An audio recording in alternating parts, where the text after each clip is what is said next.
Hello everyone, welcome to ZaranTech. In today's fast-paced business environment, managing sales orders efficiently is critical for ensuring customer satisfaction and business success.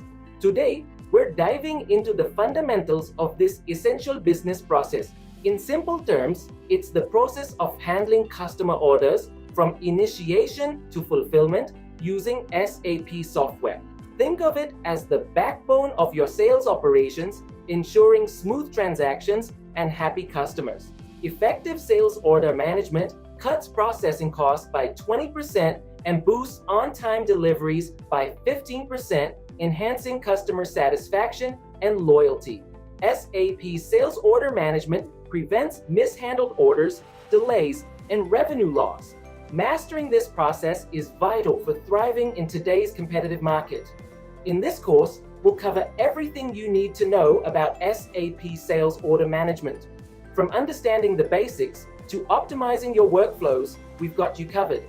Whether you're a beginner or a seasoned professional, there's something here for everyone. Before we begin, please make sure you subscribe to our YouTube channel and hit the bell icon for regular updates from us. Now let us look at the agenda.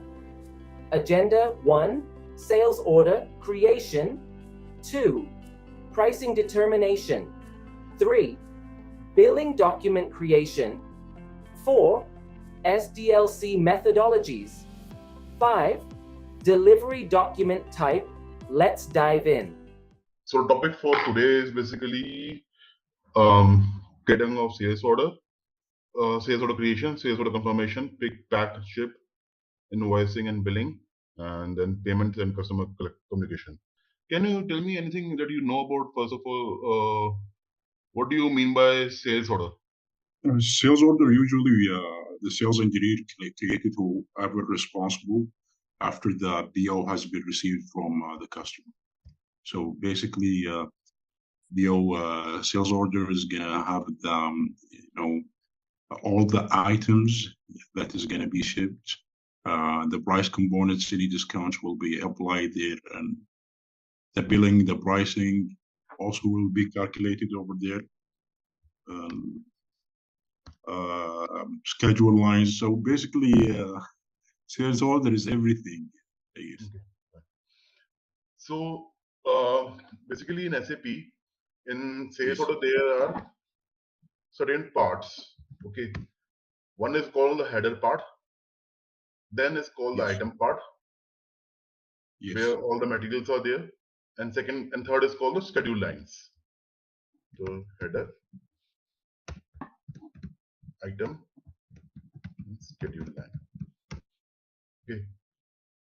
So header is basically containing the customer name, to whom the goods are sold. Okay. Then his address, payment terms,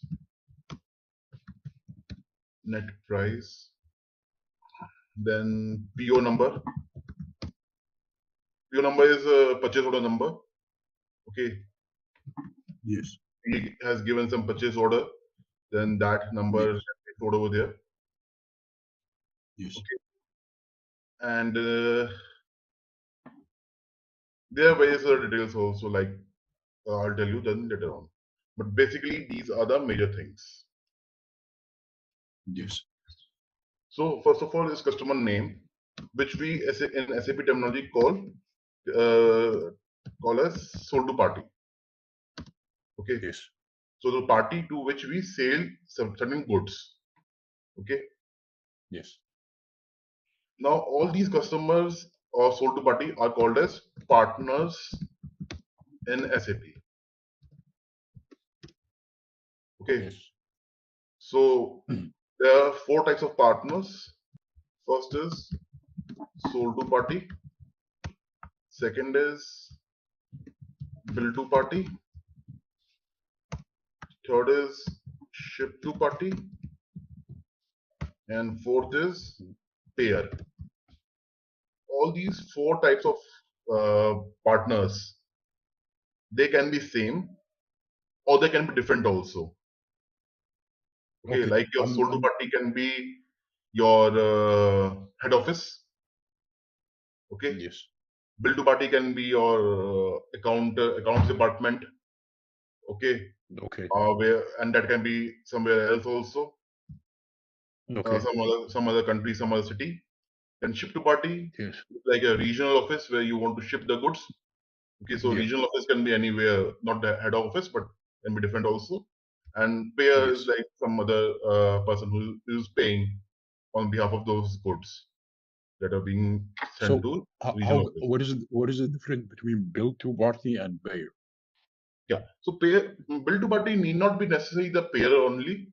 It's like an account department where the invoices are getting received. Payer Yes. like somewhere like what I would say cashier or like that, who later on gets instructed from some other department and then he pays out the invoice amount basically. Okay, This is they payer can is be gonna same. have yeah. Yeah, Okay. Is it they can be they can same. do the same? Yeah, they can Yes. be same. They can be different also. Okay, Mm. like I told you, all these four can be same. Even two can be same, three can be same, or one can be different. So you can have a number of combinations over here to be same or different. Yes. But But but still they have to I'm be not interlinked. getting They have to be interlinked to each other. Okay, like they have to if be you enter this sold to party as a, for example, customer number A, then automatically the ship to party and all that should stop. Then you say automatically you should one should determine yeah. bill to party, ship to party, and pair all together. Yeah, but we can have like different sold to party, bill to party, but ship to party we can have a different like another business partner, another SAP account, another customer account Yes. to ship or yeah, I can understand this, but I'm trying to understand Bayer. Is this I know if it's bill to party is gonna go to is gonna build this particular account in FI module, but is Bayer is the same build too, or can we enter an account in Bayer and build that account also in Bayer? Yes, yes. These two can be same. Bill to party and pair can be Okay, same. okay, Okay. It is just that yeah, one variation is there also that these two can be different also. okay, Okay. These two can be same, okay, not an issue. They can be different also. It's just like some companies have got their billing address different, and from where you receive the payment, that is different. So it's like that. okay, So it yeah. depends on the customer organization that how is he structured. He has the same Mhm, office for for the invoices to be sent and payment to be received. Then these two parties will be same. Okay. mhm. Okay, okay, Now there is a terminology called as plant. Plant is nothing but like it can be a warehouse, it can be storage location, or even a manufacturing plant as well, where the goods are getting manufactured. Okay, yes, so it's basically a place where your all materials, all finished goods. We should remember yes, only that the finished goods are sold in SAP.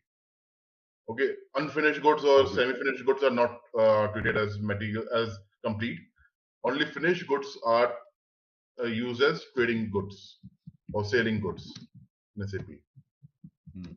Also, plant can produce some semi goods or raw material, Yeah, not it can finished be goods used for also. raw materials and semi-finished goods, but then later on, these cannot be sold out.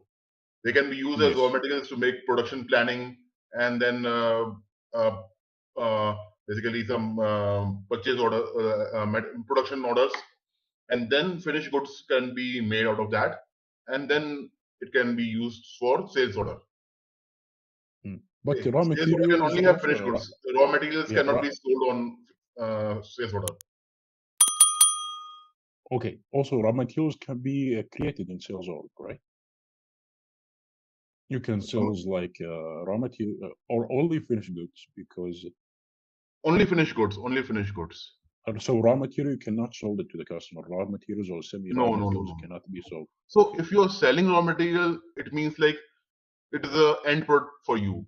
Somebody may be using that raw material to make some other finished goods, like you say cotton.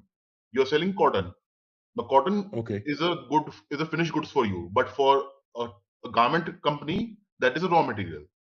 Raw material. Okay. Okay, So it can so be defined for differently. So it yeah, can be defined differently. Okay. yeah. Okay.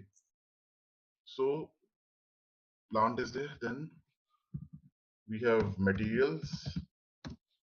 So material, as was said, this is basically the goods that are to be sold to customer.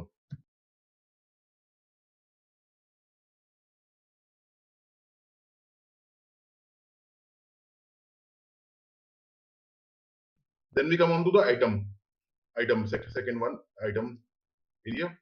Now, item area contains all the materials which are sold. Its quantity, then price, okay, then plant, Okay. and then something etc. are also there. Okay, the fields, Okay. but these four are the major fields. Okay, in item area. Okay. Then coming on to schedule line.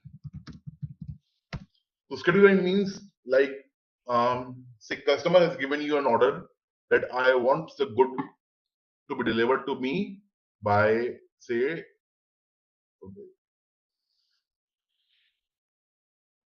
by 27th. So you in the schedule line it shows you that by which date your material will be shipped to the customer. It is basically a time. It's showing you the date when it's going to be delivered to the customer. Okay. I'll show you that in SAP also. So these Yeah. three are the basic parts of sales order. Okay. Okay. Now a sales order is created for certain things that I'll have to tell you more again. One is sales area. Okay. Sales area is Yes. basically the area in which the premises in which from which the sales can be taken care. Okay. Yes. And it's a combination of three things: sales org, Sales distribution office.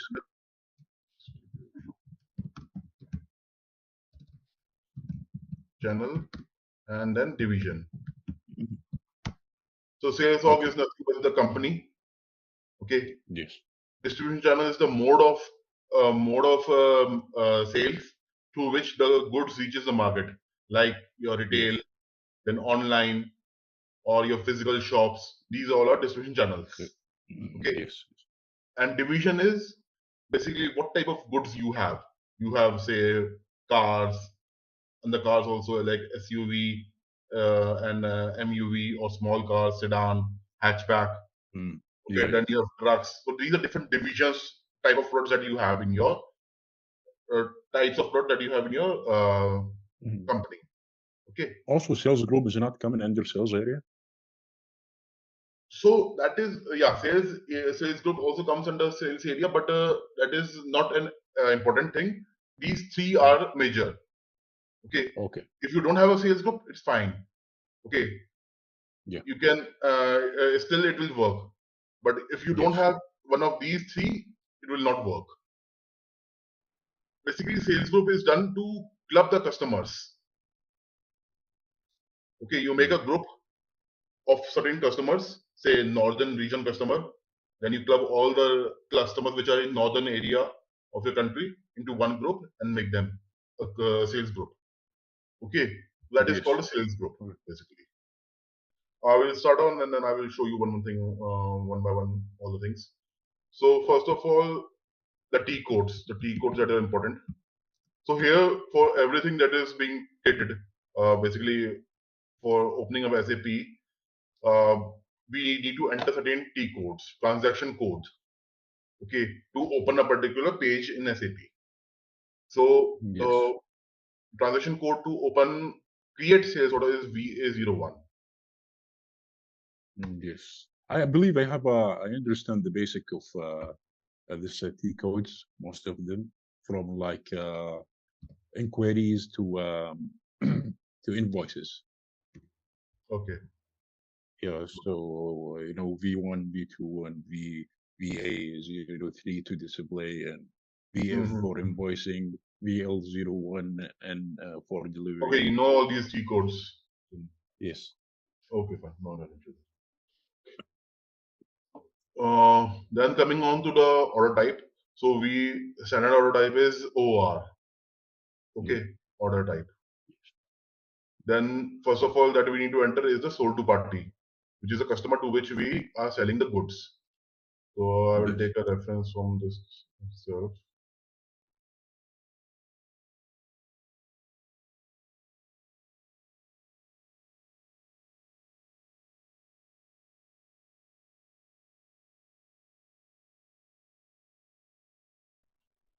So you see, I just entered a sold to party customer number, and it already automatically populated the ship to party. Now, if I want to see what are the other partner functions that are there, I click this display header details, and here in partners we can see all the partner functions. So here you see all the four partner functions are same.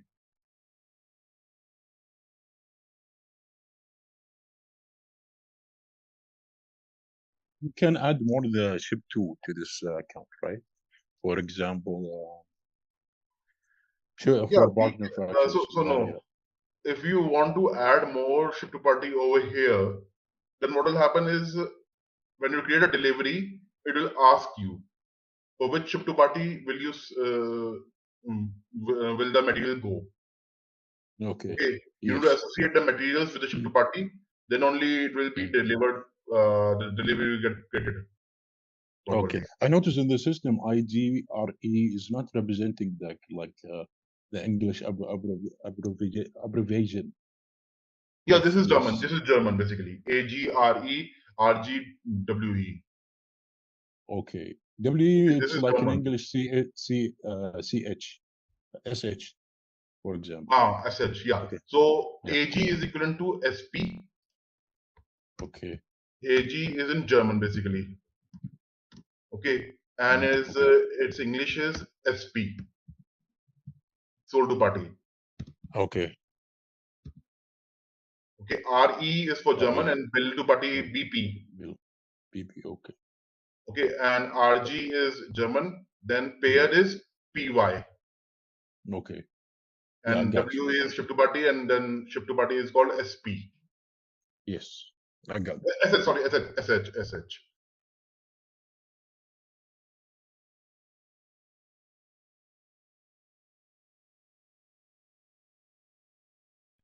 Now, the sales area which I was talking is this one 1070. FD is the distribution channel, and 70 is the division.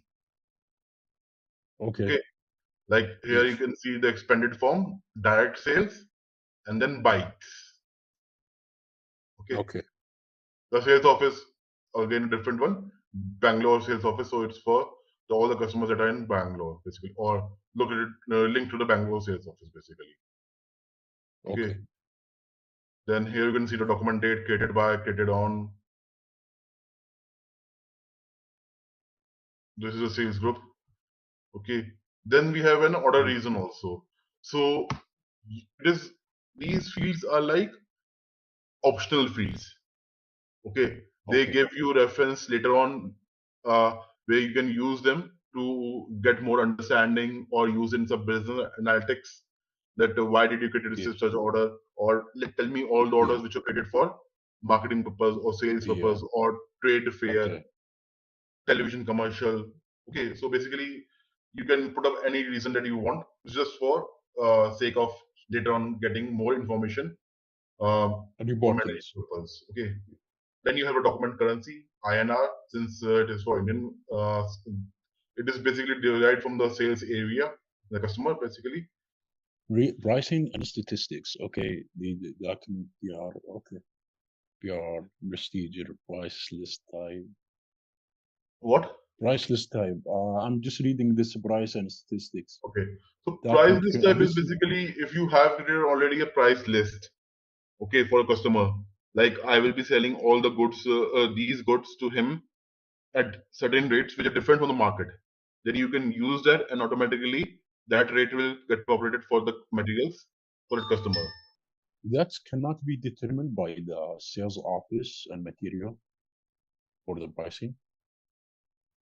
It can be, it can be, Yeah. it can So be for determined. example, if yeah, But yeah, so you say you have a material, say for example, a material A. In the market, you sell it for $10. Okay, but for a certain yes. customer, you give him at a discount, and you have agreed a Mm, rate of $9 or $8, whatever. mm, $8. So for that customer, okay. you have prepared a list that all these goods I'm going to sell you at $8. So it is Yes. called his list price. So using this price list type, you can get it and you need not enter it manually. Automatically, all the materials which are there in that list will be charged at $8 only. Mm, Okay, you prepared a list automatically in a SAP, mm, and the list, the rates will be picked up from that. It won't charge $10, which is for the material for the market rate. mm. Okay, And that can be. This is selected by who? By the sales engineer when he created this sales order. He selected the this price sales order is by. created by uh, by the company. It is not created by the say in this case. It is not created by MGP. It is created by the person who has received the order, like sales area, sales all Yeah, yeah. 1016. Yeah, the person who belonged to the sales area. Usually, Yeah, is a yeah, salesperson. We call it sales engineer or key yeah. account manager. Salesperson. Yes, he's Yeah, getting it. but this price list type, I'm not familiar with. I know the pricing is determined, like in our company, the price is determined by sometimes sales office. So we have like Frankfurt.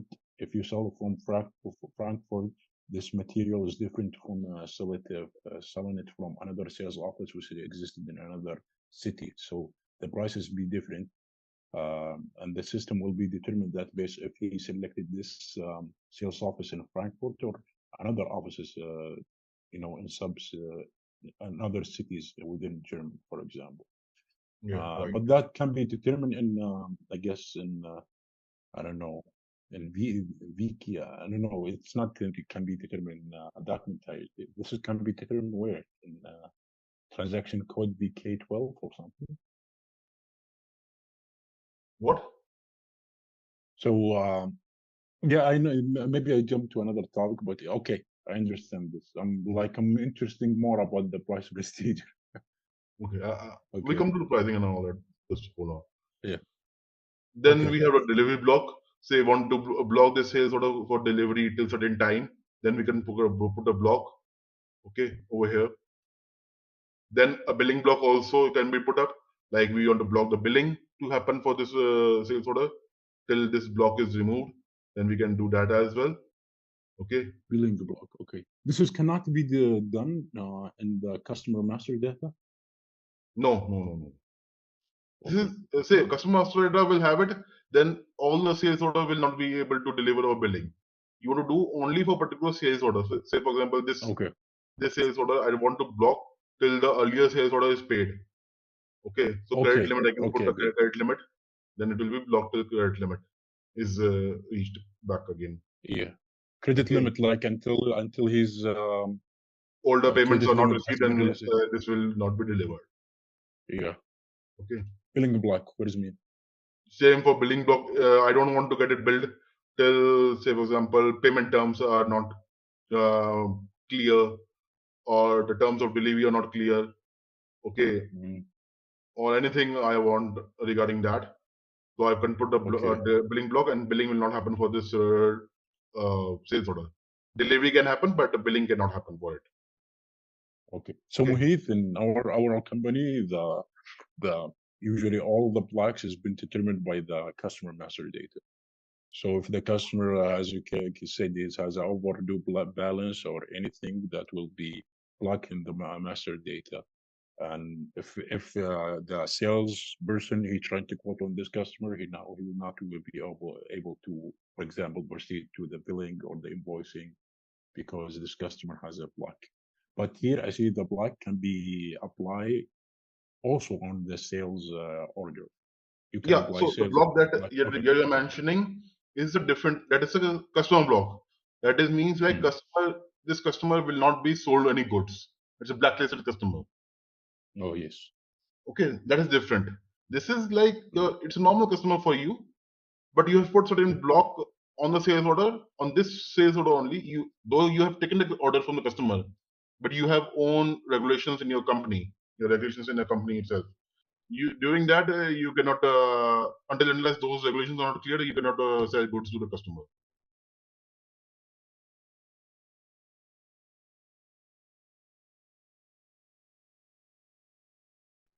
We have an INCO term here also. Want to understand more?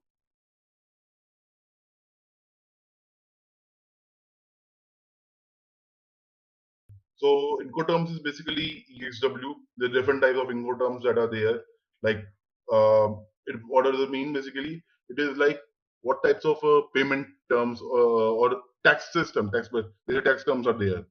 So X works, okay, delivered X shipped, delivered duty paid, delivered duty unpaid. Like these are basically for different uh, terminologies for the taxes that are to be paid or not to be paid. Okay. X work means mean after all of the work has been done, Yes. the customer will pay, or how is that gonna be like? This Yeah, one's no. So these are some. basically terminologies in economic terms. I'm not very clear of what would they interpret it, but it's like this terminology only. Okay. Yeah, but what does it mean if the sales engineer into a term X work, like you able to do the billing after the work has been done or something, or this like how can I say it, like after the after all of the work has been done, this payment will be So billed basically, to in you. X works, it is like the seller. Okay, the seller has got a minimum responsibility. Okay, for whatever the damage that is happen. Okay, if say for example during transit or goods are not available or they're not suitably packed and they're damaged and later on, then it's not a responsibility. The seller has got a minimum responsibility. Okay, whereas the purchaser has got a major responsibility of his on the goods. Okay, the buyer Mm. responsibility for loading the goods onto, so it's like buyer takes all the responsibility that yes, I will uh, transport the goods on my own. Okay, I have got my own transportation. Like that way, for that, basically the Incoterms Xworks is used. Okay, so X works is that the buyer is gonna take the responsibility of Yes, buyer delivering takes his the major his responsibility, place. whereas sellers Uh, has got a least responsibility. Now, in the item area, basically we start from number 10.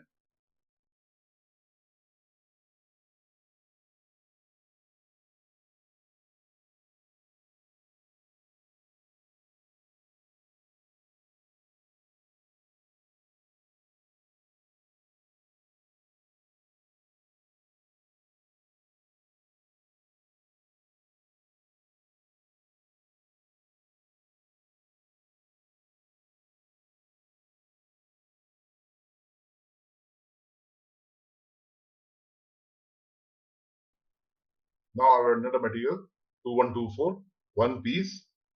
Okay, I will double click on it and then I'll go inside. So, certain things to know over here. First of all, item category. Item category here in SAP standard is TAN, which means standard item. mm, Okay, there are various yes. other items like third party item or your inquiry item, free of charge item. You're getting something free. Then your non non-stock, repair material, or anything which is different type of material that you have, you basically put up an item category against that, and that gets signed over here. Okay. Then you have Okay. one piece, first delivery date. So the date over here, basically system date is 6. So it's 11/8. I think it's wrong somewhere in the system itself. Then coming on to shipping, then here is basically all the things. Delivery priority. So you can increase the priority also, like you want to increase it, want to prioritize the sales order, you can increase the delivery priority. Then coming on to the conditions. So here is the pricing of the material. So the first of all, the base price. The base price is denoted by condition type PR00. Okay. So this is like 100, 1 lakh INR. Okay. So you have the different things like gross value, discount amount, rebate, net value 2. So these are basically different subtotal or subtotal like that. Then you have a cash discount also, which is currently 0%. You can maintain it, and then the discount will get applied over here, and then the material will be lesser. The price will be less, and then some profit margin that is there. Okay.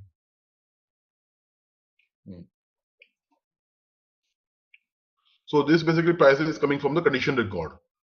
Okay, like I told you, there is a material with the market price.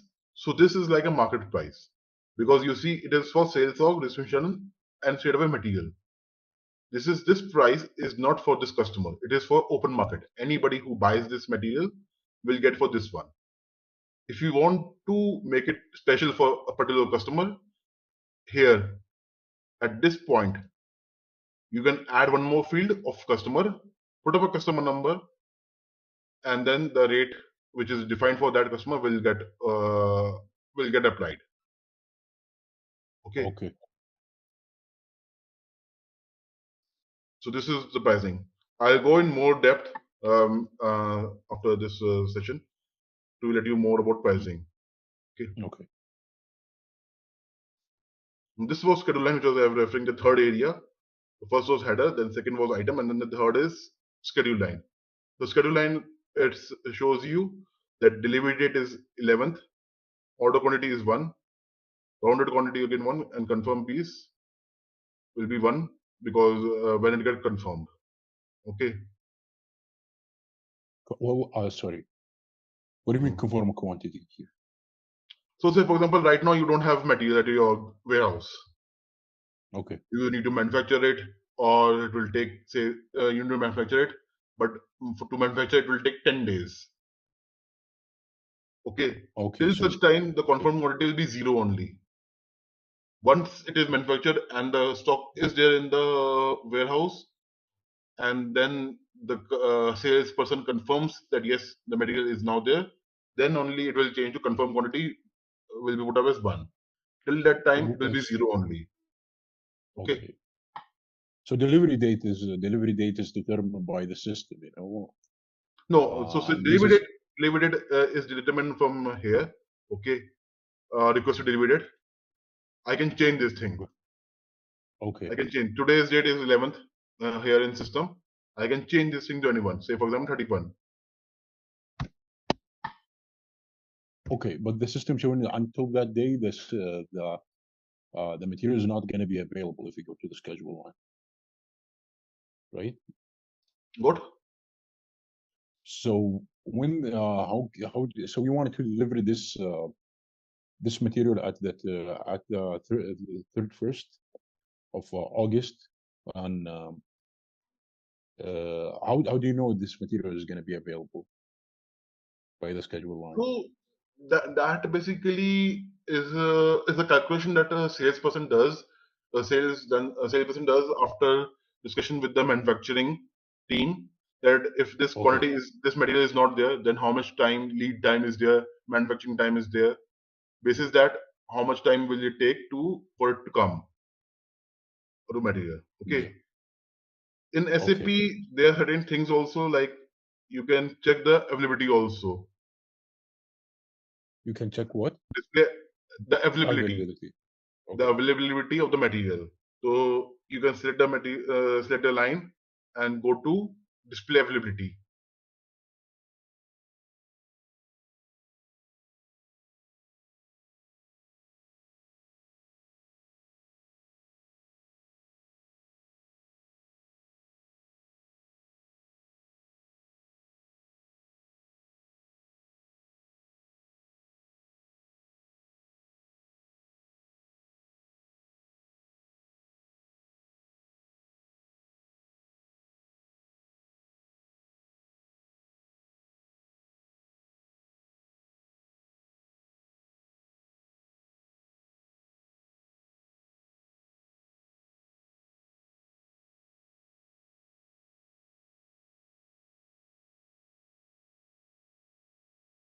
Maybe you need to add the tax code to this material.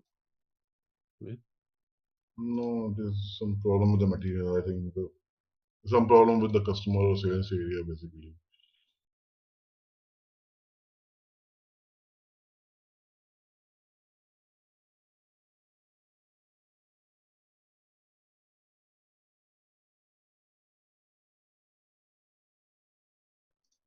Now we save it. Now it is showing. It will show us what all things are not updated. Receive invoice, receiving glance, schedule line 1, schedule line 2. I'm not familiar with those.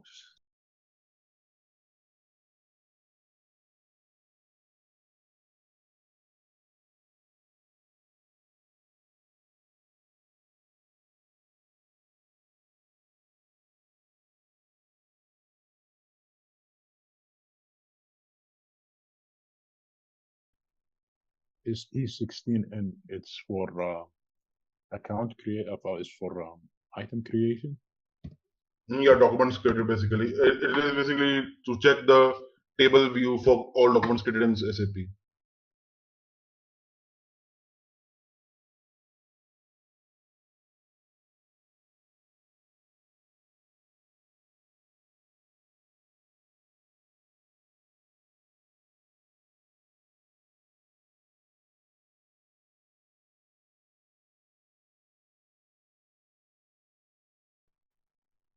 VBAK is the document type. No, maybe basically a table for sales order base.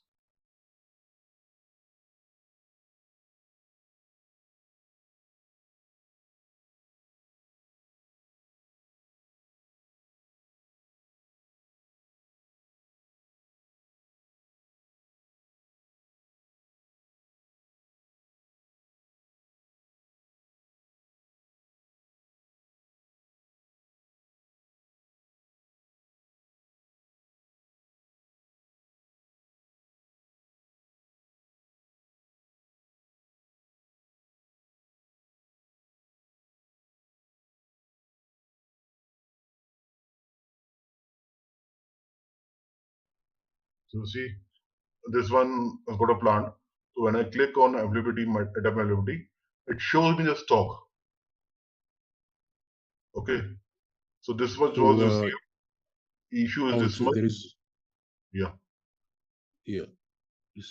Receipt. Okay, what does mean receipt? It says like receipt. So basically, somewhere. this material received in the warehouse, the quantity, the pieces that were received in the warehouse. Okay. Okay. Then how much was issued? Issued means how much was sold out. How many was sold? Okay, from the receipt. Okay. From the receipt, yeah, from the receipt.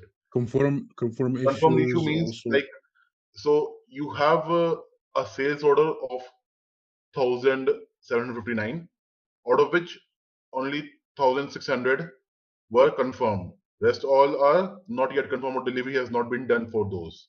Those are still, the orders are still open. Those are not delivered yet. So 1.6. Yeah. Yes. 1.601. Its order has been invoiced. 1601, yeah, it has been invoiced. 1601 has been invoiced. You can say that way. Rather than invoice, take it delivered basically. May not be invoiced or may be invoiced, but confirmed delivered has been done. Okay. Okay. ATB situation, available to promise situation. This is another topic. What? I see there is one section, one header, say ATP. ATB. Yeah. Yeah, ATP is basically availability to promise.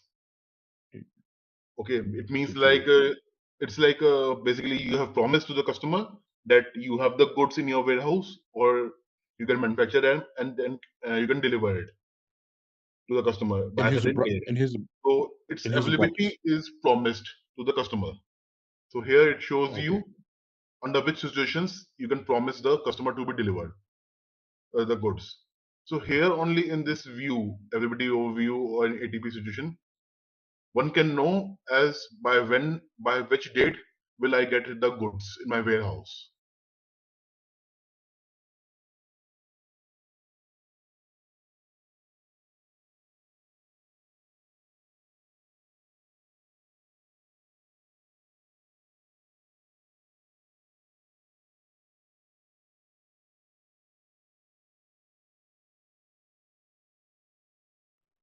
So this is a sales order number 2690 that has been created.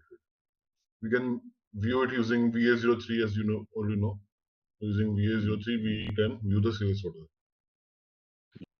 Also, we can take it as a printout from document issues.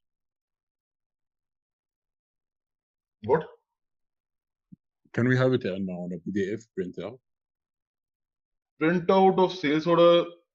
Basically, yeah. So we have got certain output types which can be of sales order, or confirmation, or like that way. So those are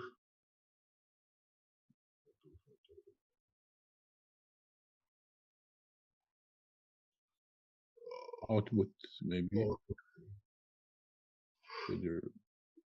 nothing is assigned currently in the systems. Okay, so here by Okay. going over here, you can see the output and take a printout and then submit it. Okay.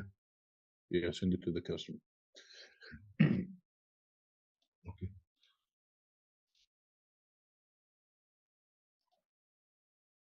To create delivery, we create delivery using a reference to the sales order. Okay, so we go to VL01N and ask for an order number.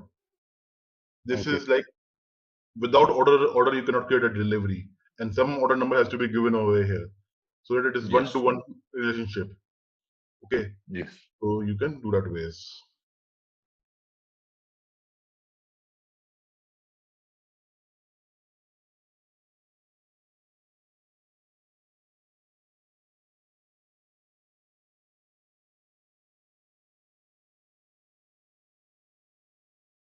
You know, the most issue when I try to create a delivery, there is one error coming as a schedule line something. I forgot what is it.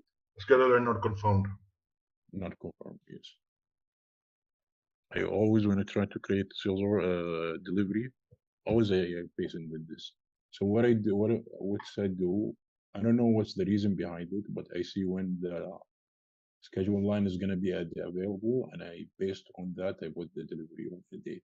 Yeah. So basically, what I do, as I told you earlier, confirm quantity. Confirm quantity for that material will be 0. That is why you cannot deliver that goods, and you're getting the error. Schedule line not confirmed. Okay. Yes. And so once it is confirmed, quantity is there, then only you can start delivering the goods. Yeah. Okay. So I have to wait until this schedule line has been confirmed. Then I can go ahead and go to VL01 and create the sales, create the delivery. Otherwise, the system will not allow me. Yeah. But you know, Mahmoud, sometimes what I do is put the schedule line. I see the schedule line date, and I move it 10 days after the schedule line. In the sales order creation, when I go to VL01N, I put this days, like I had 10 days from the schedule line, and the system usually will go ahead and create the sales order. Yeah. So what happens is like a delivery. So there's something called as forward scheduling, and something is called backward scheduling.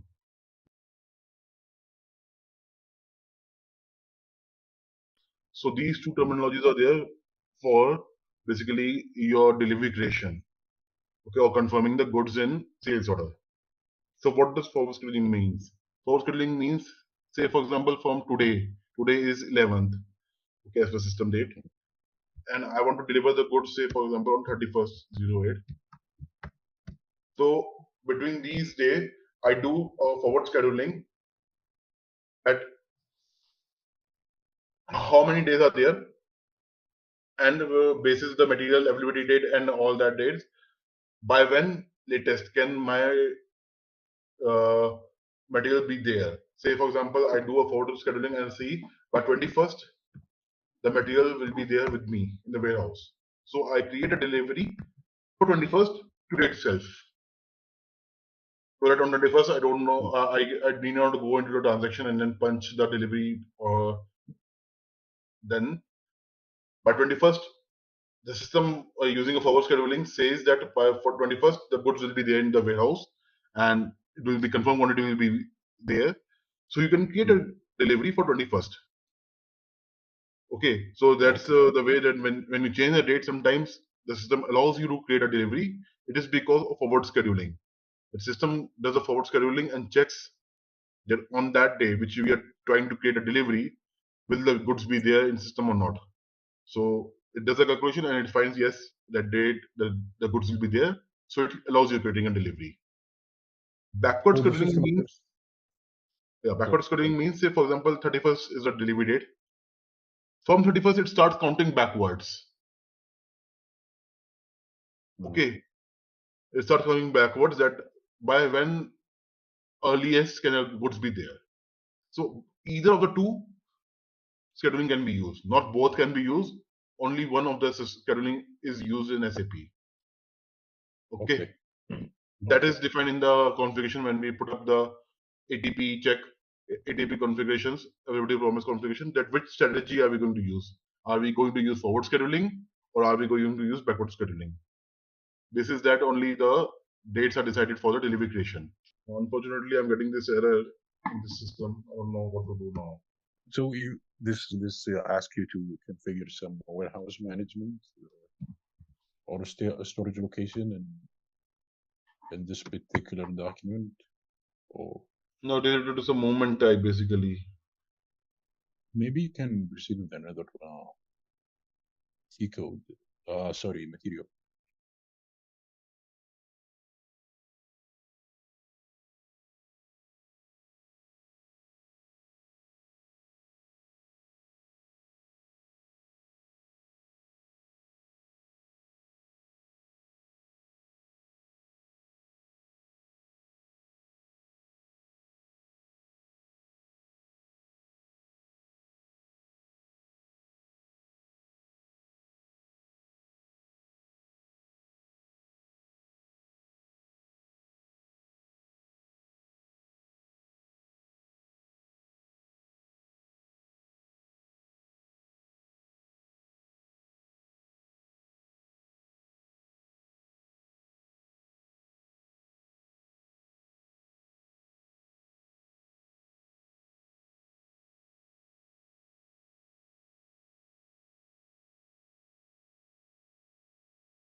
I don't know, some system error, the delivery cannot be created. So we will reference already created delivery. Okay. So delivery is created, as you already know, by T code VL01, changed by Yes. VL02, and display by VL03. Yes. Okay. So here you can see the material, the quantity. Okay. Mm. Here in delivery, you don't have pricing. You only have delivery date information. Okay. Yes. Then picking tab is there from where the goods will be picked up. So it's got to, Okay. these statuses are important. Overall pick status. What does C means? So there are 4 statuses for everything. First is blank, not relevant for picking. A is not yet processed, means the picking has not yet started. B means Okay. partially processed. So partially processed means, say for example, you have got 2 quantities and you have picked up one. One is still left to be picked up. So in that case, it will be B. And C means when full quantity has been picked up. Okay. Okay. So this is after you create the delivery, right? Who get the person who gonna update this overall back steps? It is basically done at a plant. This delivery is created at a plant or in the So the warehouse, wherever. supply chain Yeah, will supply update chain. Yes, this. yes, yes, yes. Okay. So then here only you will come to know whether a warehouse order is required or not. So in certain companies, you require a warehouse transport order. Here, basically, for example, this one, this status. So certain companies say that I need to create another document for picking up my goods from warehouse. Another document is created. So that is called a transport order. Transfer order. Transfer order, yeah. Transfer TO, order. yes. TRNS order. Okay. So Okay, so here it is configured that no transfer order is required. So it will be blank only, not relevant. yeah, Okay. in my company they have this PO requirement here, to transfer of movement. So if you create deliveries, if you try to, for example, you have this item and you go and click on save, there is an error code there is an error will throw up at the screen and tell you to create TO. Or if you're trying to create it, there is an error going to show the item has not picked up. So you go to the Yes, select yes, yes. document and create transfer order, and you have to go to LT02 LT01. for Yeah. LT01. Yes. And then you have to conform it in LT12, I guess. Yeah, yeah, yeah. Yeah. So this is like warehouse management movement, Yes. for example. Can you tell me the scenario behind this warehouse movement management? Like So for why the example, company? you got a plant, say manufactures your, say here only your like your bikes. Okay, they manufacture the bikes. They've got a plant. Now from Okay. the plant is say somewhere in very remote areas, and the warehouses are situated near to the sales offices. Okay, where Okay. from all the plants, you collect all the goods from all the bikes from all the different plants, and put up in the warehouse. So So warehouses they put it are in the somewhere warehouse. near the sales office from where Yeah. can be sold easily. Okay. For delivery also. Yeah, for delivery, yes, for Yes. delivery. Okay, so every time you need to go to plant. Okay, from plant basically the goods are being transferred to the warehouse, and from the warehouse it's being sold to the end customer. So it's a like Okay. intermediary place where the goods are sold. So Mm. whenever you take out a delivery, you create a delivery, it asks for transfer order that yeah, now the goods are being transferred from the warehouse to the sales basically. Okay, Okay. so From the that document is required warehouse. at that time. Okay. So if I create a TO, this plans of this finished goods has been basically asking the supply chain to transfer this goods from the plant to the warehouse. And when it's received in the Yes, yes, warehouse, usually yes. I don't know who's responsible, who's the end user who gonna go to LT. So it's again Maybe a the person. plant in charge only or the warehouse Yeah. in charge that creates the transfer order for transferring of Okay. the goods from plant to warehouse. Yeah. Okay. So if the goods are received from the from the plant to the warehouse, person from the warehouse will go to LT12 and he will confirm this TO, Yes. right? Yes. So Exactly. there is like whoever create, for example, the delivery. For example, let's say I don't know how they communicate the person from the warehouse to the person who create the delivery. Maybe the person who create the delivery is something from the customer care, and he create the person from the warehouse will communicate to the person who create the delivery that the TO has been confirmed. So you can go ahead and create a delivery. So the person from No. who's created the So transfer order confirmation is from the delivery itself. Okay. Once the delivery is created, then only once the delivery is created, then only your transfer order will get created, and then your transfer order will be confirmed. After that, but you will do your picking and packing, and then dispatch of the goods. But TO confirm is before delivery, so you need to create No, TO. after You need to delivery. So confirm. basically, after delivery. So you can't create delivery with the delivery number in the system without so the TO. delivery creation in those steps basically it's like a 2-step or 3-step. Okay, so the delivery creation 2-step means there's either delivery creation 2-step or delivery creation 3-step. Okay, so 2-step is basically like you have your delivery dock and then pick and pack. In 3-step, you have a warehouse also. So you have a delivery dock, then TO, that is transfer order, and then pick and pack.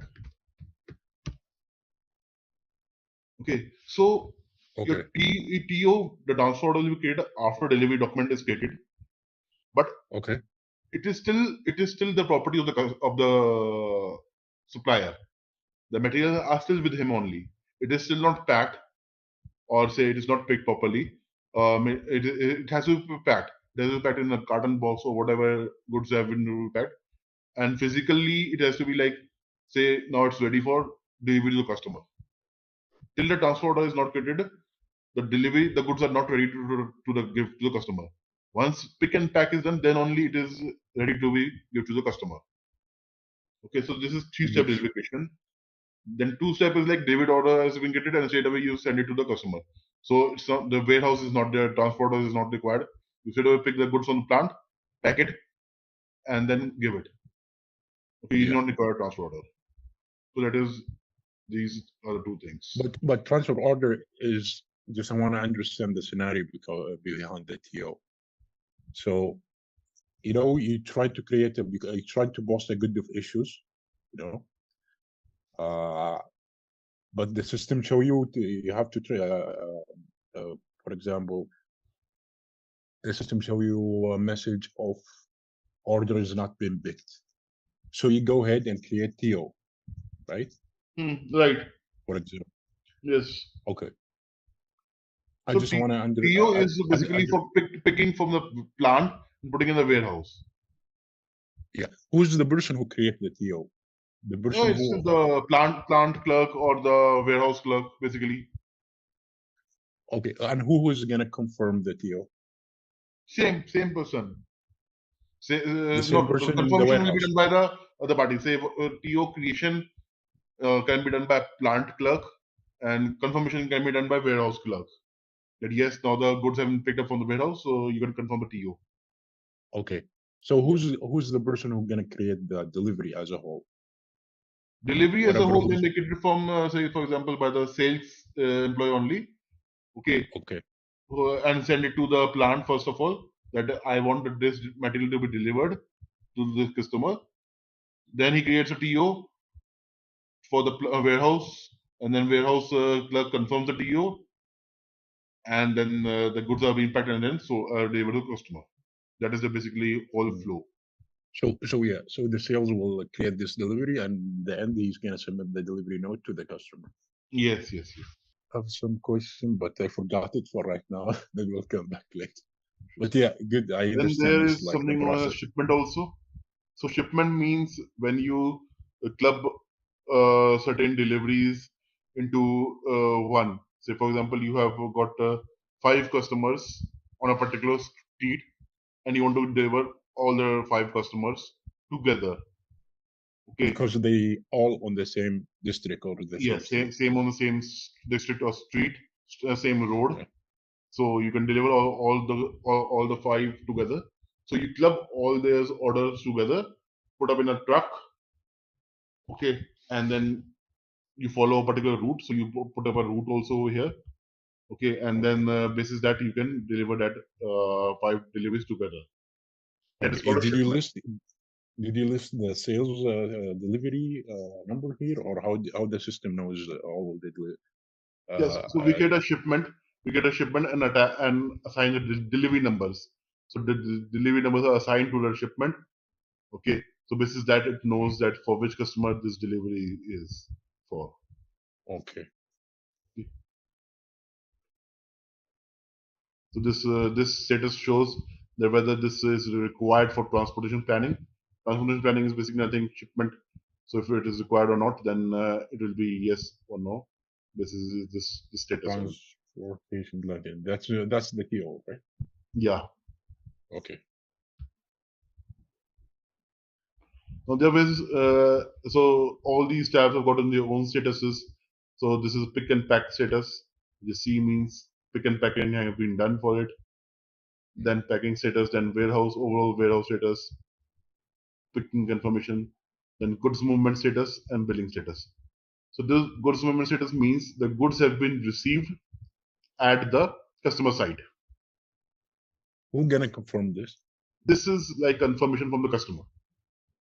Once So the goods the have been customer. delivered, the customer says, okay, fine, I have received it. He sends certain confirmation like he gives you a signed copy on your invoice on a delivery delivery thing that okay, fine, I've received the goods. Okay. I've signed it. Now you can send me the invoice copy. So that is a Okay. And that. confirmation that the goods have been received to him. He signs Yeah. that. So okay. So the salesperson who gonna update this. No. Sales representative is not looking at it. That is like a delivery person. So when you get a The del- courier, the courier boy comes and he asks you to sign a document that you have received the courier. So that sign is a proof that you have received the courier. Okay. In certain companies, you get a customer sends you electronical acknowledgement. He sends you a mail that I have received the goods yeah. and they're in good condition. So that mail is also confirmation. Yeah. It can be Our anything. customer. Yeah. Our customer. He sent this by email or on Yeah. delivery note. He sent it. Yeah, But email, I'm wondering fax. who's the. Yeah. Who's the person who go to the system and confirm this, and how he confirm it? Like He can be anything. Okay. In certain SAP, there may not be any customer also. It is like an iTalk that comes. Okay, a certain message that comes into SAP, and then automatically this status is changed from A to C. Okay, so need not be a person. It can be anybody. It can be anybody. okay, can be like someone. Let's some like who's the responsible person. He gonna go to the delivery Yes. So number, who and receives he the gonna update confirmation this. from the customer Yeah. that yes, the goods have been received? Anybody who receives that So confirmation can do this change. so for the scenario, he gonna go to VL02, and he gonna go to the status overview, and he gonna update it from there, or here how he No. gonna update? So you see your thing over here, post goods Yes. issue. Yes. So we click over here and it changes to C. So Mohit, sorry, where is the status gonna update it in GM? Yeah, he's gonna update it as C completed. Okay.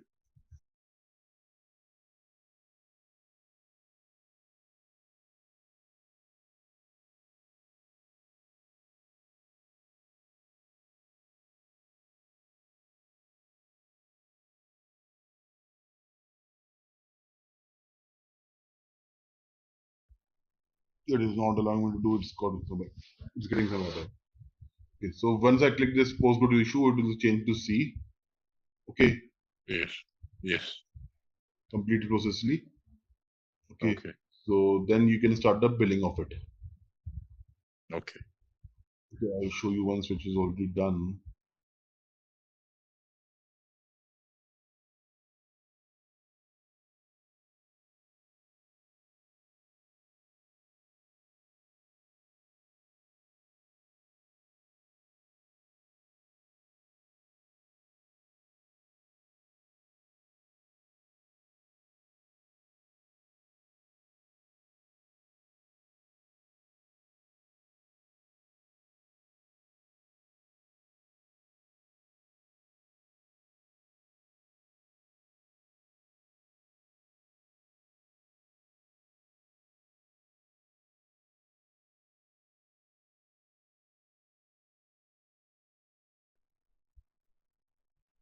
You see here it is C because the goods have been okay.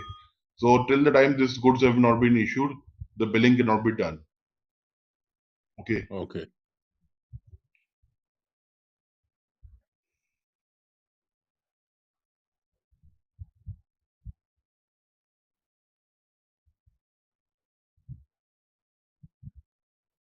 Okay. One more thing is that once you see that goods have been delivered, goods issue have been done, then you see another document getting automatically in the background. That is this document, GD goods issue delivery. This is created automatically in the background once the good have been delivered. Okay. Okay. When the picking is done, then this document picking request is automatically created in the system. These documents are not created by any user or like that. These are created automatically in the system. Okay. Okay. Good has been issued. This is like it is going to the FI module right now. Like FI consultant is going to use this, or No, this is not FI model. This is again your WM or MM, WM basically. yeah. WM on PM, plant manufacturing, plant maintenance or warehouse management module. Yeah. Okay. How about get the issue delivered? Yeah. So once you do the PGI, big what do you call it? Goods issue. So certain FI entries are also done automatically in the background. So those entries are like customer account. No, your not customer account. Your cost of goods sold. Okay. This cost of goods sold account is debited. Debited means the value of the cost of goods sold comes down. Okay. Mhm. Your stock is also reduced. The stock value.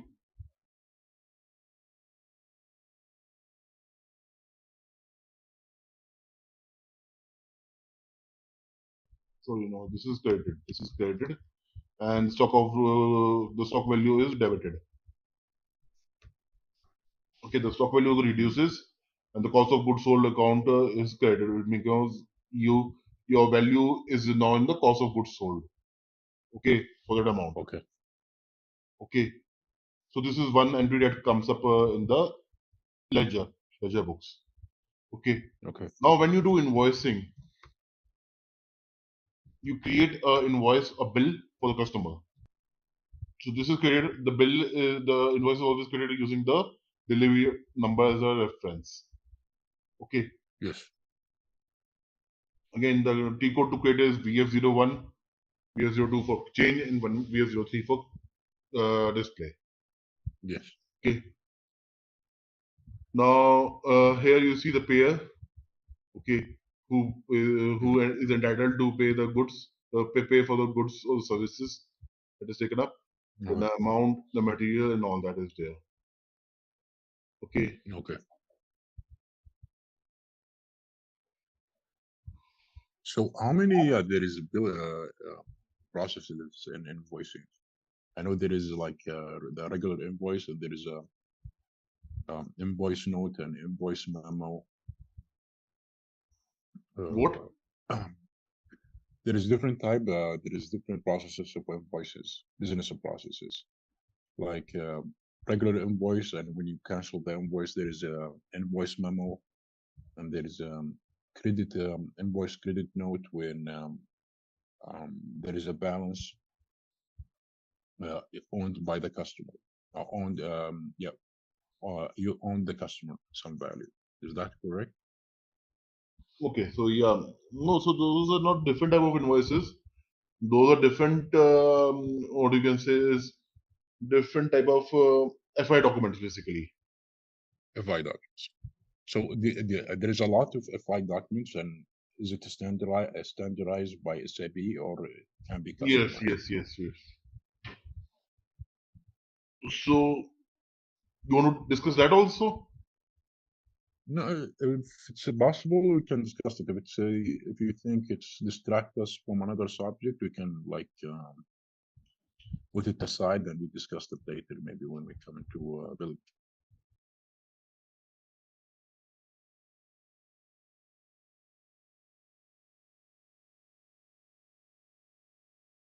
So basically, Mahout, when you do the post of git issue, this is will integrate with FI modules and MM modules, right? As you described Yes. in notes. It is both. No, it is FI and WM, MM.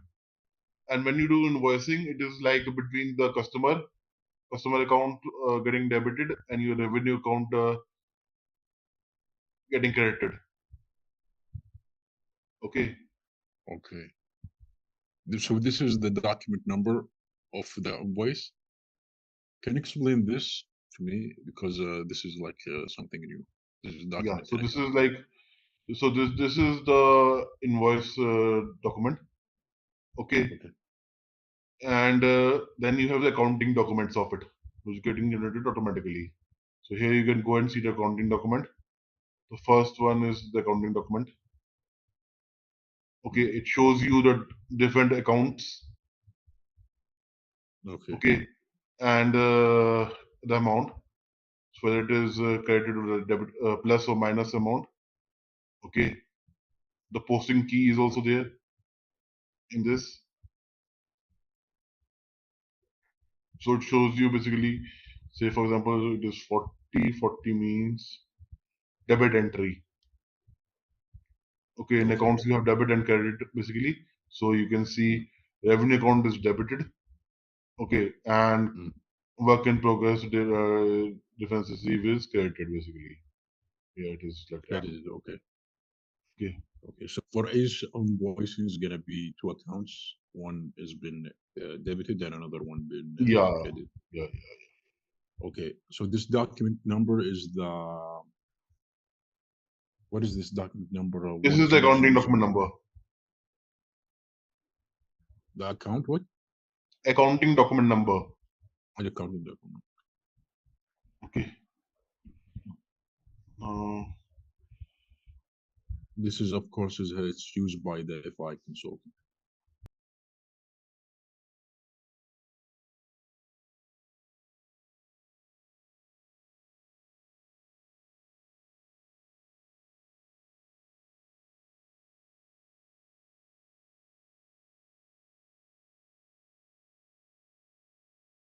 So this is the output of the invoice. Okay. Okay. So you can have the invoice number, the customer number, address, the date, the delivery time, the delivery date, order number, delivery number, whatever you want to printed. You just put up in the invoice output and then it will be printed on the invoice output. Okay, materials, quantity, the pricing, everything is there on that. So this is the invoice output. You can also, so that is also searching to see how the invoice output is there. So you can see it using this, go inside and then see the output and then give it to the customer.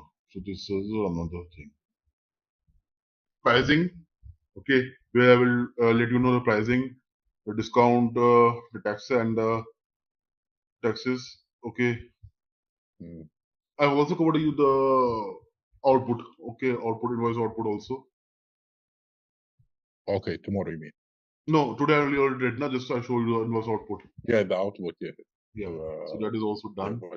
This E16, and it's basically transaction code for material creation, or it's just for No. So document sales? SE16N is basically to create to view tables. Tables of SAP. So there are various tables like sales order table is BBAK, delivery Okay. table are like LIKP and LIPS. Like this is standardized table, or standard tables, it's standard like tables, standard tables only. so no, it's coming across all of the SAP. No one Yes, can yes, customize yes, this. yes. And then you have billing tables. These are VBRK and VBRP. So the first one is basically for your header data, and second is for your item data. The same apply with the sales order and delivery also. Yes, delivery also. So you see, wherever K is there, K means header. Okay, and where there is no K, like there is P. Okay, the second letter is P in all the three. It means basically your item data. Okay, got it. How is that different from the document type? Document type, I already told you. So document types are like order is OR. Yeah, I know about this about that document type. It's just how is the order behaves, or how the delivery behaves, or how the billing is behaves. It basically this document type you can customize it. Yes. This document is going to behave. Yeah. My question so is, what is the you difference? go over here, you go to T code called SPRO. Yes. Okay. And click SAP reference IMG. Here you define all your customizations to be done, basically. Yes. Okay. So regarding all the documents side, that or anything that you need to do in SAP related to your backend functionality, basically. That you need to do over here. Yeah, So I done some this configuration. With the sales order, sales offers creation, and distribution channel creation also. So I'm a little bit familiar. So here you with define this. the sales or document type and the behavior as how it's going to work in SAP. So document type is customizable. Tables, yeah, it can be customized. It can be used standard also. Yeah. SAP tables is not also as well customizable. as data customer also. Okay, so like this OR is standard order. Okay, so there's called this number range assignment. So means which number. So the number range is there for it. Okay, and which number range it is going to take up. So it's taking up 0, 1. Yeah. Okay, external number when you want to assign. When you are putting up a number, it is for external number. Internal number is when SAP is giving a number to the document. Okay. Item number increments. So when we entered the item, it started with 10 and not with 1. Yes. So here you put that thing over here. Yeah. Because when you mentioned you started from 10, I remember another system I have started with 1. So from here, So here it is where you put that 1 or 10, whatever you want to do. Okay. Then output. You can define the output applications. What if you want to get some outputs, you put up over here V1, V2, V3. What is this output application? So in standard SAP, we call V1 for sales order, V2 for delivery, and V3 for billing. If you want output to be determined, say an output to be showed for sales order type, then you assign this output application to that document type. If this is blank, output will not come for the sales order. Okay, so if I wanted to create a custom delivery, for example. No, not delivery. Say, for example, you want to create a sales order confirmation. sales order Okay. confirmation that yes, order has been confirmed or order has been received. Okay, you take a printout of the sales order. That printout of the sales order is basically from this thing only. I'm still sorry. I don't understand this. So, Continue. you created a sales order, okay, Okay. and you want to take a printout of that sales order. Yes. For deleting that printout, you need to put up something over here. Otherwise, that printout will not come. Okay. And based on what? Based on V1, like Yeah, printout based on has V1, a what? Yeah. V1 is defined for sales order. So if you put V1, SAP will read it like yes, output or the printout is required for this sales order. It's required, so we'll force you to Yes. print out this sales order. Yeah. Why there is no other options of this output application? So there are other options for different document types. V1 is specifically designed for sales order. Okay, got you. Maybe Okay, another the structure of the another structure, output application. the structure of it is like it is defined with V1 and is saved in SAP. So you have different like shipping. So you have a different type of layout for shipping documents. So that is with V2. Then billing is like an invoice. So invoice has got different layout. So we take Okay. it with V3. Okay. Mm, okay. So different layouts are saved with different application types. This is for the output. Yes, this is for output. But can you choose another options here for this sales We can sales order? we can choose another option, but then it will not be like say for example, order has got its own layout, and you choose a shipping one, so it will not be that correct. Okay, Right. the layout differs from order Right. to shipping to invoice. Your shipping layout will not have pricing. It will only have quantities, plant, your loading point, Yes. Yes. transportation zone, Mhm. all that things. The element which is only for Yes. relevant for delivery. Okay, whereas Yes. your invoice will have pricing and material number. It won't have shipping point. It will not have your loading point. Nothing like that will be there. It only material and pricing will be there only. So the layout differs. So if you find that different layout, then your obviously your output will be wrong. Like, can we configure one company? Yeah, you can, but that will take a very long time to do it because we start with the company create. We do a lot of configurations in the SAP for that.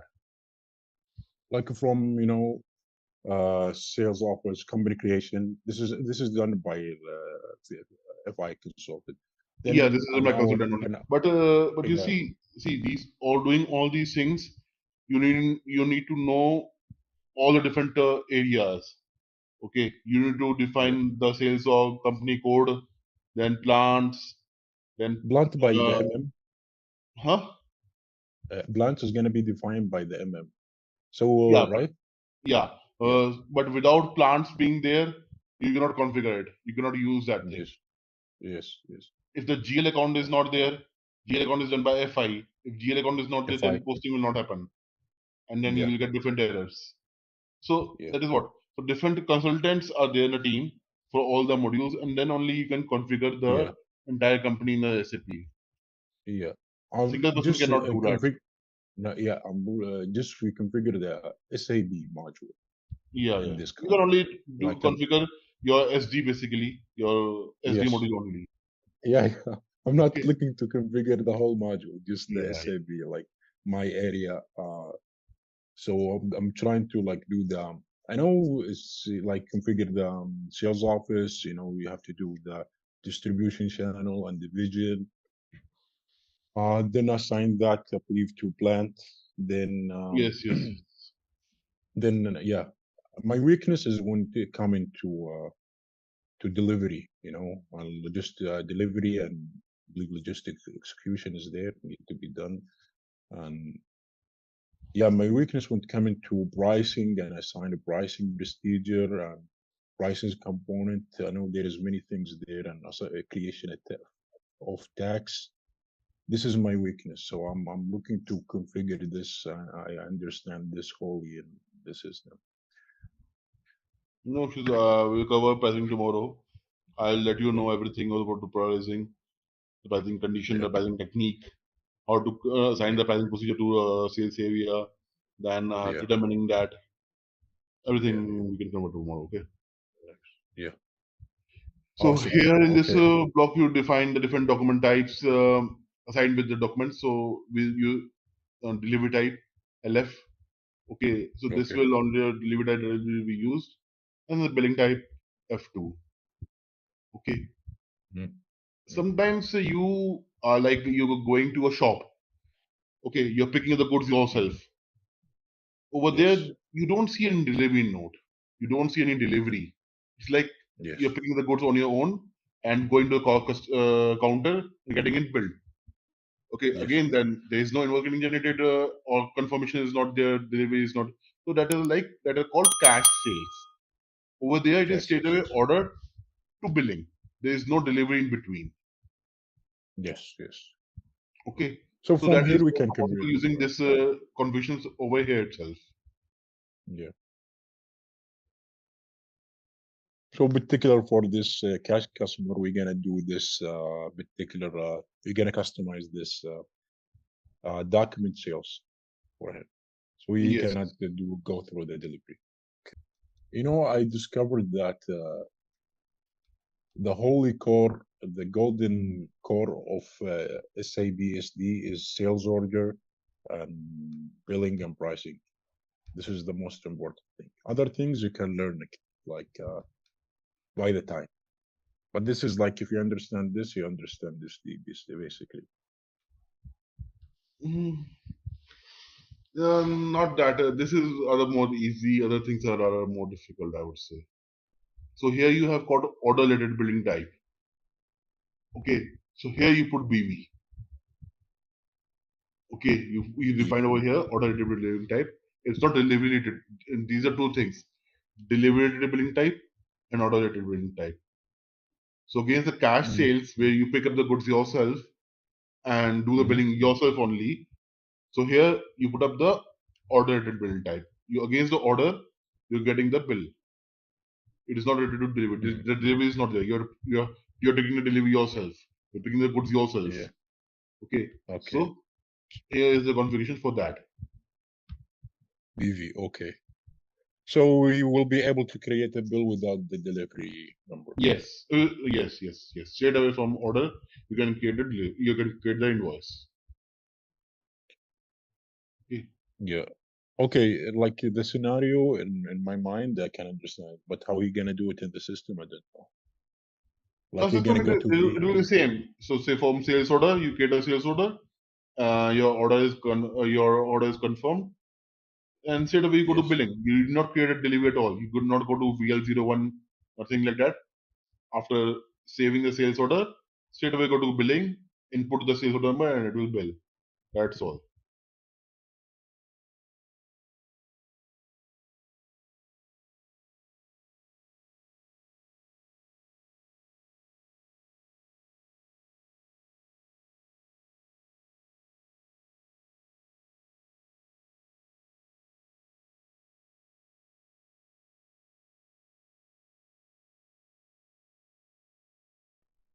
So this was the document sales document number.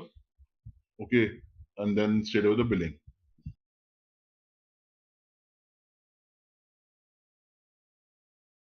You see here the reference number is there. This is the reference field. Here the sales order number will be copied. Okay. Okay. So this is what determines whether how to complete it. Can you go to the document overview? Yes. They have put up a BVO here, delivery type, but that is not required.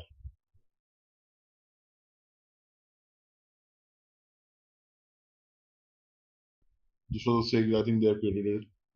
They have put it like that. They just process from the sales order to the invoice. Yes.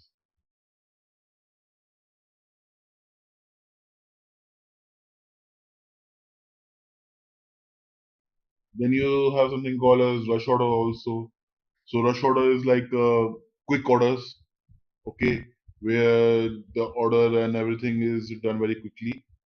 It need not follow the same process, okay, of say sort of that forward scheduling and backward scheduling.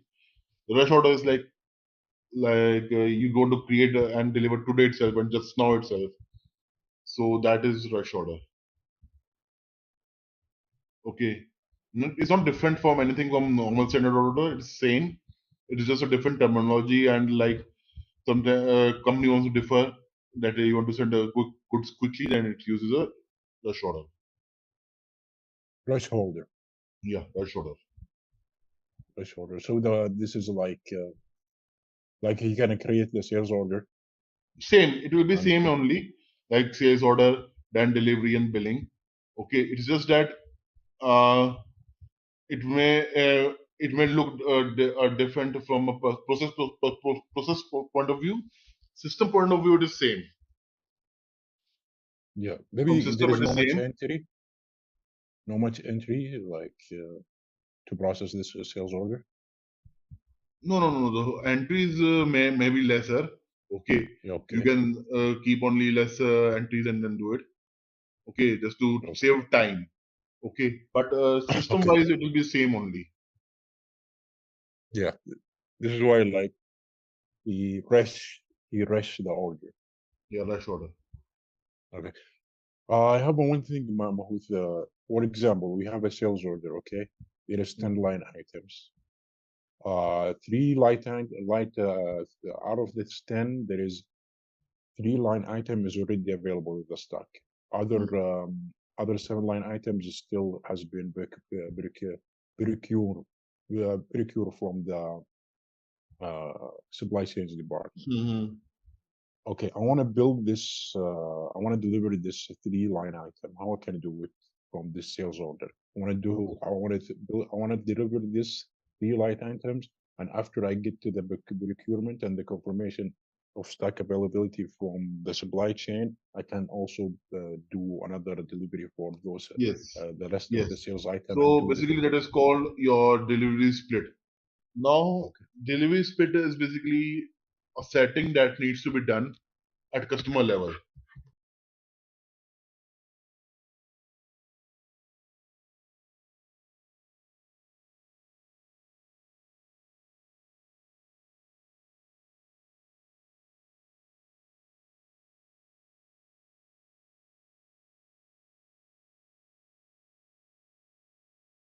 You go into BP for customer.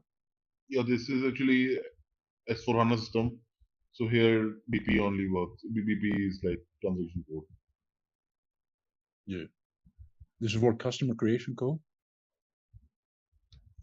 Yeah. I usually when I create customer, I go to XD01. Yeah, that is in old system it is XD. In S/4HANA it is BP. And it's going in the same BP 01, 02, 03 for display also. The same only actually.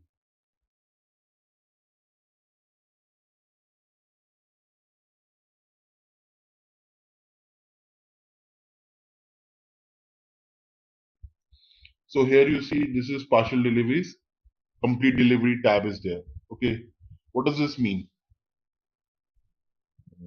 This means whether we are going to deliver the sales order completely in a single delivery or whether the order can be partially delivered also or a multiple number of deliveries. So like your example right now, you get 10 quantities, 10 different materials, 3 are confirmed, 7 are not confirmed. You want to deliver 3. Yeah. So in order to do that, this checkbox should be unchecked. This is from the customer material. Yeah, customer master. Okay, the customer allows you to send partial orders. Okay. Okay, so But he has yeah. So if you check it, you will be able to do partial orders. No, if you check this mark, if you put tick mark over here, then you won't be able to do that.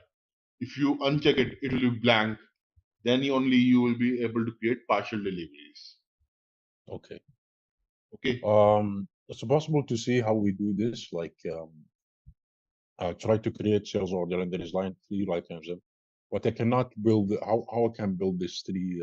How can I deliver it? Only this 3 line items. Can we see it like from VA03?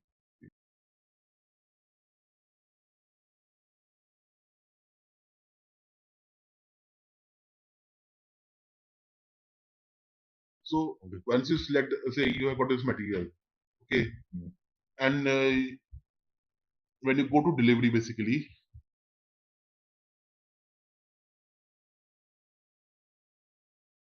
so here it will show you from item to item. Okay. Okay, and your sales order is there basically 10, 20, 30, 40, like that way. Okay, you want to deliver first two, 10 and 20 only. So here you can put up from item 10 to 20. Only those 2 rows will be selected. Rest 2 rows will not be selected. Okay. Okay. For example, let's say I have a 10 and I want to build 10, 17 and 19 only. 10 and 30. Say for example 10 and 30. Yeah, I don't want to build 20. I want to 10 and 30. If I put 10 and 30 here, it's gonna be selected 20 also. No, right? so then so here what is happening? This the 20 will be not confirmed, right? 30 will Yes. be confirmed. So once you start creating delivery, system will automatically take only confirmed material, and that is and the customer has got yeah, I accept partial deliveries. The only materials which are confirmed, the SAP takes only that into delivery creation right now, and not the not confirmed ones. Okay. Even if I put it from 2, right? You don't put anything from inform and 2. You remove that. Okay. You just put up the order number and then do it. Since the 20 is not confirmed, it will not get picked up in the delivery creation because the delivery quantity is not there. It is 0. So Okay. SAP will understand here. Yes, the SAP if will one understand is it not there. automatically. Yeah, it will not pick up it automatically. Okay. So can I build each item? Like if I wanna, can I deliver each item? How can I say it? I want to deliver each like certain items, but it's not coming in an orderly fashion. Like I want to deliver 10, 40, and example 80. Only this and item lines. Can I do it in the delivery, or I have to structure it in the way I can only put from 2, so I can select No. item. You can deliver it without that also. Like from the same way you showed to me. Yes. Without from and 2, you can use that because others are not confirmed. If others are confirmed, okay, like 20 is also confirmed.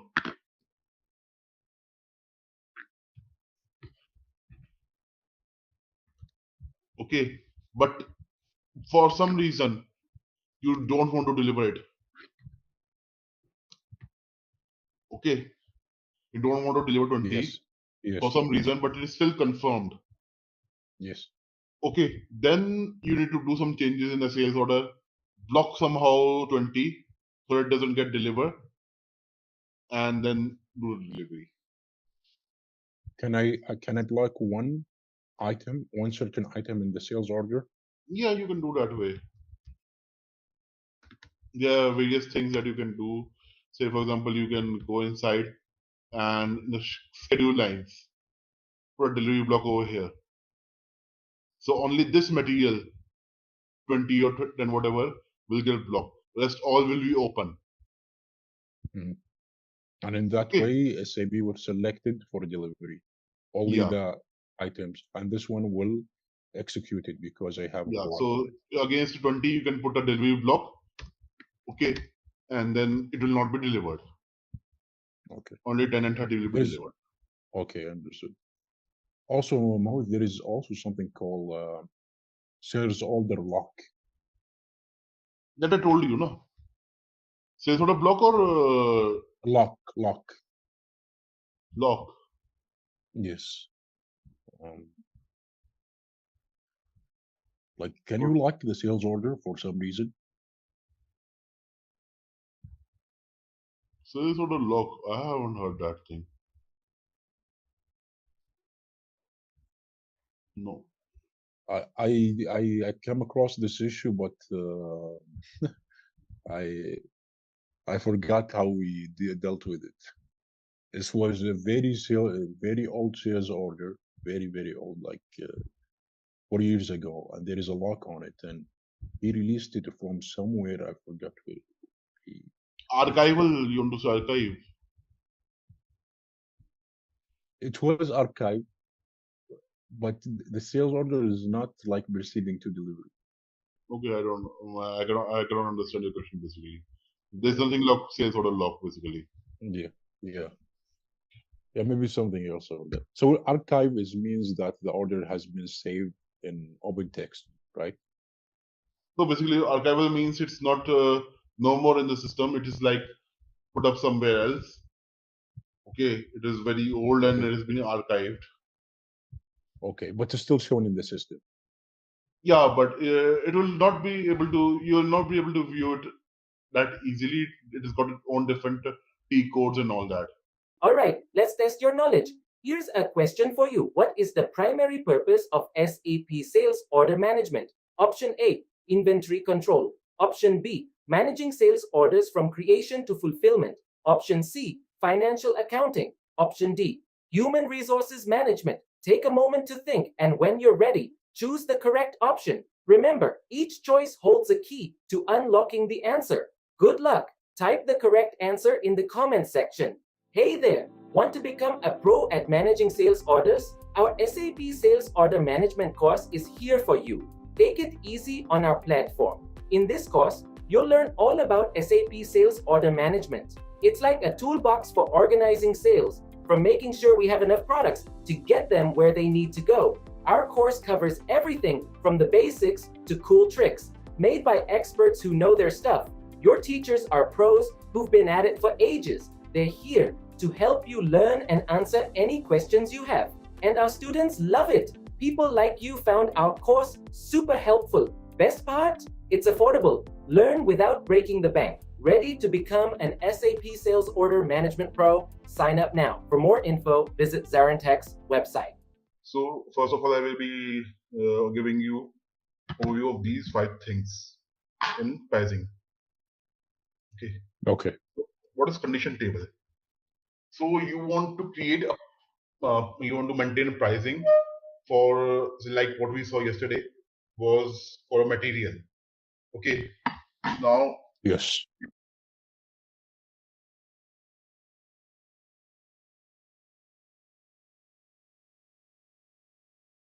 so it's a table basically to store values for a particular record.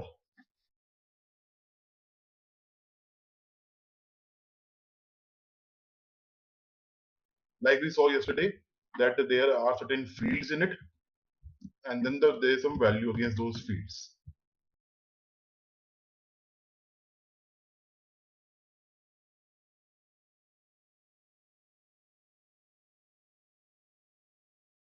So this is a field: sales org, distribution channel, customer, material.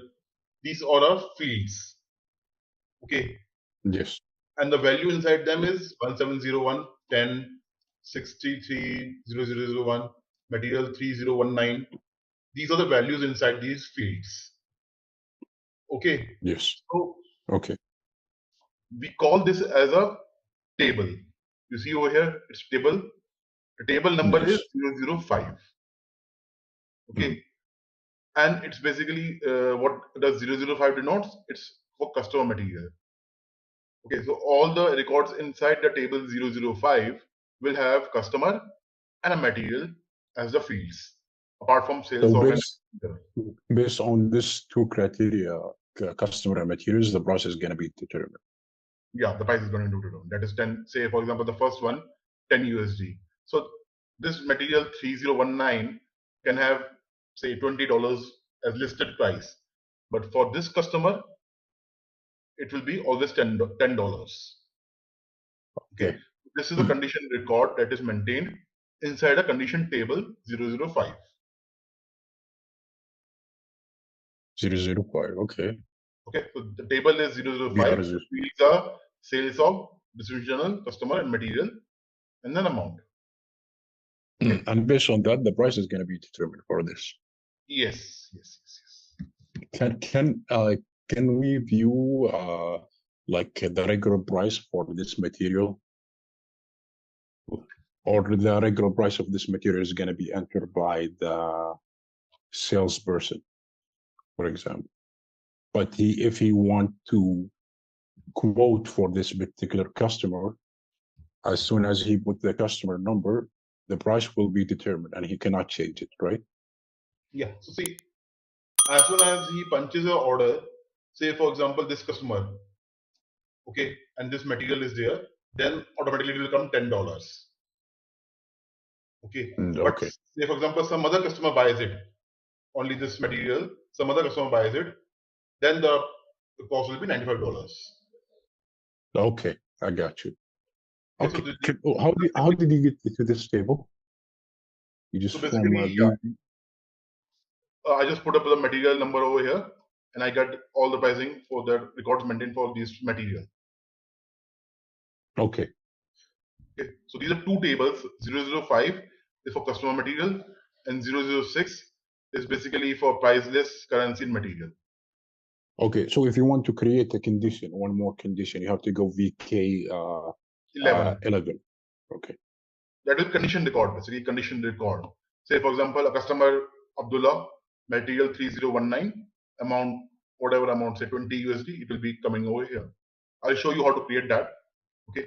Once we go inside, I will show you that also. Yes. Now let us see how these tables are made in SAP. So you go in SPRO, then you go into basic functions.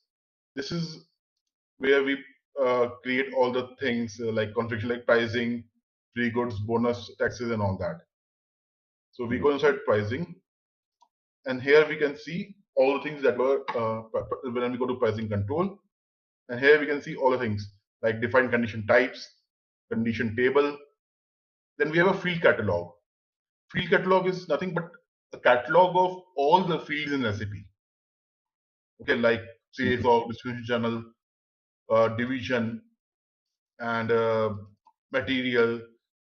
Okay, you can be having some custom fields also, which are created. Okay. Then you can have address, document type, dynamic key, object type, preference, customer hierarchy, any field in SAP, you can file it over here, and then you can use it to create condition tables. Okay, basically fields are attributes on which you can create condition tables and then condition records. So these attributes have to be associated with either customer or material, because only then the value will come inside these attributes. They will get populated, and then this is that it will help getting the price of the material. Okay. Okay. So these are So only attributes. this is only based on the customer and materials. These attributes. Yeah, either of them. Like this is material usage, material group 1, material group 2. So either these fields have to be associated with customer or with material. Okay. Okay. So that you can use these fields. Then if it's say associated with the customer, the value will be inside the fields, and then basis that value, it can be used to determine the price. If it is inside the material, then again it can be used that okay, fine, this material and the value is over here, so this price will it refers to this material. Then it can use the pricing for that material. So it contains all the fields inside SAP. It's a huge list basically. Then you create condition tables. So condition tables, I will show you 005. So we just saw 005 over there. So this is the table structure of table 005 customer material. The first field over here is with validity period. It means that the record that is going to be created in this table should have a validity period from and to date. By default, SAP takes from date as the date when the record is created. Okay, and to can be anything till the end of the universe. It can be anything. Okay. Okay. Table number is the same as we saw just a few seconds ago. It's the same as BR00. Yeah. We saw it over here. So this is the same table 005. I have opened the same one for your reference, and we see it over here. Okay. Then if we want to say how do we create right now I'm going to show you, but at the first creation screen, all the fields are in this field catalog over here, in this part of the screen, on the right hand side of the screen. Okay. Yes. Then you select, say for example, you select this field, and then let me try if I can, I don't know whether I'll be able to create it or not.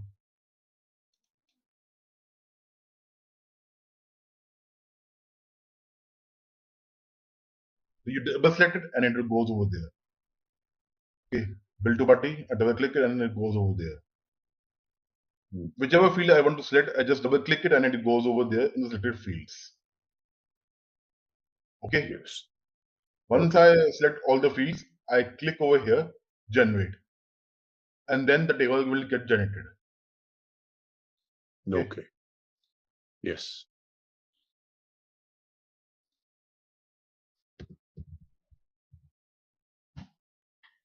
So sales of customer material. There are certain technical names for these fields. Okay. So technical name for sales org is BKORG. Then for distributional VTWEG, customer Kunar, and material Matner. Okay. These are basically required for programming purpose by the technical team. For future, like they want to use this table to basically write some code or write some logic, then you need to know these field names, okay, so that they can fetch these values inside the program and get values for these fields inside the program, and then put it populate them so that they can be used for table 005. Okay. Okay. Now there are certain standard. This is standard technical names. Yeah, this is standard. Okay. Now there are certain header fields and certain item fields. You can see over here item field. So item field is against only material. Rest all are header fields. So how do they? Why are they called header fields? Because yesterday I told you in sales order, if we go there, we have header and then item. Header contains customer name, address, sold to party, and all that, and then item contains material, right? Yes. So on the same basis, these all three things, sales order, distribution, and customer, they constitute the header. They are the header of the sales order. Whereas material is at the item, so we have it at the item field. So this is how you create a condition table. Now you can have various condition tables assigned to a condition type. A condition table is just one thing, like what we saw over here. It is condition table. But what is a condition type? Condition type is a level up of condition table. Okay, first you create condition table and then you go to condition type. So condition type is a list of is a group of all the condition tables like 005, 006, blah blah blah. So there can be many condition tables inside a condition type. PR00. Condition type can be PR00. Yeah, the condition type is PR00, and tables can be like 005, 006, 004. Okay. Okay. So you can have n number of tables assigned to a condition type. Condition types can be standards and can be customized. Yes. Condition tables. Yeah. Yeah. So tables, if you talk about standard tables, okay, from 0 to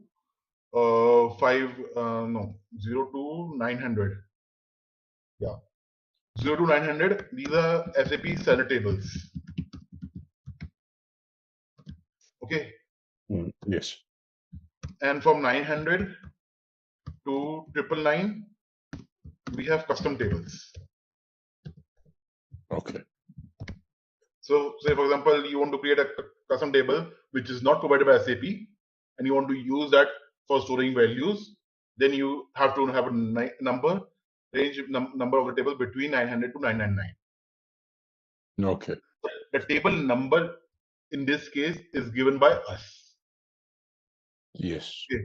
So when we go to create table, it asks for your number basically. I'll show you again. See, here it asks for your number. Like I enter 930. Okay. Same table will be open and it's ready for creation. Yes. Okay. So it's a number given by us and not by the system basically over here. Okay. So these are the Yes. things that are to be remembered in condition table. Okay. Now coming into condition types. So there are various condition types already defined by SAP. You can have their standard as well as you can custom also. Condition types can be discounts, can be Yeah, discount, pricing, rebate, tax, can be yeah, anything. Okay, the price, okay, PR00, then price can be of they've given a lot of pricing, then there can be discounts, rebates, wow, it's okay. cash discount, SKTO, output tax, sales tax. Down payment, and our company use something called more. It's about down payment, retention, and Down payment is something different. Okay, down but payment is it's something like comes, you need to define, that is not a pricing basically. That is a strategy of payment to be received. it's under a condition. It's under condition So pricing. you I'm basically, sorry. whatever amount you're receiving, you're putting it up in a condition type. Yeah, you put it in the condition type, but it's coming under the condition pricing, component of pricing. You can have that as a price also. It will be like negative. It will be getting deducted from the main price, net price later on. Yeah, it's like advance payments, when there is a retention payment. Yeah. And this can be configured here in the condition type. Yes. So there are various fields inside a condition type. First of all, there's a condition class that determines what type of condition type it is. It is a discount, price, expense reimbursement, taxes, extra pay, fees, taxation. So there are these 11 categories, Okay. classes on which the condition type can be classified. Okay. Then is the calculation type. So calculation type means how can you calculate the value? Okay, it is like Okay.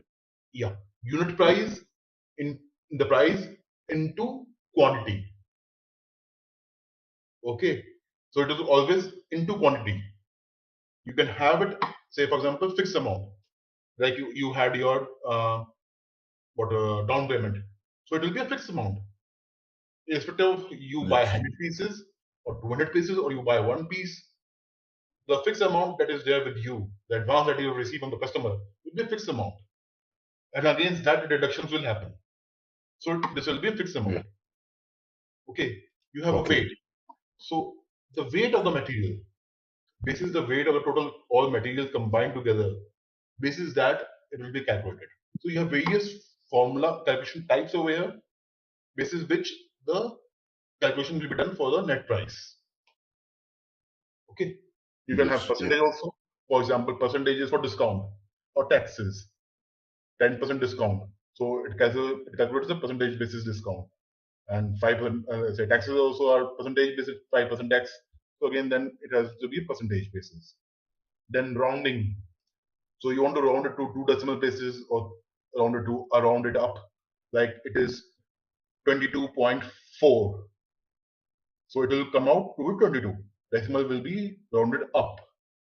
Rounded down means if it is 22.6, it is rounded off to 23. So that way it will be rounded up or rounded down.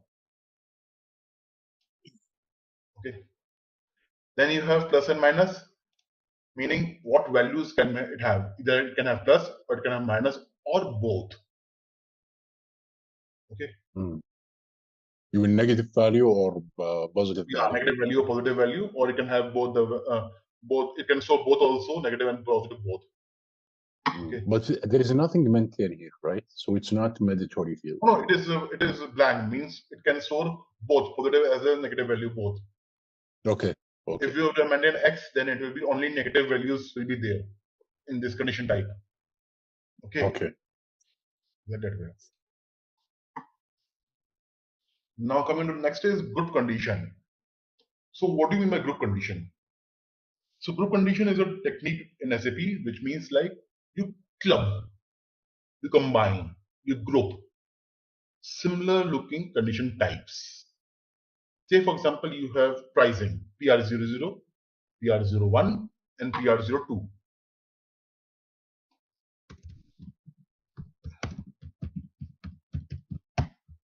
PR00, PR01 and PR02. Okay, so you got 3 condition types, 3 pricing types.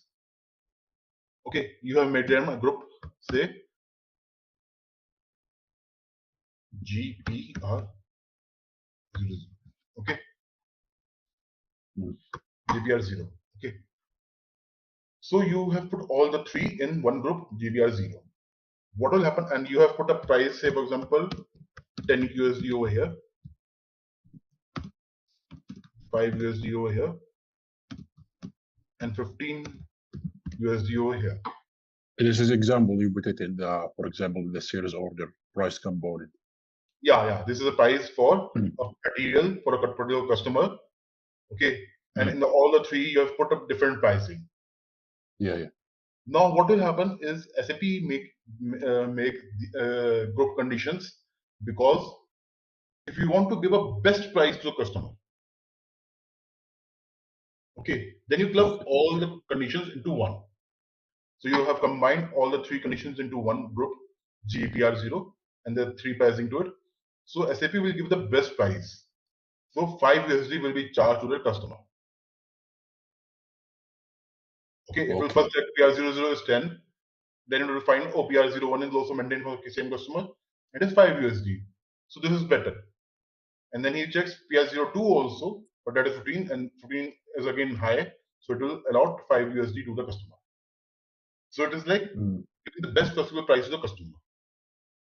Okay. Okay. This is only gonna be determined if you maintain the condition record for this price type. Yes. And you make it a group condition. Same, it can be in discount also. You have running 3 discounts running, 10%, 5%, or 15% discount running. So whichever is the best discount, for it will be 15%. There is the highest discount that will be given to the customer. Okay, 3 schemes running. Whatever scheme you want, which is best scheme for the customer, it will give out that scheme to the customer. So this is the group. Then now coming on to how the entries are made. So like there are 3 things over here. Blank, no limitations. You can have n number of PR00 in a sales order.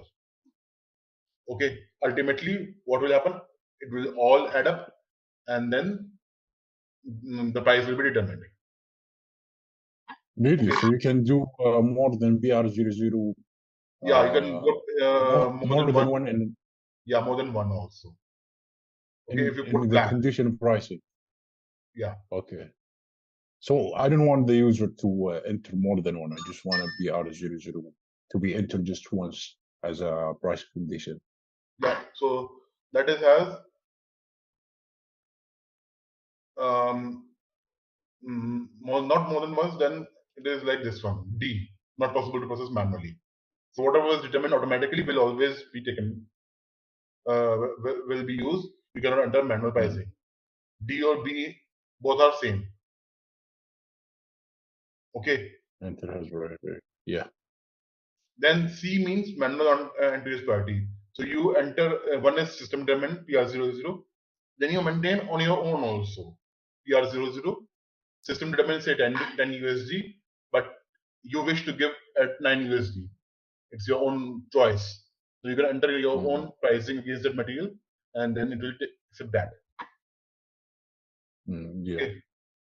So you have put over C. That means you can enter your manual entry also in the sales order, and that will be used as pricing. Yeah. Here, for example, if you enter the material, you enter the plant, the sales order, and you click enter. There is A means free. Means they won't get any pricing for it. It will be the price will still be determined. Okay, 10 USD, but this will be zero only. Ultimately zero, because you are giving it as a free. But you want the user to enter the condition type, pricing type. So he need to enter manually, for example. Yeah, he need to enter BR00 manually. For example, yes, if he enter the materials and he click on enter and he enter all the details and he click on enter, the system is gonna be through an error and tell him to enter the price. In order for him to enter the it price, will give you a message that PR00 is not maintained. Yeah. Okay, then you have to maintain it manually. Yeah, and this is manual entry has priority. Yeah. Is this now this is gonna be assigned to particular sales organization? Yeah, we'll come on to Company the code? We will come. We'll Okay. come. This code. Now coming on to the master data. So propose valid from date. So here I was telling that it has to have a validity period from date and to date. So proposed validity from period will be today's date on which the date it is created. You can change it also to the say, for example, first day of the week or first day of the month, first day of the year, or no proposal. No proposal means whatever the user wants to do. He wants to maintain for future, he can maintain it for future also. He wants to maintain it for past, he can maintain it for past also. Okay. If you maintain it for, then system will not propose anything. It will wait for your input to the record.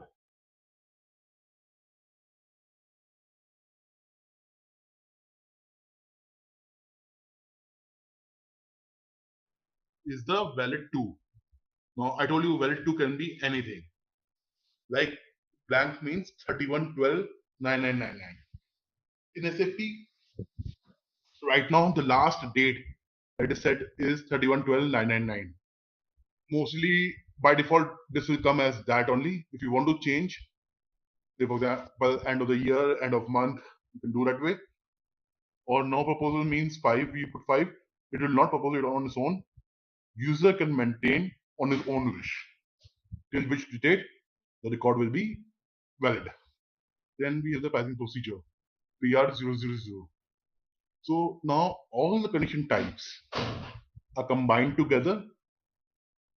Say for pricing, discount, taxes, all these condition types are combined together and put inside a pricing procedure. Okay, so I told you about condition table, then condition type, okay, and then pricing procedure. So you see, these are how the hierarchy goes: condition table, condition type, and then pricing procedure. Okay, so this is how the hierarchy of pricing works. So you put a pricing procedure. This can be put later on also. Right now you are not maintain it because this comes at a third step. First you need to define all the condition types, then only you can get a pricing procedure. So you can leave this blank when you're creating it first. So you have to define the condition type first, then yes. Condition, first define all then the price tables. Then you have to So first define all the pricing tables, then all the pricing condition types, and then the pricing procedure. Now something is called a scale. So scale is basically you maintain a pricing. Say, for example, 1 eaches till 5 eaches, whatever customer buys, I'm going to charge him 10 USD. Okay, this means, say for example, the customer buys 5 each, 4 pieces, we are going to charge him 40 USD. Okay, the next slab is say 6 eaches to 10 eaches. I'm going to say charge him 8 USD, because the more he buys, I may reduce my price. Okay, it's like a quantity. If you buy more quantity, I may give you a discount. It's like that way. Yes. Okay, so now if the customer buys, say example, 8 pieces, so he is going to charge 8 into 8, 64. Okay, so this is Okay. called a scale. This is called scale 1 to 5 and 6 to 10. So this is called scale, and you are maintaining a scale basis eaches, that is units of quantity. Yes. So here you say quantity scale. Okay, you can have your value scale. Say for example, you buy goods worth from $10 till $20. I am going to give you 5% discount. If the value of the goods is between 20 to 30, I'm going to do 10% discount. So this is that you can have value scales also. Okay, gross weight scale, net weight scale, volume. These are all the different type of scales that are there. You can have the scales like descending or ascending, whatever you want, and then that can be used. And scale type can be maintained in the condition record. So in condition record, we maintain the scale. I'll show you one how to do it. We go over here.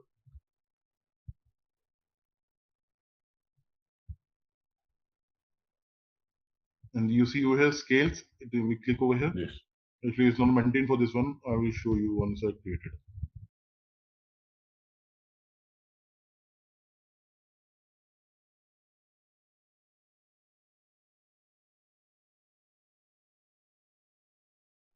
Rest all fields are come on and so on.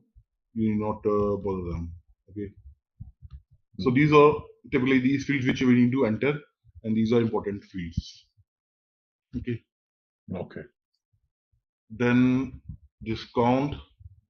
I will take. This is our discount condition type, cash discount. Condition class will be A, discount of surcharges.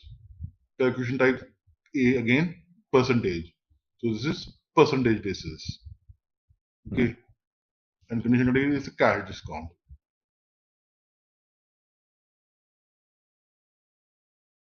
Why you need to categorize this? So there can be different type of discounts over here. But You is have that gonna be say, affecting? Is that gonna do any effect on the discount itself, or it's just discount? Because he already defined the determinant of this discount. You know, he gonna do it based on percentage. what? So a condition category is not gonna do what is the effect? I know condition type is gonna do the percentage discount, and condition class The identify condition this as a category discount. basically determines uh,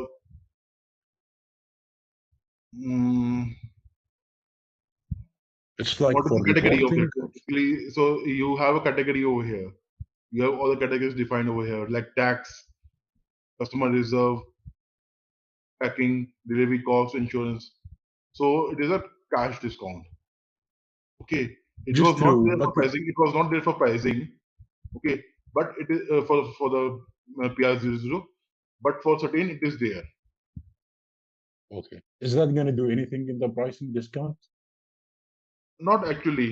It is not going to affect much. Okay. It's just for organization purpose. They go just to Yes. organize it. Yes. Yeah. So one more thing is there that is called access sequence. I just missed that thing. Yeah. Access sequence. Okay. Get access sequence. So basically, what you have is you have these condition tables. Here's condition table. Here's condition tables. Okay, so you have maintained a condition table 005, 006, and 004. You created these three condition tables. Okay, Yes. this is for customer material. This is PL and material, price list and material, and this is only material.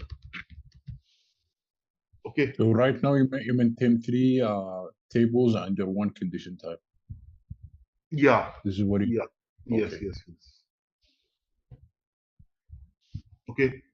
Now, system, you have maintained pricing in against all these. Okay, you have maintained a condition record against here also, here also, and here also. Okay, the customer material, then price material, and the material. Now, okay, you want, obviously, because when you create a sales order, if it doesn't find over here, it will go to here, or it will go to there. Okay, wherever you find the value, he will display it in the sales order. But is it going to take it by hierarchy or sequence? It will always follow sequence. First, it will go to 005, 006, and 004. Okay. Okay, this sequence is stored somewhere in SAP. You need to make a sequence of it, right? That first it will go to 005, then 006, and then 004. System cannot say on its own decide, I want to now go to 004 first, then 005 or 06, or 06 also first. It cannot decide on its own. You need to tell the system to which access which table first, which second, and which third. So that is what we call is access sequence. What is the sequence of accessing the condition tables? Okay. Okay. Can we maintain one right now?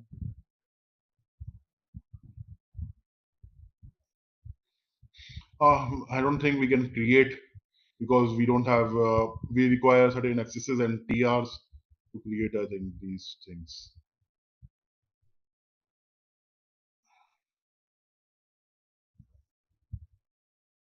So this is PR00 access for pricing.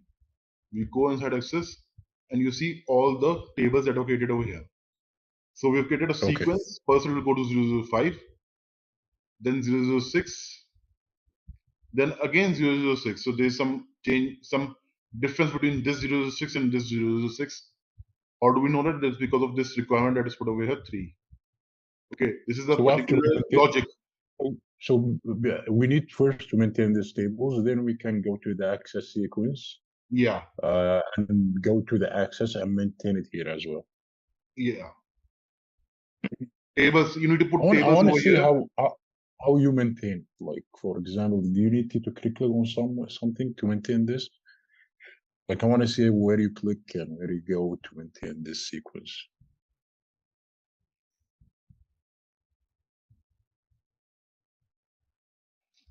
So again, the SPR only. Here is access sequence. Beneath condition tables, there is access sequence. Here and then set access sequence.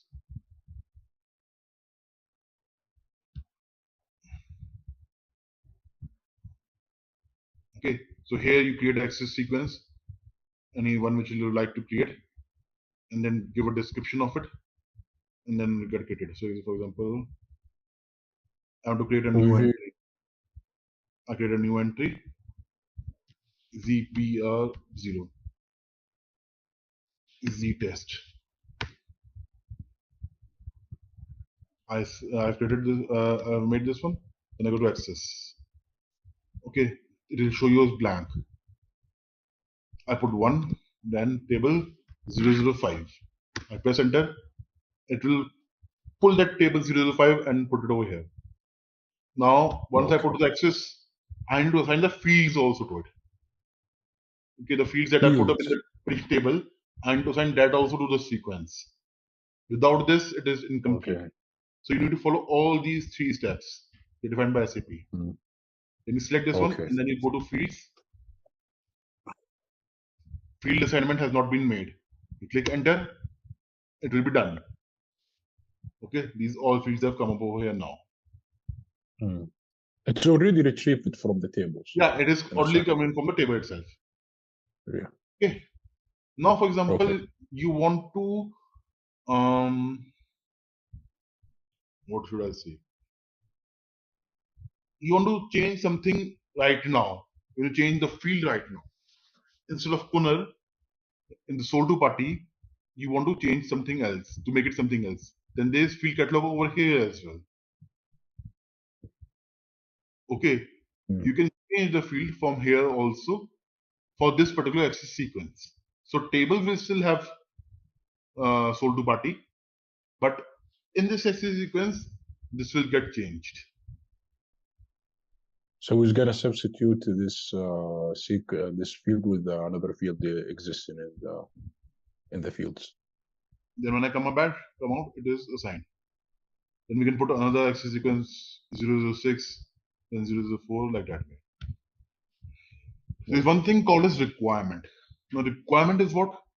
If this condition gets fulfilled, only then this access sequence will be used. You have a requirement that first this will be fulfilled. First, this condition will be hold true. Okay. So you ask technical team to write certain things, certain code, certain condition types, requirement condition types, and then it is basically too technical for right now. It is not linked to us. It is to SAP technical team. Okay. Or if we go later on into deep sessions, then I can tell you later on. So Okay. these are different routines that are there right now, and whichever we want, we can put up over here as a requirement. This is like telling SAP to go to if this requirement fulfilled, you can take up Yes, take if this up the requirement is sequence. fulfilled, then only it will be allowing it to populate use this field. Otherwise, not.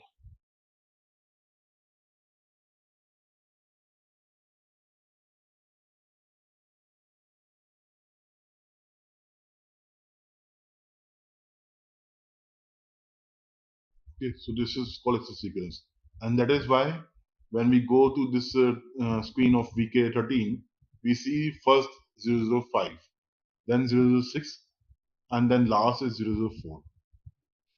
Hmm. Okay, so basically in SAP we maintain the first axis as the most specific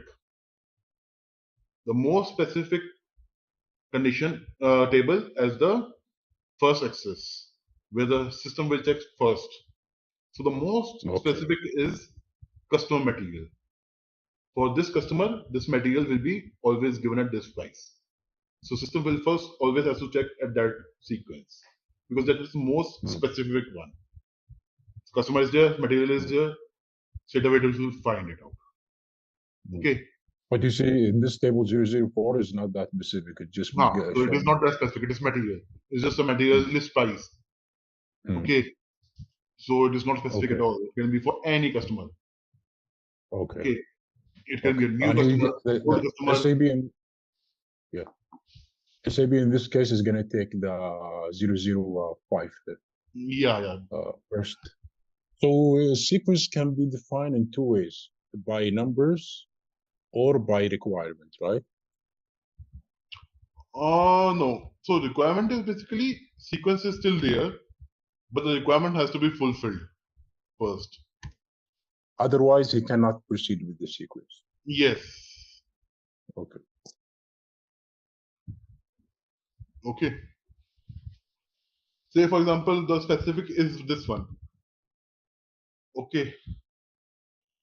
If the specific is this, it has find that the pricing is maintained in this level at level 30. Okay. The material the price is maintained at level 30, but the requirement is not fulfilled. the requirement, the code Okay. written, the logic written inside this is not fulfilled, then the price will not get determined. The material will have zero Okay. pricing. It will show an error. Okay. Okay.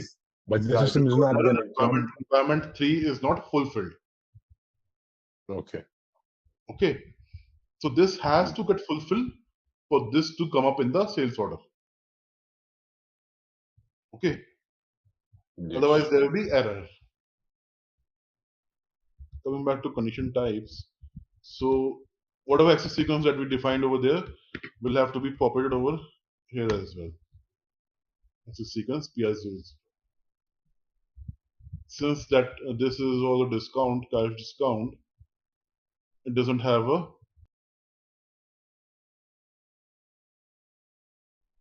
access sequence. So what does it denote? This discount doesn't have access sequence. That means you can enter this discount manually in a sales order. Okay, there is no condition Yes. record to it. There is no condition table to it.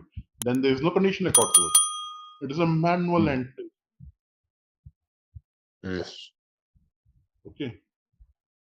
But we can create a condition record for this, right? Yes. So like I think this can be SPTV. Let me check.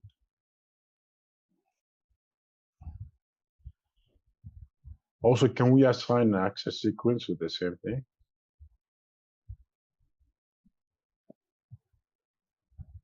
Yeah, we can assign anything.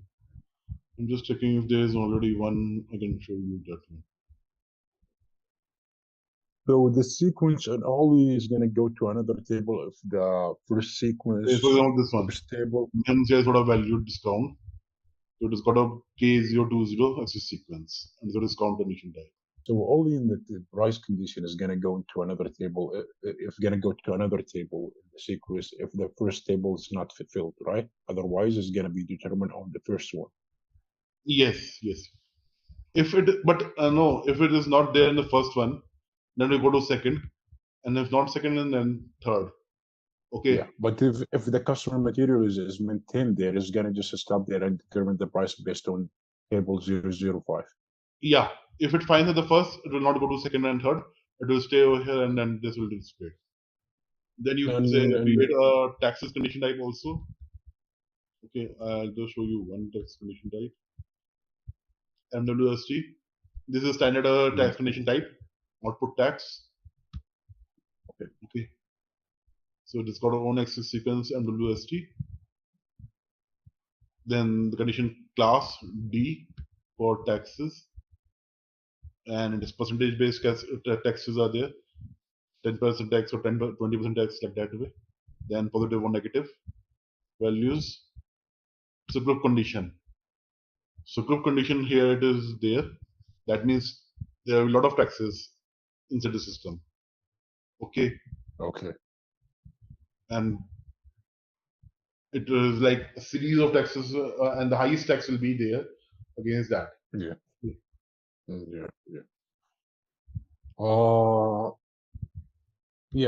So far, this is class condition on calculation condition is a standard or it can be customized also. What? Condition class and calculation type is No. standard. This will be standard only.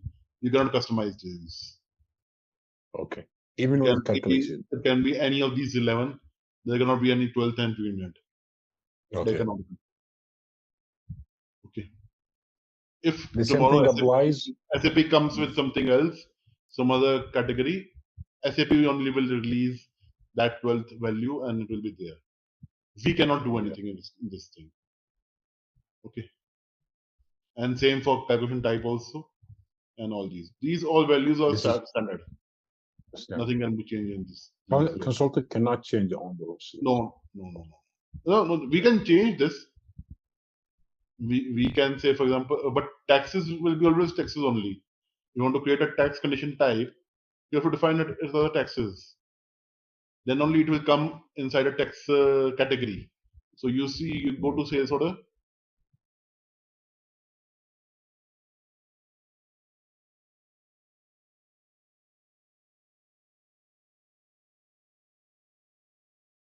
you see over here, there's a tax field. Yes. How is this getting? So all these value, this value coming over here, 72,000, is basically basis the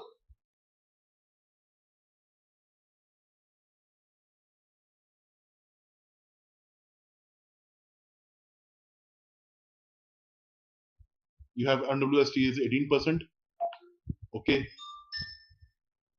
this is Why 7. there is so four type of condition type in tax? So I show you now it is a group condition. So they've maintained group conditions on taxes types. So there are 4 different type of output tax: MWST, IDM2, IDMW, IDM3. Yeah, but the system only it's all have the same percentage. Yeah, it is Because the having all the system same percentage. Yeah. So it is having all the same percentage, but only one will be active. This is active right now.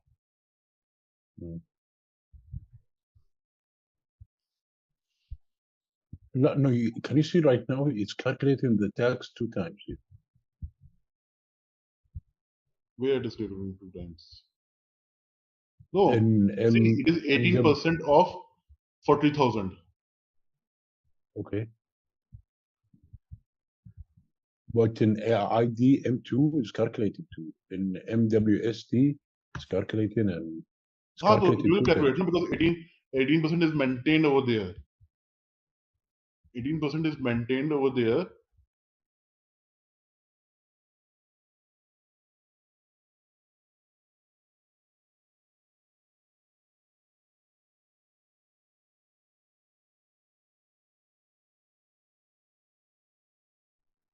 To 7,200.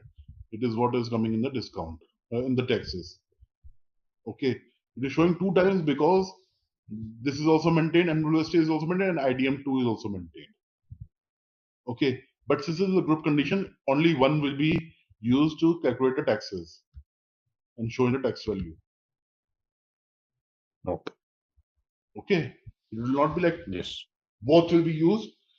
It will be only one that will be showing us because it's a group condition. If this will not have been a group condition, then total, that is 36% tax will be put up, and that will be 72,000 plus 72,000, that is for 14,400 rupees. Okay, this is what is the thing with the group condition. So that is why we need taxes over here in the condition class. So it is basically, it helps us determine that these all 4 are tax condition types, and the value of it should go to the tax field. Okay. Yes. So that is why we need to define that as the taxes. Okay. Yes. Now manual entry is not possible process personally. Obviously, you don't want to put the taxes manually. Okay, it has to be written system basis.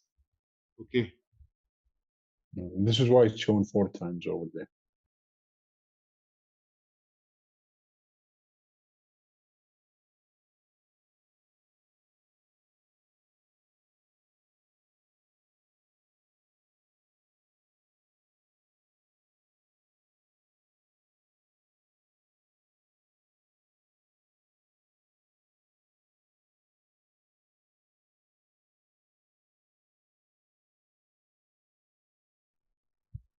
So I told you about the 3 condition types: PR00 for pricing, then SKT0 for discount, and NWST for taxes.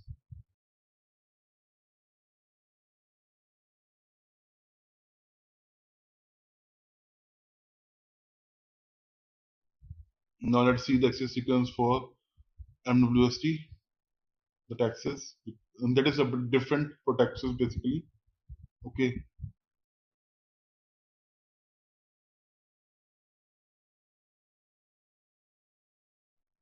So taxes you will not generally find this is some customer field or material field.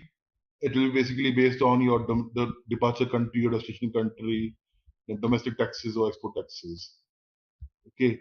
Say, for example, you go to the domestic taxes and you have different fields over here, like country, tax classification of the customer, and tax classification of the material. Okay, so customer Yes. falls into under which tax category? Okay, and material falls under which tax category? So you have different materials, and the government asks different percentage of taxes for different material.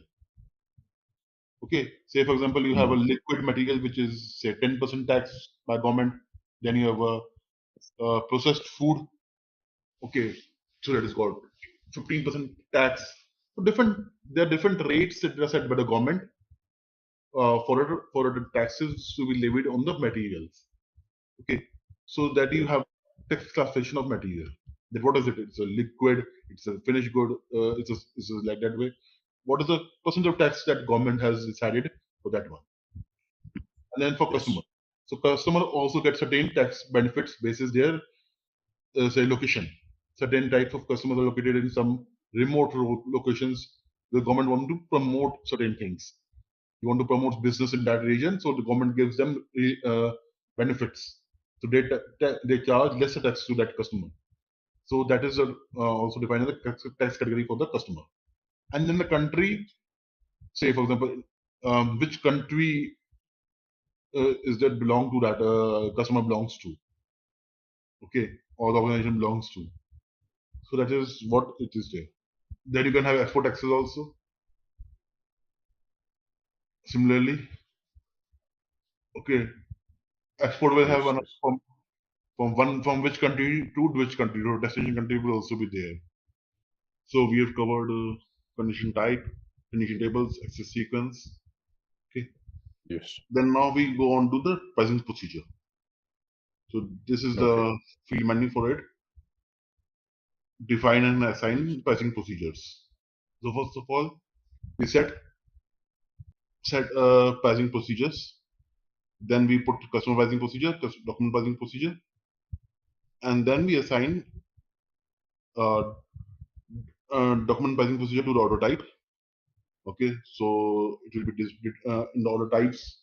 What type of pricing procedure will be determined? Billing types, and then we set the pricing procedure determination.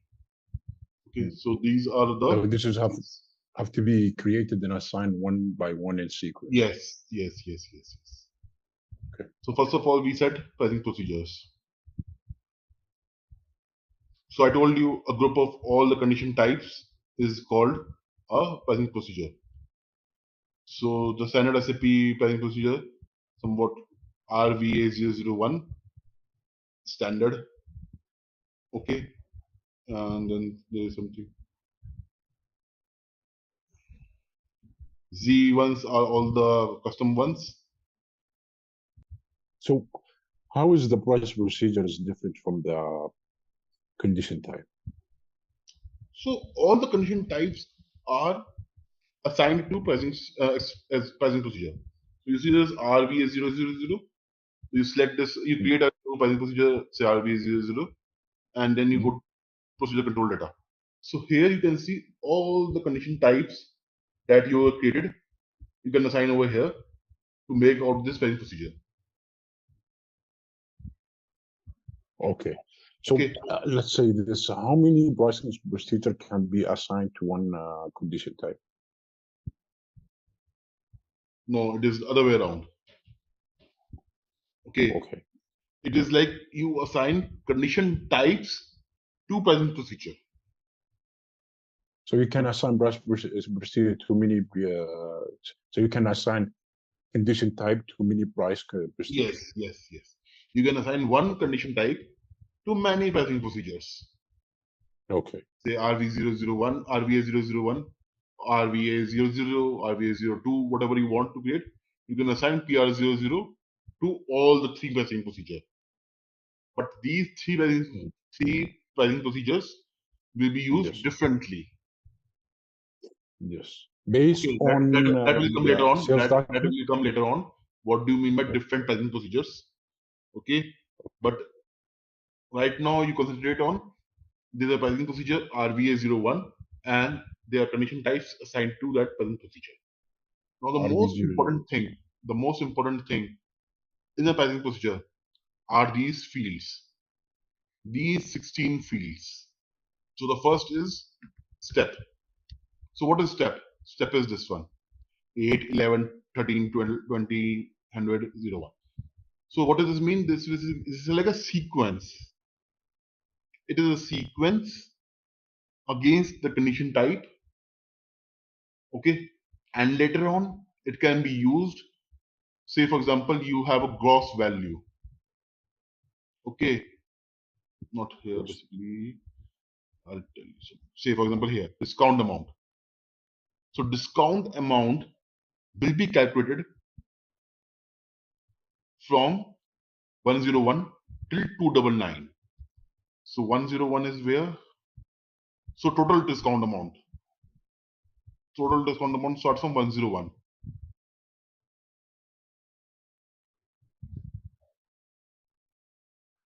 Say, so from here.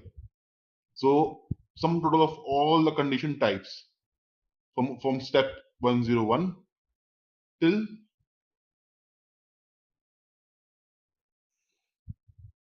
299. 299 doesn't exist, but it is before 300 always.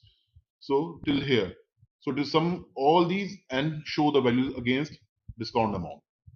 So where there is no condition type, but there is a description. Okay, it is like a heading. Okay, Like a what? heading, headline. Headline. Okay, and then the step will come into picture in this heading, and it will show you the amount over there. Now I take Okay. example in the sales order. I tell you from sales order, you see over here net value 40,000. There is no condition type against it, but this net value is coming up after totaling up, or say net value 3, net value of item. These doesn't have any condition types. Condition type is blank over here. You see in sales order. Okay, but the value is coming. How is this value getting coming up? It is getting coming up basis the condition type above. So it is getting displayed from here. Similarly for gross value, the gross value is nothing but will be having the value from here, from the pricing, from the PR00. I'll open this only. So it is RVACCN.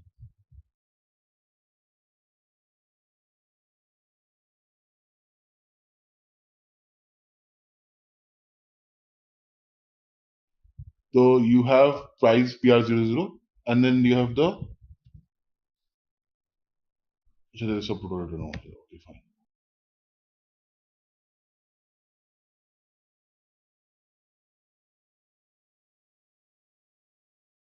So you can see over here also price discount from 101 to 1999. 199 will be somewhere over here above 200. So you see all the discount, that is discount SKTV. SKTV is within this 100 and 200. So the procedure, so the condition type will, if you assign it from two, is gonna go with through all of these procedures, and it's gonna determine the price. No. I'll tell you later on. I'll tell that thing later on. Okay. So you have SKTV over here 290, and at 300 Okay. you again have got 1012 300 is 290 2999. So this Yes. step is used in from and to calculation. Okay. Okay. Then you have the counter. 2, 3, 4, 5, 0, whatever you want. Okay. So this counter basically helps in group conditions. In group Okay. conditions. Okay. Okay. So you say you have this group condition RA01, RA00, RC00, RB00, and RD00. So these R conditions are all group conditions. So in group conditions 1, 2, 3, 4, 5, the step will always be same. So you see these steps are same. Right? Yes. So only one of these 5 values on one of these 5 condition types will be in the sales order. All 5 cannot be there.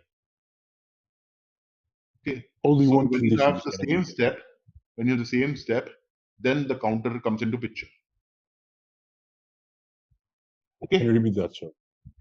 When you have same step Oh, yes. for different condition types, then the counter is used for those condition types. To be Okay, so you determined have which one is gonna be. same step 110 5 different condition types. So you have to use counter. And this Okay. counter is, what is the effect of this counter? Is gonna determine which price procedure is gonna take. Leave pricing in procedure. the- Leave pricing procedure. This is what is the step and the counter and condition type. Hmm. Pricing procedure Condition is type. Condition type is like price. What do you call it? Price type, right? no. This is BR00. Yes, you can say that way. Yeah, it's a price Yeah. type. Yeah. Not price type. It is a what you can say. Yeah, it is a price type only. You can say Yeah, price condition type, type. discount type, or taxes type. Okay. Okay. After counter comes condition type. So I've already told you condition type what is it means. It's that. Then you have description. So description can be either a description of the condition type or can be a headline like discount amount Okay. or gross value or net value. Okay. All these type of subheadings or subtotals, profit margin. Okay. These are nothing but descriptions. They don't have a condition type. They only have but they have a value. So for example, total. Okay. Hmm. So that is called, and that can be to put up in a description. So for total, you do not describe a condition type. You want to total up all the things together, pricing minus discount plus taxes, use your total. Okay. Yes. So that total you need not put up in a condition type. Okay. Yes. Okay. Then you have from and to. So for this from and to is used basically in calculations.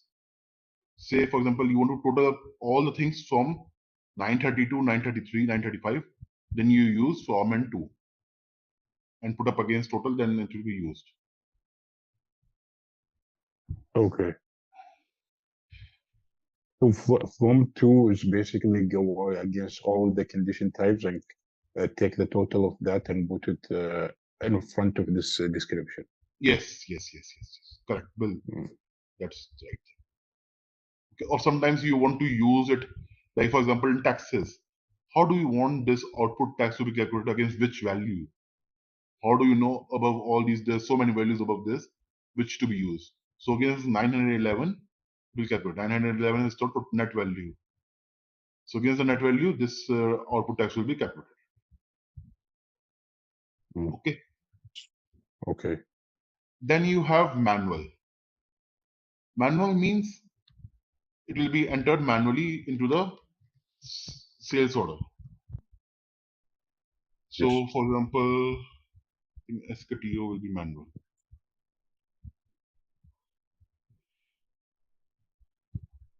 Yeah, SKTO is not manual. EK00 calculated cost, EK03. Okay, these are manual condition types. You do not have Manual condition. means You need to manual enter means manually. You need to enter them manually in the sales in order. the price In the condition sales component. order. Like I have to go to the condition, and from the price component, I have to enter this condition type manually. Yeah, you go over here in conditions tab, and you can add enter last. Okay. Somewhere here. Okay. Yes. Then there's a manual. Then you have required. Required means which are mandatory. Yes. The mandatory condition types that have to be in the sales order. If any Because of otherwise, yes. if any of these is not appearing or is having an error or having an not having value, any of these, then the order Yes. will give an error.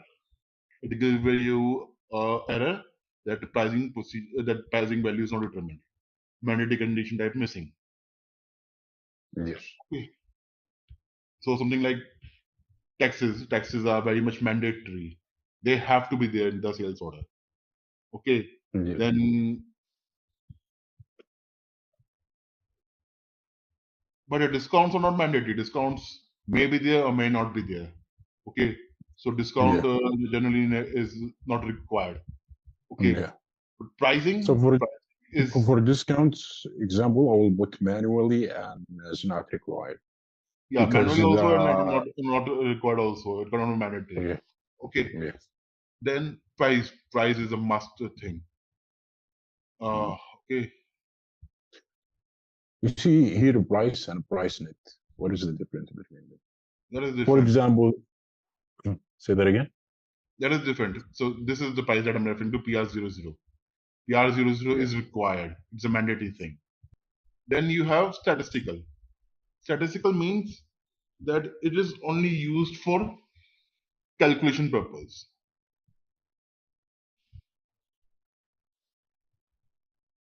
Only used for calculation purpose. Only used for calculation purpose, and not doesn't have an. It is not stored, or it is not used in, say, to determine any pricing or like that. Okay, it is used only for statistics purpose and calculation purpose only. So, say for example, that will be something like these: factoring discount, statistical value, internal price, calculated cost. So these are internal pricing only, the internal condition types, and only for statistics purpose. Say for example, tomorrow you want to do some reports. Okay, this is that what is the total discount that I've given. So you can use that as a statistical. You can put up SKT is 0 as a statistical also. Okay.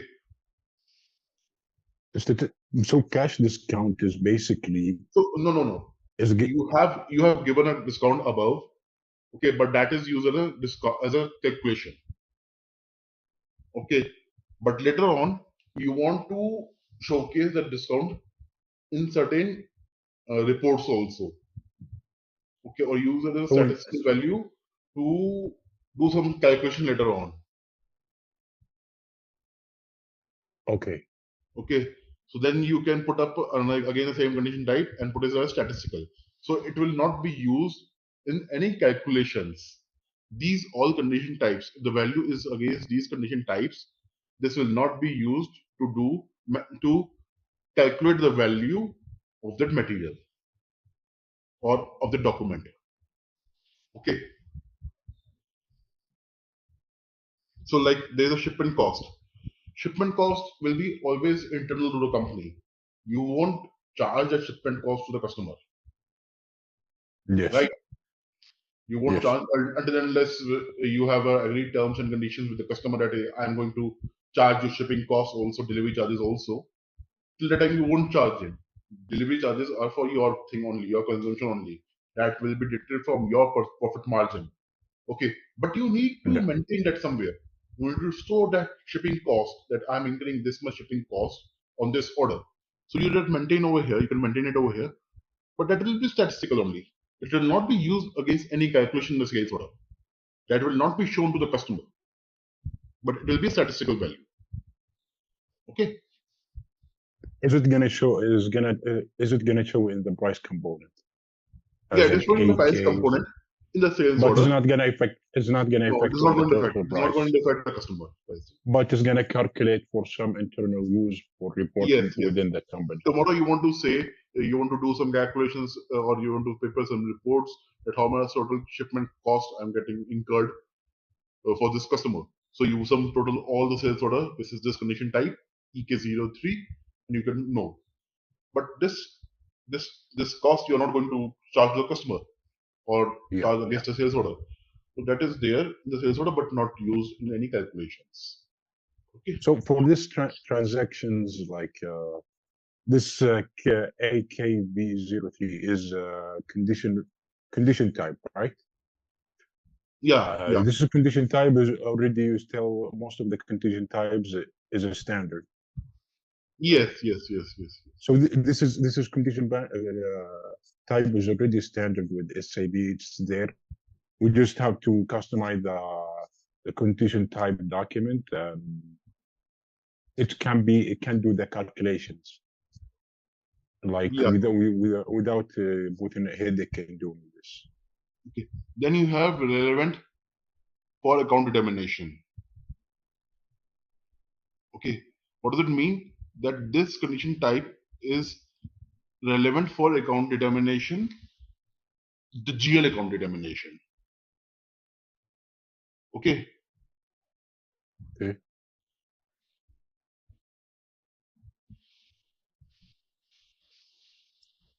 So this is basically used for statistical condition type. This field is used for statistical condition type. If you want to put the statistical condition type Relevant value in certain GL, general ledger account. Okay, then you use this field relevant for account determination. So this is basically this price condition is gonna post the value just specifically for this GL account. Yes. Say for example, if you want to put the shipping cost for the sales order in particular GL account, then you can put up a tick mark over here and then define that general ledger account in a setting.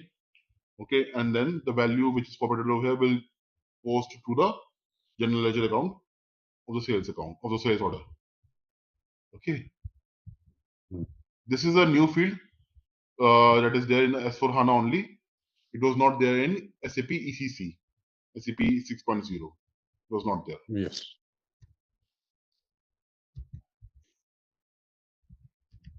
So how is that gonna help this like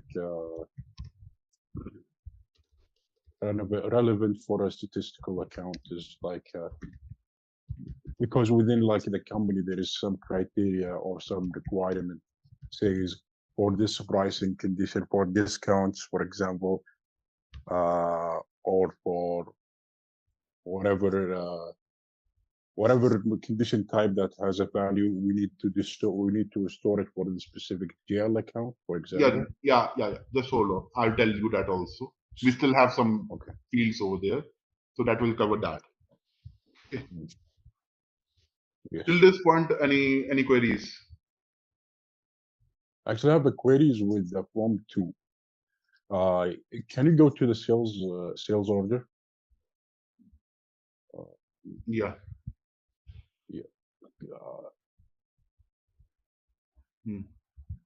So with this profit margin, internal price, and cash discount, you see profit margin here doesn't have no condition type, but how is it calculating? I believe this is related to the price procedure. So you see profit margin over here. Yes. Okay, and this profit margin over here, it is basically okay. This one is different. This is got a calculation routine. 11. That is how it is coming up. This is not a good example from. Say you see over here, IDM2. How this is getting calculated? This is getting calculated 911. 911 is net value. So you have your net value over here.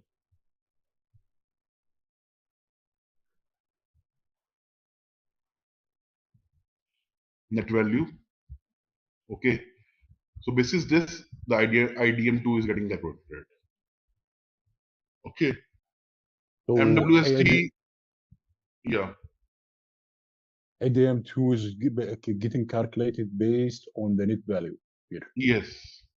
18% of 40,000. Because how do we know 18% of what? Yes. You know, because it is per in UM is not there. 18% of how much? That 40, how much is getting calculated? This is the from. So in the form it is written 911. 911 stands for net value. So net value over here is 40,000. So 18% of 40,000. Okay. Also, if you put like if you put like from you put this value, so the system knows it's gonna take and calculate that from here from the net value. But if you put like from to, it's gonna take all of this range number and between and calculate those and post it on this for example for this condition type. So you have discount amount from 101 to 300. Okay. So 101 means he's gonna take it from 101 is 102, 103, and so forth until 299. Yes. Okay. So from 1 to so all the condition types between that and total data finance showed against discount amount. So you have a discount amount of here. Above that, this discount also is 0. So from 101 till 1999 is also 0, and then 299 is also 0. So ultimately, this is also 0. So since SKTV is also 0, this is showing as 0. Okay, because it is summing total all the above till here. Okay. It has submit.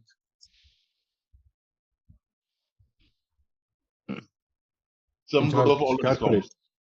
Yeah, has submit all of that discount. Yeah, and it's turned out there is no value. It's 0. Yes. Okay. Yeah, actually, I need to do some practice on this. Maybe later on I will come up with some questions. But so far, so yeah, so good. Okay. Fine. Okay, going on next to the next field is the print type. Now, print type means you want to print these condition type into the output. Okay. This is in the quotation or the sales order. In the not it will be the sales order, but later on in the invoice also you want to print the pricing, you want to print the condition type, then you use the print type. You know, also can the quotation have a sales component pricing? Quotation doesn't have any pricing. Quotation doesn't have any pricing. The pricing procedure of quotation is different from sales order. But in the end, this is the condition of the, for example, the sales engineer, he's gonna go and bring this quotation. So what do they do if they got approval BO? They will copy the same pricing and same everything to the sales order. So I remember I went to the sale quotation, and if you go to the components in the header, it show you all the condition, it give you all the price components over there as well. Yeah.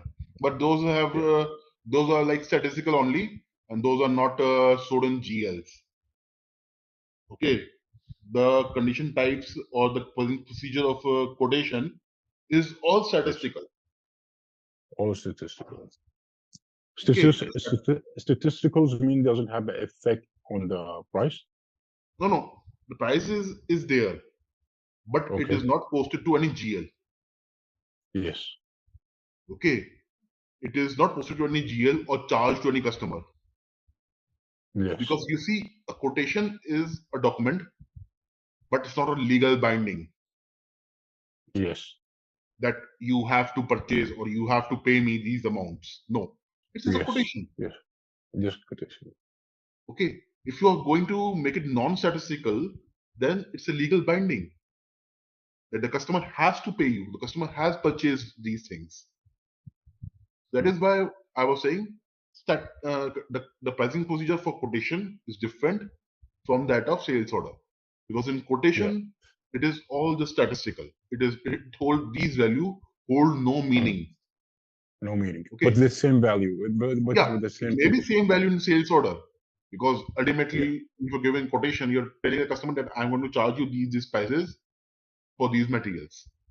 This is that only you prepare a sales order. Okay. But these value ultimately holds no, these prices don't hold no value, because No value. they're only going to charge once customer says, okay, I honor a quotation, I am fine with the quotation, I can go ahead with the quotation. Till the time he doesn't say these things, this quotation doesn't hold any value. It's a piece of paper only. Yes, yes.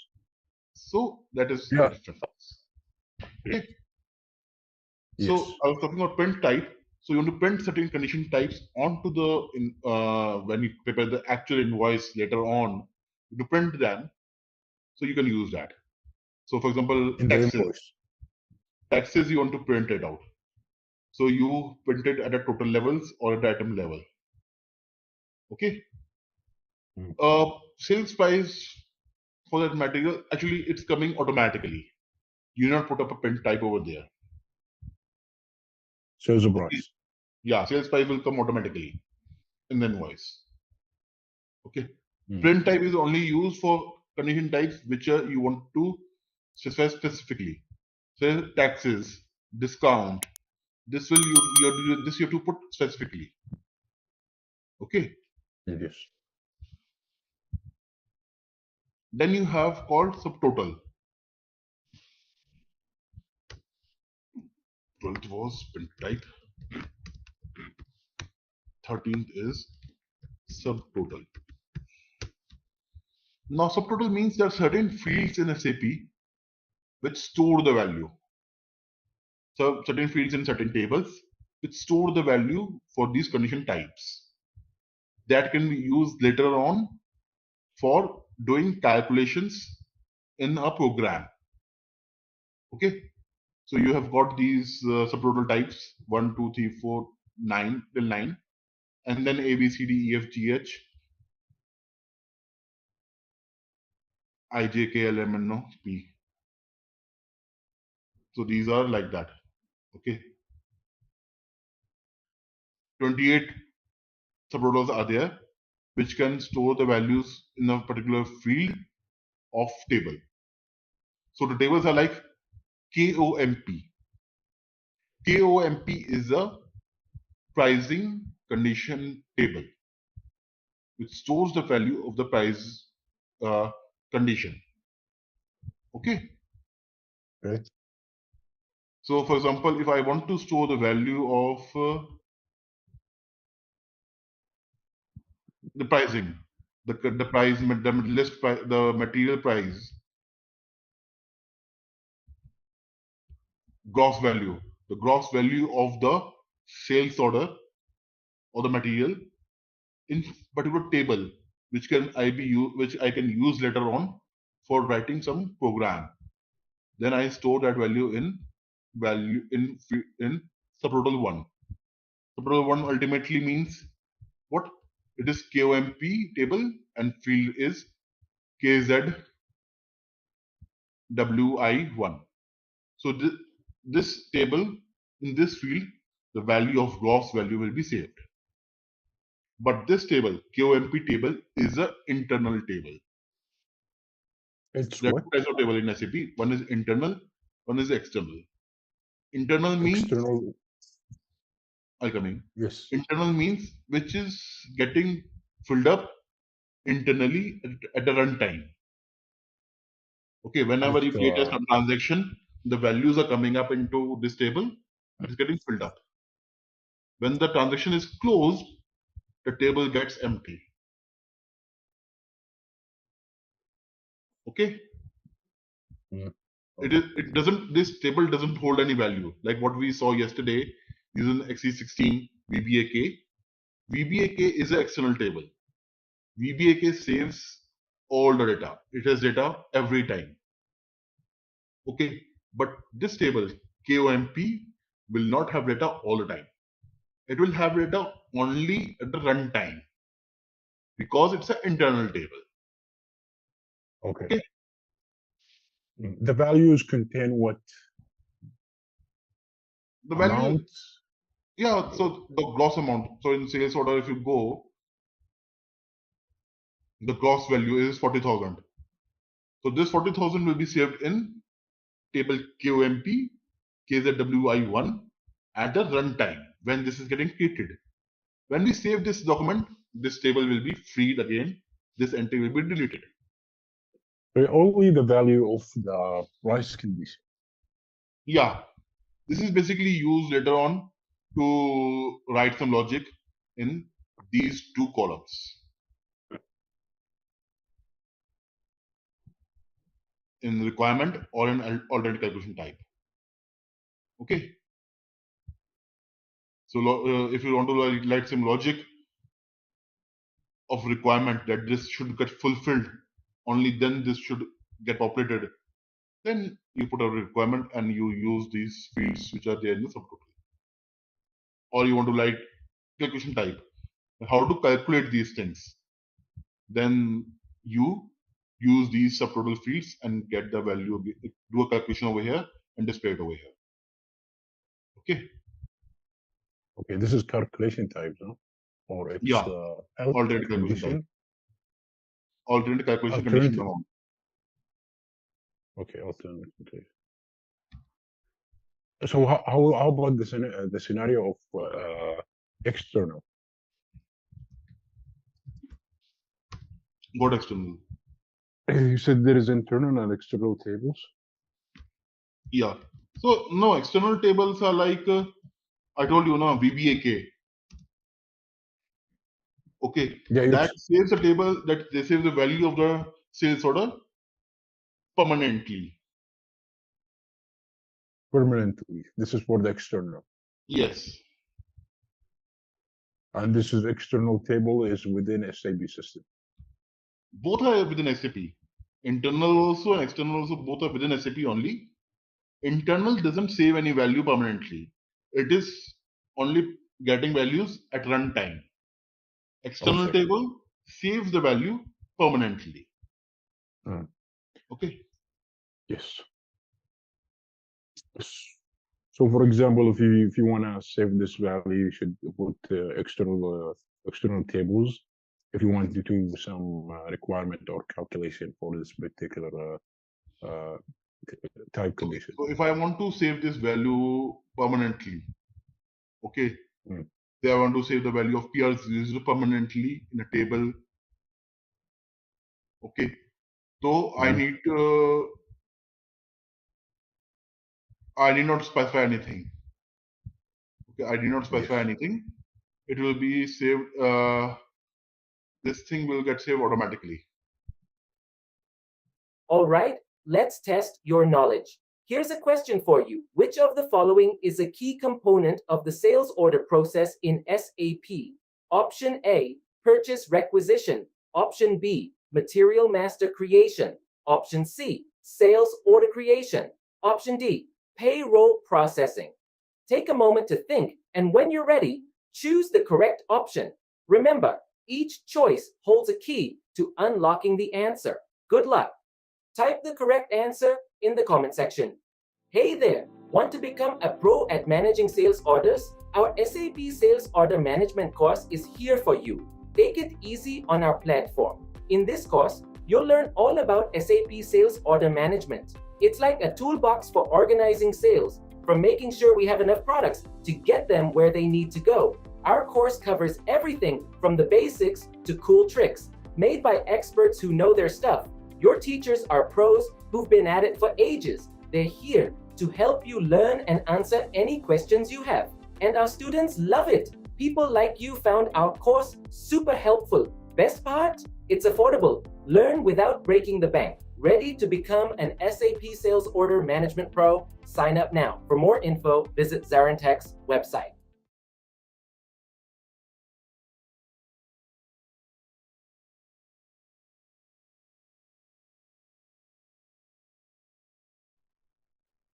Carryover made it temporarily, right? What? Carryover value is mean temporarily. Carryover? So you see carryover value to table KOMB, and there is copy value to XW. So the difference. Okay, no. That is different carryover. Carryover is a temporary. Carryover is temporary, and copy is permanent. Okay. So if you put up these D, E, F, G, H, then it will save permanently. Okay, but these are different tables. This is a different table. X word K is a different table. Okay. Yeah, this is like you have to communicate with the technical team to know which table they want you to store it in, so they can do that the specific calculation that you want to do for the specific condition type. No, so Right. it depends on both. It depends on our logic as well, and it depends on the technical team as well. Say we want to use that field in particular routine or in particular requirement. Okay, then it has to be subtotal, has to be put up, and it has to be internal table only. Okay, but we don't want to use that in particular logic. We just want to use to save it in the SAP tables, external tables, and maybe use later on. Then we can use them for we can have different subtotal assigned to that. Okay. Okay. Then requirement is the requirement means this requirement is to be fulfilled, and only then this condition type will be incorporated. So they have put separate requirements say 2. So I'll just tell you for your sake that what is this. So we have put up a requirement routine 2 item with pricing. So what does it say? It says that This is ABAP, right? what? This I use to display ABAP scripts. Yeah, this is ABAP. So if the item is having pricing, then this condition type will incorporate it. So this is the requirement that is written over here. Okay. Then we have calculation type. Calculation type means how to calculate the value of this condition type. So net value. How to do net value? So it will sum total all the values and then show it. So it is like This is the writing of the script network it will keep is on adding and then it will print it over there. So you have to write the logic over here. Okay. okay. Okay. But do you have to write this clearly? This is technical team is That gonna is write technical. this This is technical, but we need to put up that number once the technical teams write ups. We need to put up that number over here. Okay. Either requirement or calculation type. Okay. Yes. Then there's alternate condition base value. So alternate condition base value means instead of say for example the base value for gross value, I don't want base value of gross value to be from PR00. I want something else. I want again logic to be defined for the base value against the gross value. Okay, or I want the base value for discount. I don't want it to be pricing. I want it to be some hypothetical value. Okay, then I write a routine against here an alternate condition base value. Okay. And this can be writing by the technical team, right? Yeah, again, technical team. Then you have account key. This is the place where you defined the GLs. Okay. The general ledger account. Against these keys are defined in SAP ERL or ERS. Okay. And then the value will be stored in the general ledger.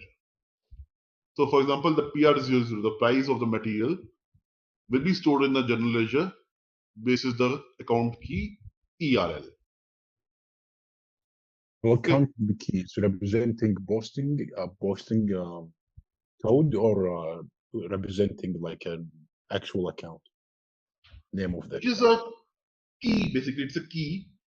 Okay, which is used later on to determine the GL.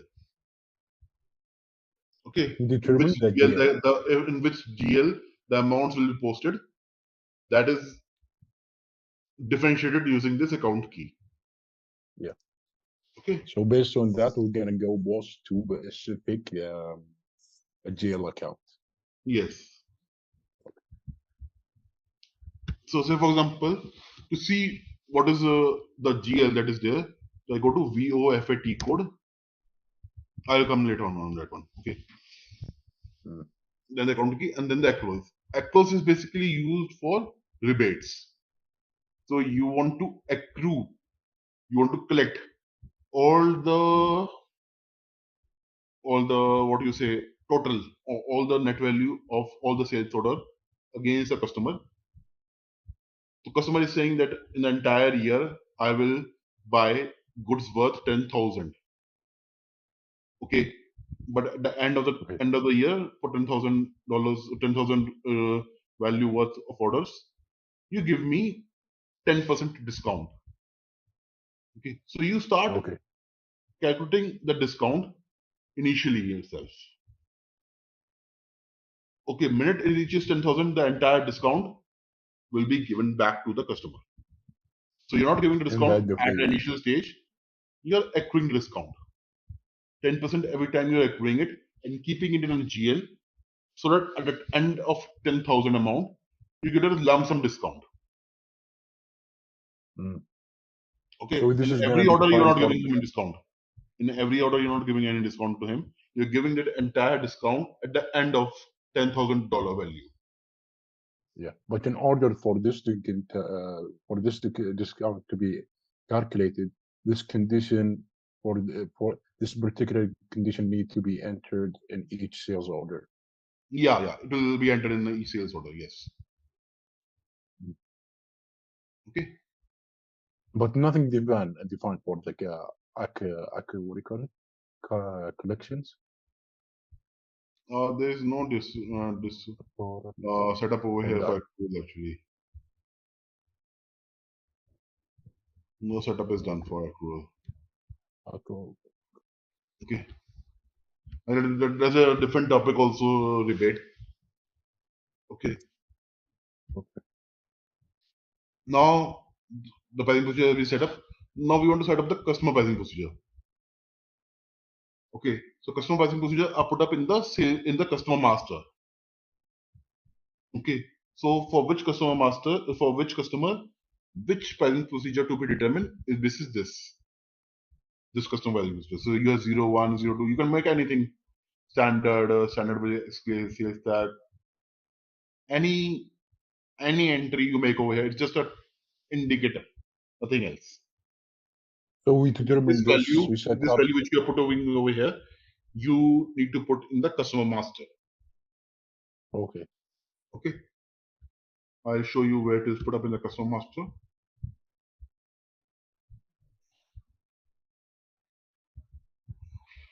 So I thought the prestige and pricing is determined by the sales document. Not only sales document, it is basis customer master and material master also. Okay, so that is why I mean just go one by one, step by step, and not hurry up. Okay. Okay.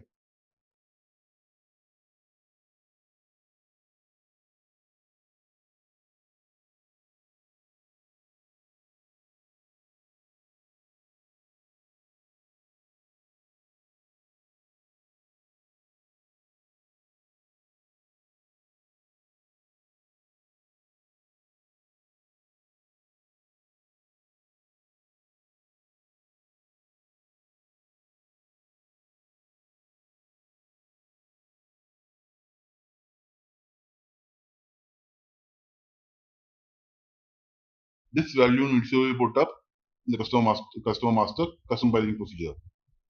Okay, we have defined some value over here like 1, which is standard. So we put up over here. This is standard customer. Okay. Okay. This is required to basically get the pricing for that customer. Okay, which pricing procedure to be determined for this customer. Okay. Mm. Then you have the document pricing procedure. Document pricing procedure is against the document type. Okay. So say for example, A is for standard. Again, it's just an indicator, nothing else. Okay. Then you assign. Now, when we created order type, there is nothing over there. But we now assign the document pricing procedure or order types here only. Okay.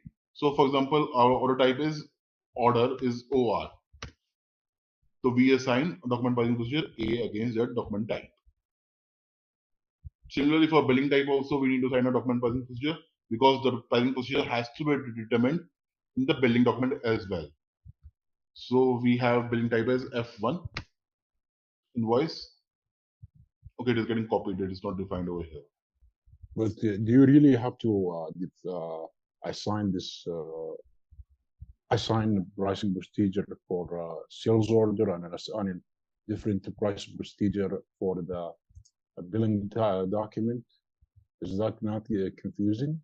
Or for sales order it is should assign- mandatory. For sales order it is mandatory. Okay. For invoice it is not required mandatory. It can be that it may not be there.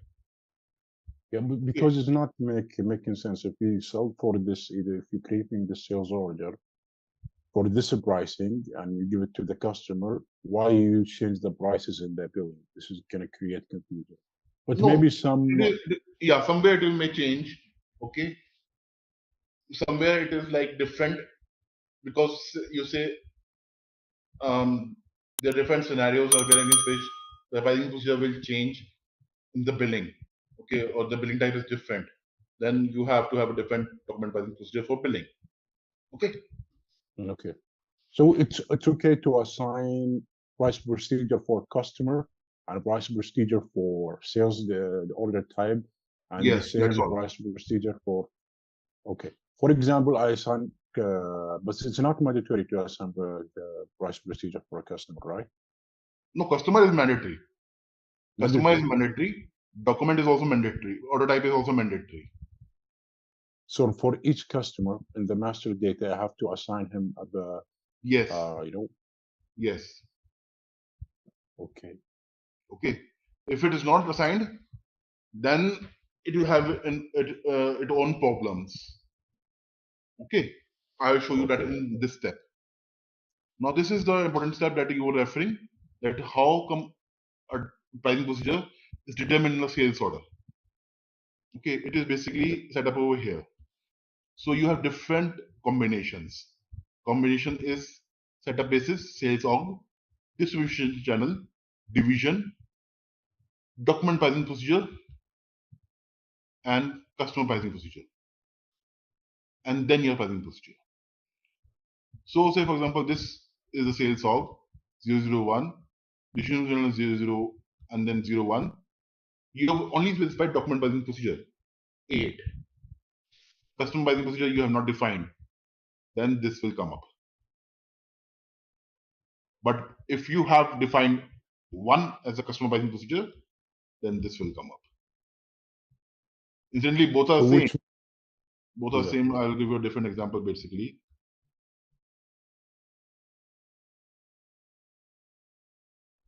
Here all are same.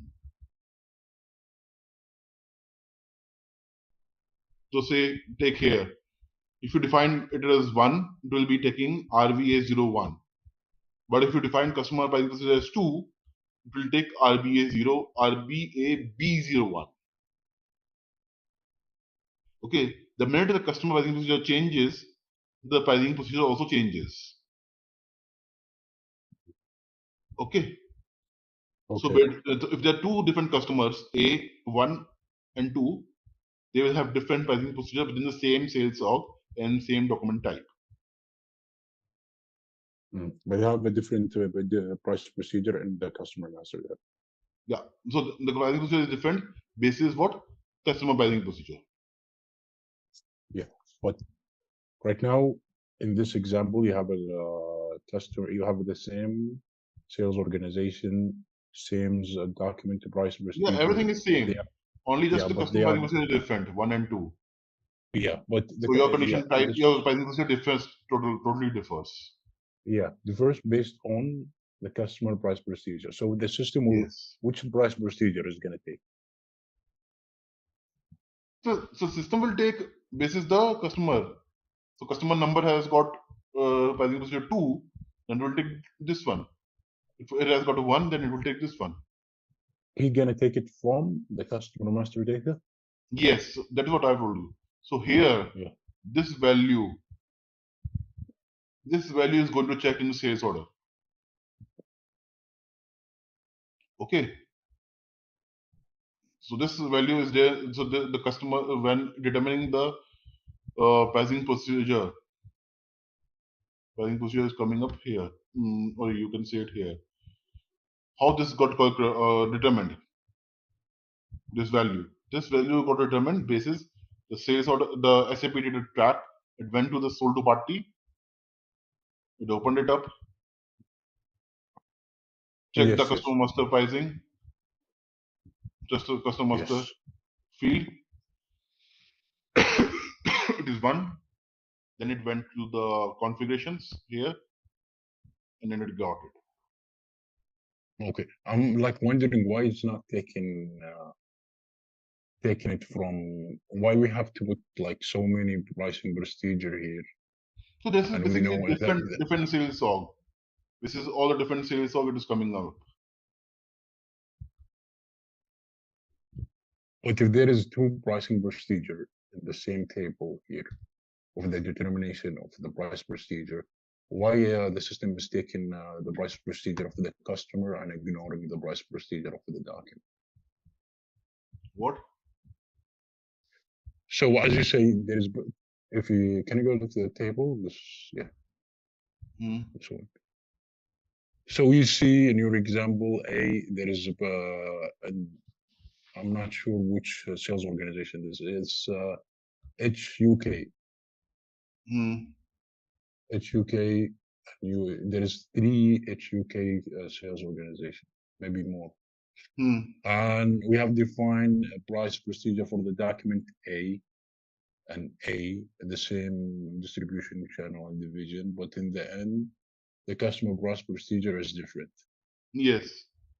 Yes. So if we, let's take it this way, if we not define the price procedure for the customer, if it's empty, it's gonna determine the price procedure based on the document. Yes, this value it will take, because we have not defined anything for the customer pricing procedure. It is blank. Then it will be this value, because it is document pricing procedure A will be still there. Okay, document pricing procedure will still be there. So the system will take it as a sequence. If it's not, if it's going to take it from the customer price procedure, if it's not there, it's going to take it from the document price procedure. Yes. So it's going to prioritize when it's coming to which price procedure is going to take. Yes. But the IC is not mandatory here to enter the customer price procedure. Yeah, it is not mandatory. Okay, but both of them, meaning I want to say that either of them should be there. Document pricing procedure has to be there. Customer pricing procedure may or may not be there. If this is also not there, then what will happen is for all the document types in this sales org will have the same pricing procedure, but it is sales order or it is anything. It is quotation type, anything. Quotation, so inquiry, anything will have the same pricing procedure.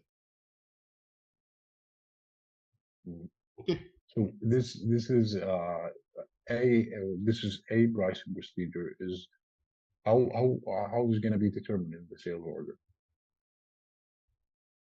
Document pricing procedure, you want to say? Yes.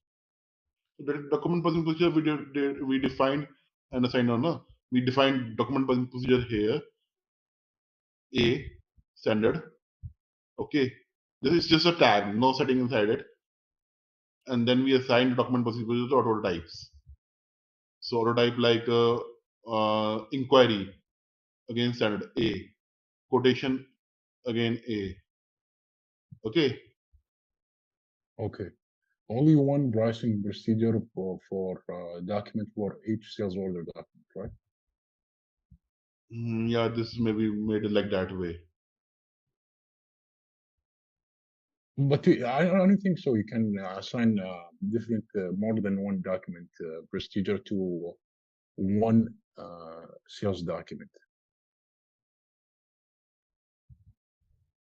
There can Like be for only one example, document procedure to one sales order. So it's 1-to-1, yes. Yeah. Pricing procedure, you want to say pricing procedure to one document type? Yeah.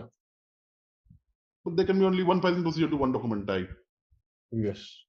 So sales order can only have a one pricing procedure, one document to pricing procedure. See, sales order can have, this is A is all sales order. Yeah. Okay, it can be sales It's- order, quotation, whatever, but A denotes, let's say, sales order. Okay, it will differ only basis your customer master. Yes. Okay, if your customer master is 1, then it will be RVA01. If it is 2, it will be RAB01. Mm. Otherwise, if it is customer master is always showing 1, it will be only this one only. So I've done this pricing procedure determination also now. Okay, now Yes. coming on to condition record. The condition record is nothing but Okay. this one that I showed you earlier. So let me show you how to create a condition record basically. So we go to VK11, enter. Say I want to create a PR00 price. I price enter. I can create in any of these 3 sequences: customer material or price list material or material. I select say customer material. Customer number say 951. Material 4.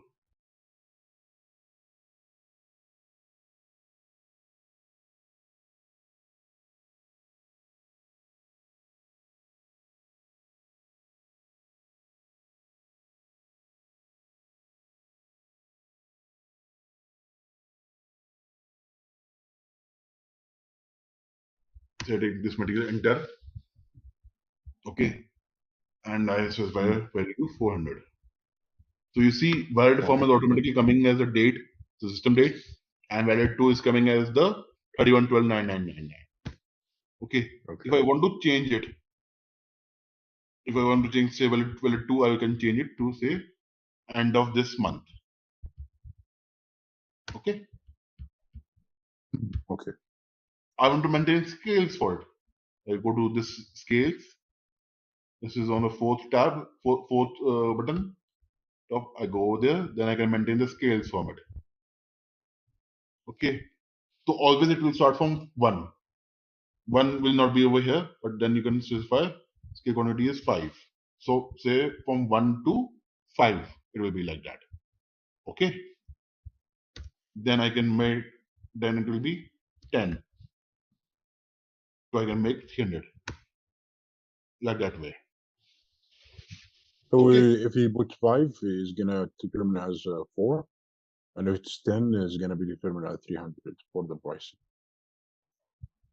Yeah, 300 per pieces.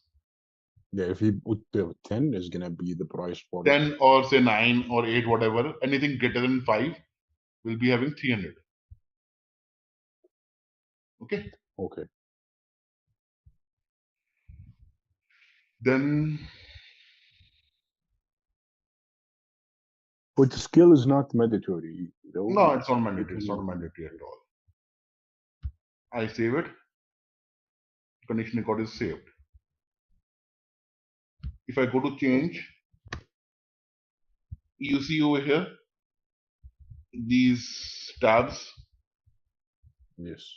One is deletion, second is supplementary, third is scales, and fourth is if you want to maintain some text against it, you can maintain some text over here. Okay. And scales, I have maintained scales, that is why showing tick mark. So I select it and delete this condition record. This is deletion means you cannot use this item. Yeah, this will not be valid at all. This means deletion. Yeah, but the system is going to be in the system, but the Yeah. sales It will mark engineer for will supply will not be able to use it.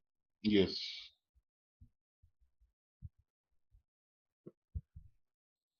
But why you want to put text to material? What is the logic behind it?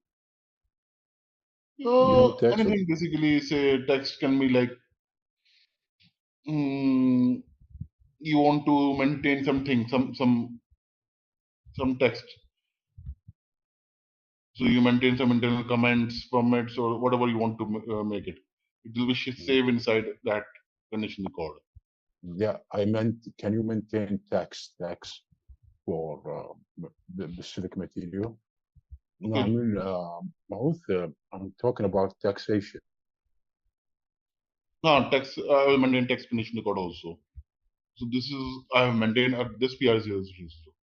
Now I go to MWST for maintaining taxes. I will rather change it. I will not maintain it. I will change it because then it will be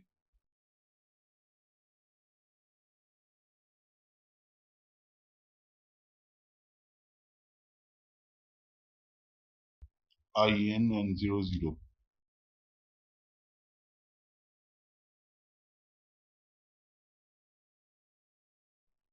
So here it is maintain 18.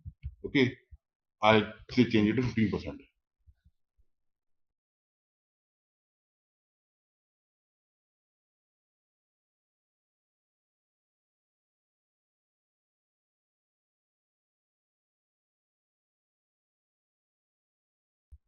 I maintain 15%. Okay, and I save it. So this is what is the taxes condition type. Okay. Now I create an order.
So the scale that I maintain is wrong. This it will be The say what? 1, then 5, and then the scales that I maintained was wrong. Okay. The scale, okay. Okay. So I entered 5. Now it's picking up the pricing basically. It has to be 5 and more in order to determine the price for this material. Yeah. Actually, it has to be first scale has to be 1, then it has to be 5, and then 1.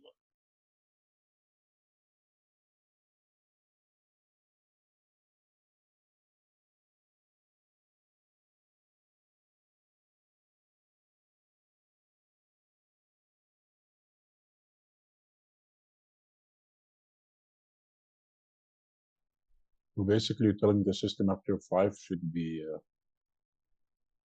Yeah. So I'm saying the customer system that if I order one quantity, okay, if I order one, the price will be 400. Okay. If I say order between 2 to 5, say for example I enter 4, so it will be 300 into 4.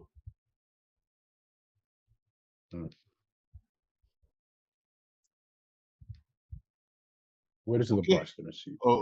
For 400 into 4. Yeah, but if you go with the more than 5, it's gonna be 300. Yes. And if you go more than 10, it's gonna be you maintain for like for 10, I guess. If I enter 6, so it will be more than 5 will be into 300. Okay. Till 5 it will be same. Until 5 it will be 400. More than 5 it will be 300, and more than 10 it will be 200.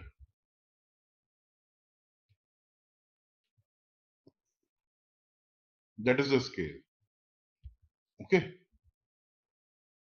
Yes. Now if you see over here, go inside and you see I specified this one. I prepared also MWST also 15%. You maintain for this particular material.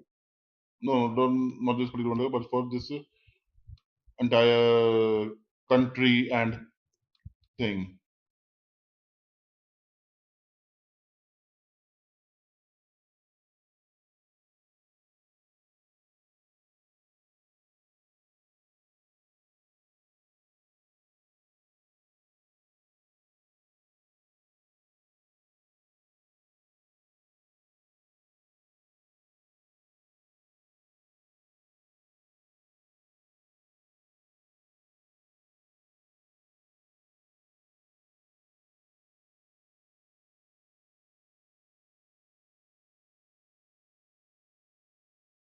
And the taxes are not coming because of the brand is not there. Okay, because it is a transportation of the customer and material. So material is coming from the plant basically. Okay, so that is why the taxes are not coming. Anyways, So you just maintain the tax for this material, right? no, so taxes are not maintained for the material. Taxes are, you see, I maintain it for the entire country.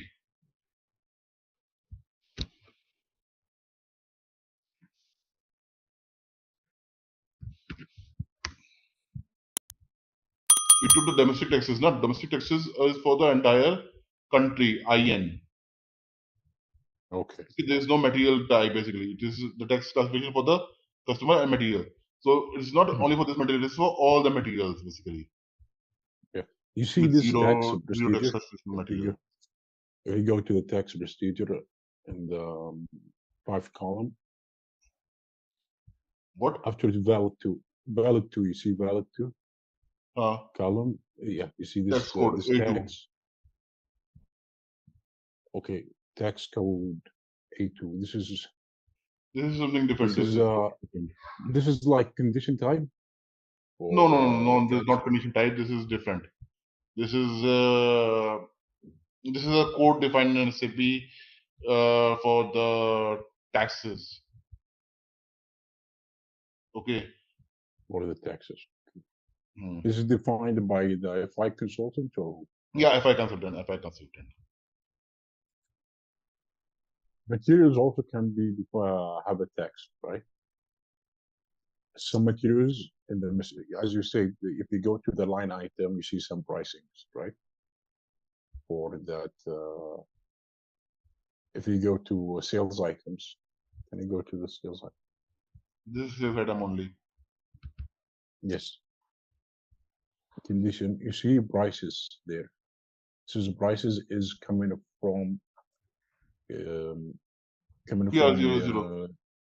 Yeah, it's coming from where? From the customer master data or where it's No, this is from the condition record.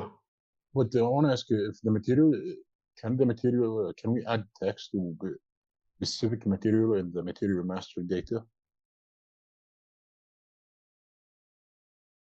I told you that the taxes are maintained at tax classification of the material. Tax classification of the material.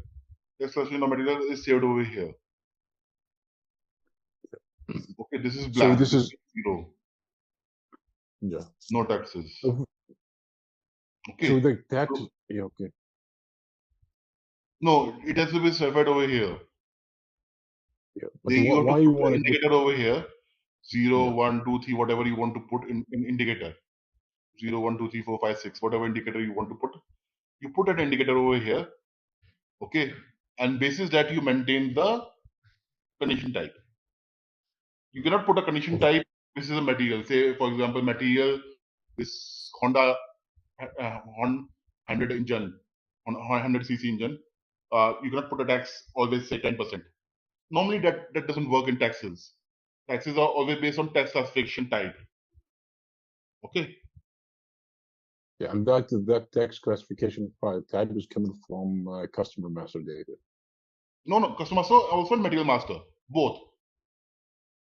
So if, for example, if we quoted this material, okay, and this material have a 10% tax, and the same time this tax classification cannot be alone for one material. Okay, you need to have same tax classification for different materials for a lot of materials. So there are 9 materials. Say for example A, B, C. Or I take it 1, 2, 3, 1, 2, 3, 4, 5, 6, 7, 8, and 9. Okay. And there is like example, 3 of them need to be procured. 3 of them Right, needs to be procured. Do a procurement on them. Right, so we have break. to ask. So for this, for example, this first 3 materials, you want to create purchase order because you Okay. didn't have it in the warehouse, right? Okay, you want to procure it from third party. Yes. Okay. Because this customer asking for 9 items and 3 of them we don't have it. We need to procure them. Okay. So in the document flow, you're gonna see like BO. PO. Okay. Yeah. So who's creating this BO, and how is created? Okay. So before to come into that, if you remember yesterday when we created the sales order, you saw here something known as item category TAN. Okay. If you go inside it, and there are many item categories that are there. Okay. Yes. And something where we can see is like third party. Yes. Or something like I will tell you. So this item category determines whether this material is from your own warehouse, in-house manufacturer, or you need a third party or some supplier to get it to Yes. you, and then you can sell it. I'm not manufacturing, say for example, I am selling bikes, but I'm not manufacturing bikes. I may be procuring bikes from Honda, okay, and then Yes. selling it to one customer. I'm a middleman. So it is a third party item for me. Okay.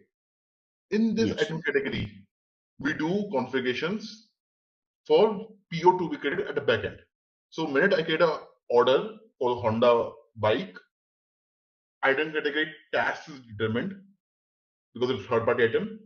And in the back end, automatically the purchase order is created to Honda that I want to purchase this motorcycle from you, this motorbike from you. Okay. So that configuration is done inside this item category. So you mentioned tax. Did you say tax? TAS, TAS. Tax. Okay. So it's based on the document configuration. Document not item category. Item category. Yeah, based on the item category. This item category is created by the SAP consultants. SAP consultants. Not by sales team on the vendor. Yeah. This is SAP consultant doing. But who? Which area? MM, right? No, SD. SD. Yeah. Okay. Okay, I'll show you this thing, just one overview. Okay, because this is again a very huge topic. This is very huge, and this is not related to what basically you asked for. But if you just ask a question, I will show you from that perspective. So you go to sales document item, define item categories. You tell me this is a huge topic, like need in-depth knowledge to do this. Okay. Yes. But let's say it's the same as sales document configuration. Somewhat that, but more huge than that. The entire sales document header item, then serial lines, these all are like the configuration of it is very huge. Okay, and if you configure this one item category item category, you need to go in sequence also with the same with other configuration. there is one picture I want to show you, just to regarding my question about this procurement of one item. What? The question I asked you. Mm-hmm. There is one image I want to show you. So can I share my screen? So basically, you see this order. He have 3 invoices on this particular sales order. One, two.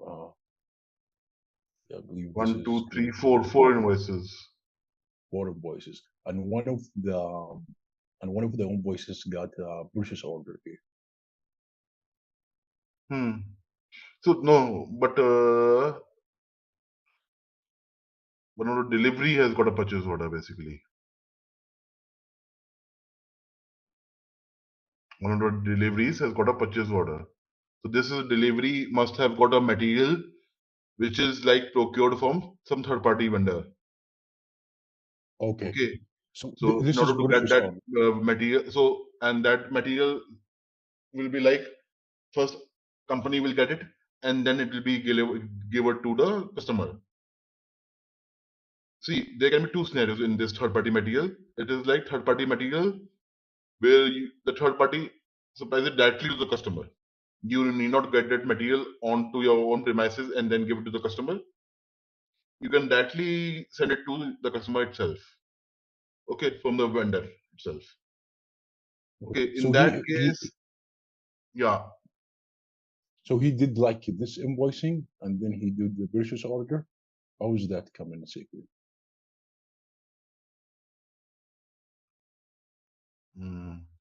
I need to see this one. This one I need to see. Basically, we need to analyze the document and then see which against which material is this purchase order there.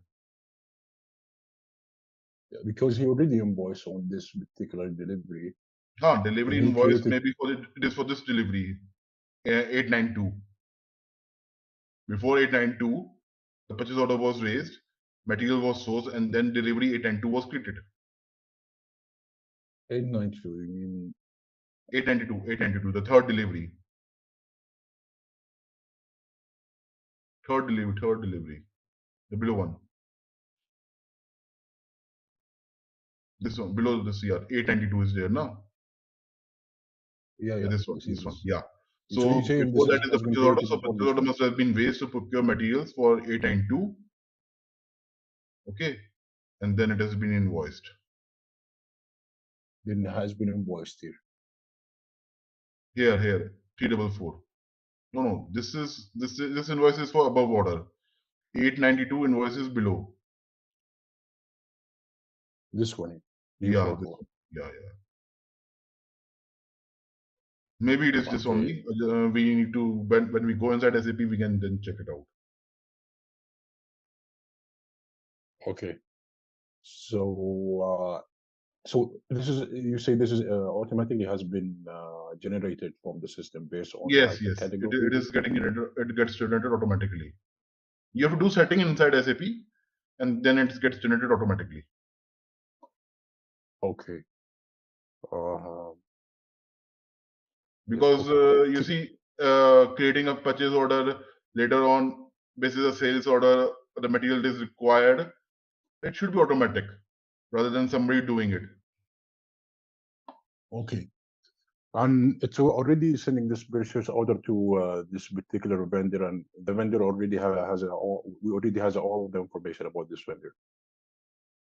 Yeah, material is same. Material, he has the information about the material now. Yeah, but how it's knowing which vendor is going to be procured for? So yeah, so the material, the vendor, and the vendor and all that is defined by team. That if it is material is required, from which vendor it is prepared, it is procured. So that different teams maintains that in the material master. Okay, and then from that it is procured.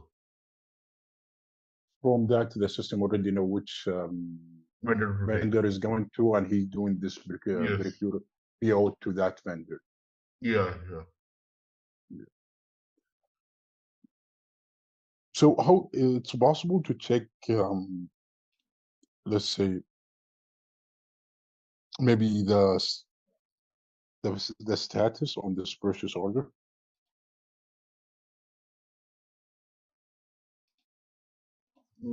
That yeah, you can check the status of the purchase order.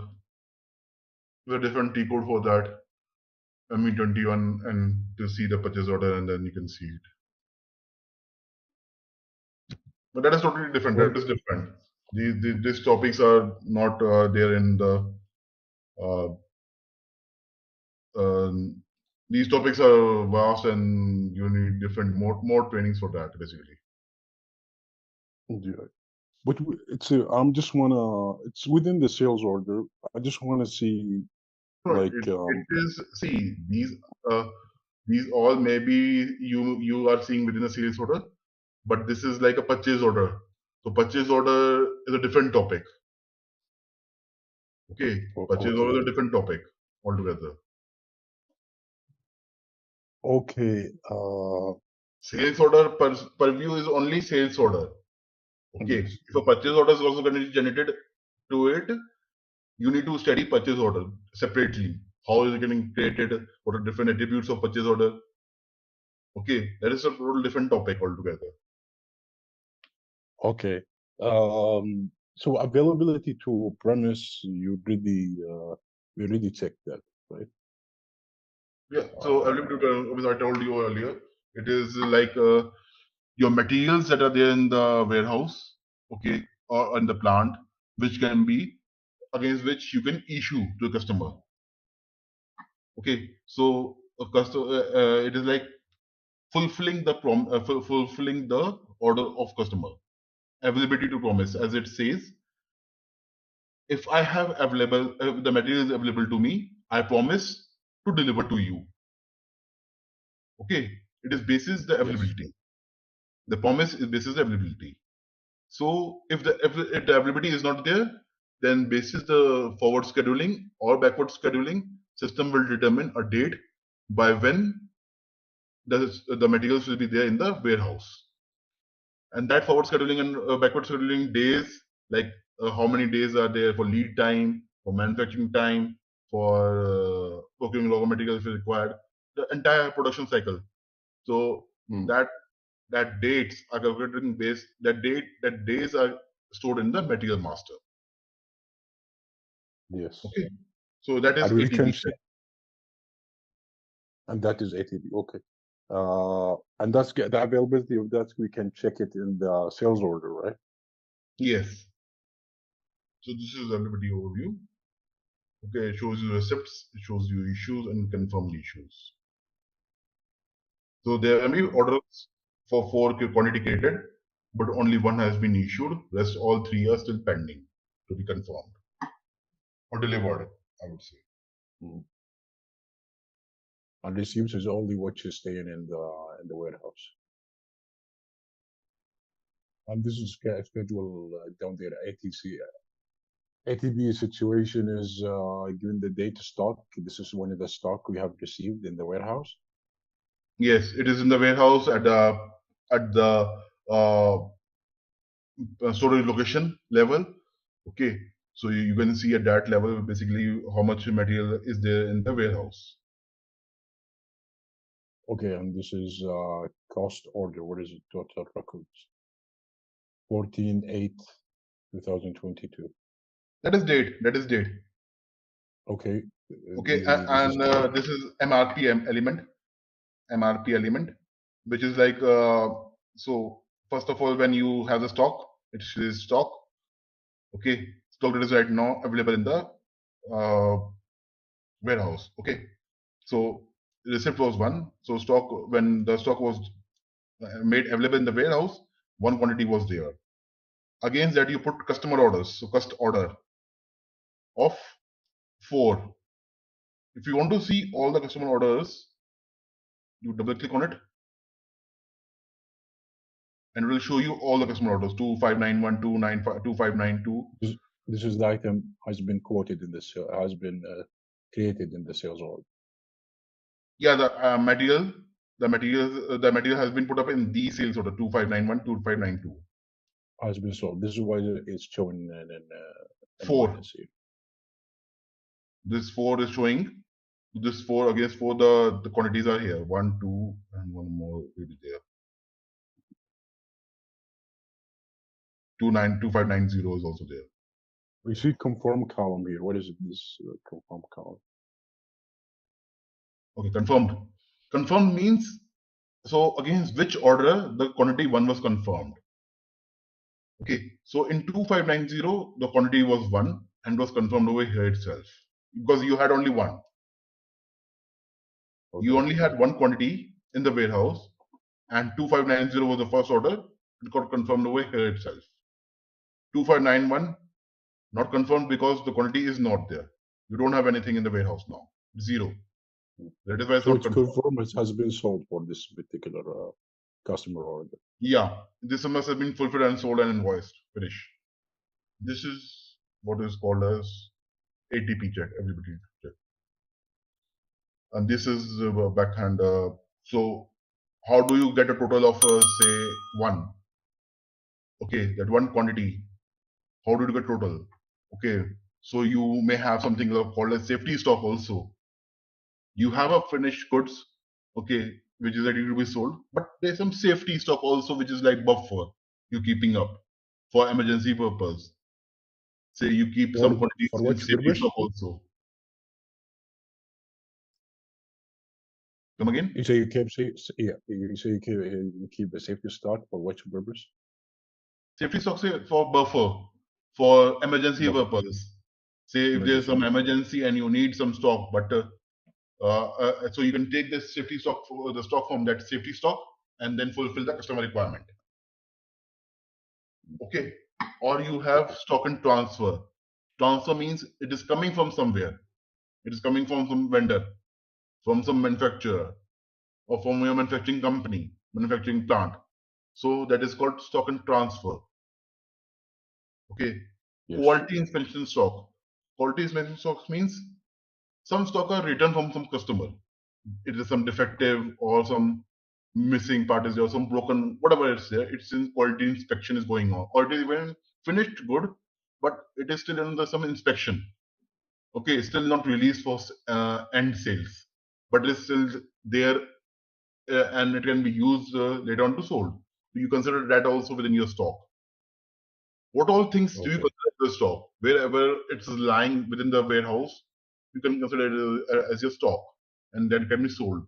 So these are different type of stocks that are there defined by SAP, and then can be used for sales. How did you get to this screen? From where? So from here we go to scope of check. Okay. Okay. So what is the scope of check for the? How do you get 1? This 1 quantity. How do you get to this 1? So it will check all these things.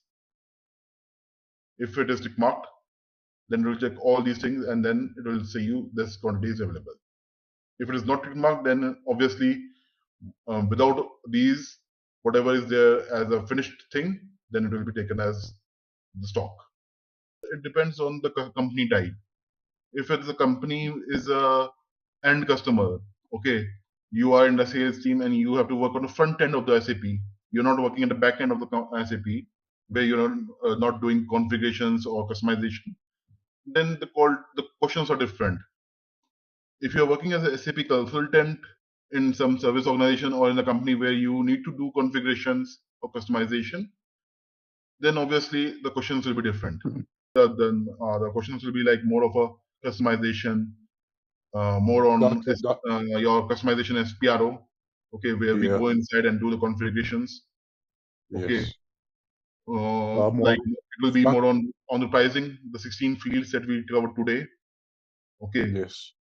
Because the most important thing is if you go for consultant, SAP consultant, and pricing is there, they're definitely going to ask you about those 16 fields. It's mandatory. Okay. This is one of the most favorite question and one of the most important question that is there always by everybody. Yeah. Explain the pricing procedure determination and pricing procedure. what are the 16 fields of it, explain them. That is the biggest thing of that. Okay. Yes. Some companies can conclude on that itself only. Okay, they can say they can take that only and grill you till half an hour also on the same thing only. Okay, Yes. they don't go on to other topics also. Yes. Then Oh, another yeah. area is after pricing is ATP. Okay, they can ask you on questions on ATP is how is ATP determined? What are different techniques of ATP? Okay, Yeah. and like that way. So that is so these two are the areas which are uh, which have to be very you have to really understand them properly and then answer them correctly. Okay, these two are the Yeah. areas which everybody is looking out as a standard one. Okay, Yeah. rest ATP and the price. rest they can be the oceans are there's an ocean of questions.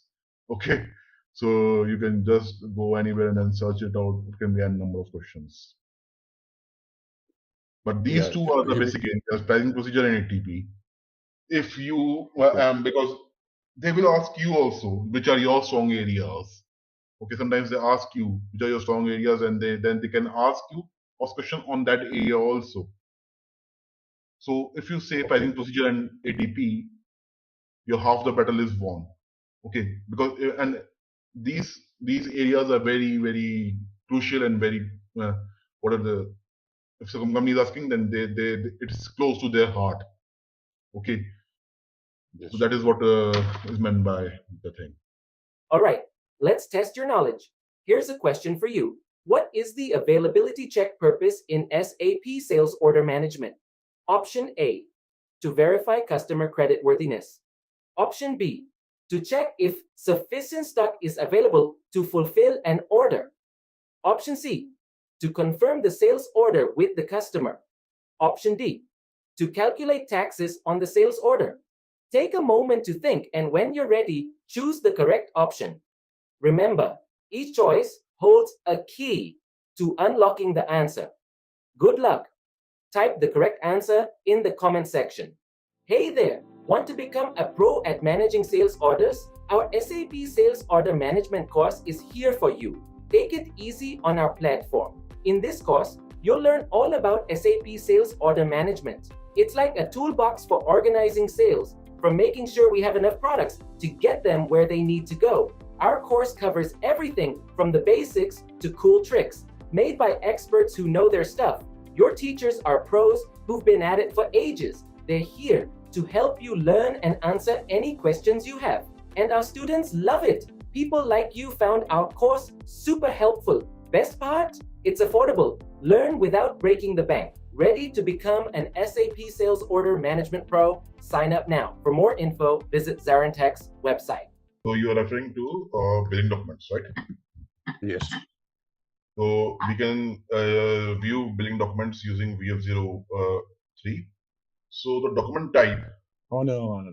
Like I understand the document type, the scenario of invoicing, and if there is a return of a product or cancellation of invoicing, how is that effect? How is Okay. that happening? And what's the related between how is the document type play a role here, and how is it assigned to the price procedure? But that is then if you want to understand returns, okay, returns Yeah. is another big topic where we have to start from sales order, return sales order. Then I need to show you the different parts of return sales order. Then delivery of that return sales order, okay, and then the invoicing. Returns. Okay. So Let we me can just recover. try whatever I can cover quickly Okay. because today we need to cover on the other parts also, the production deployment and testing strategy also. Okay. Right. So the document type is F2. Okay. Okay. For the invoice. So invoice is invoice or billing, whatever you call it. It is created after a delivery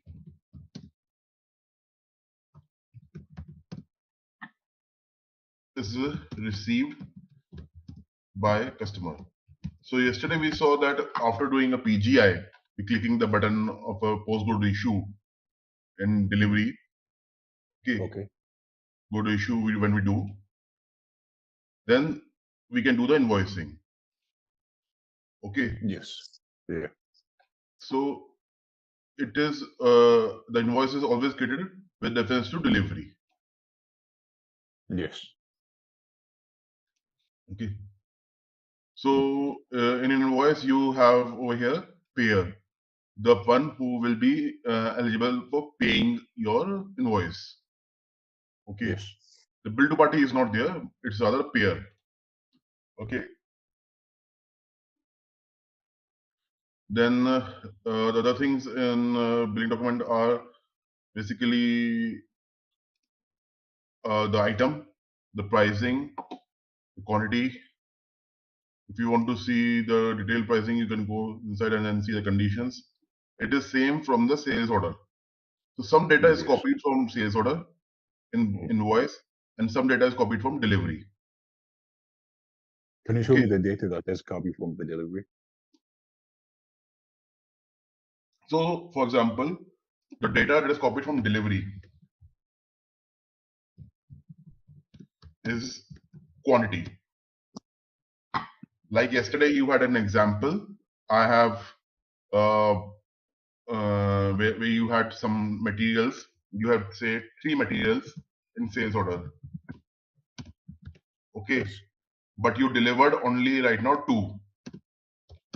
In delivery, there was only 2 materials.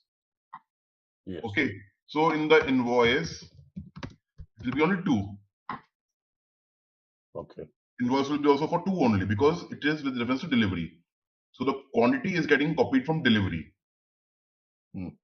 Okay, but the pricing, since delivery doesn't have the pricing is from sales order. Say that again. Since delivery doesn't have any price, Yes. delivery doesn't contain the pricing of the material, right? Yes. Yes. Yes. The price of the material is in sales order. Oh yeah. So the price of the material is copied from the sales order. Okay. The quantity is copied from delivery. The price is copied from the sales order.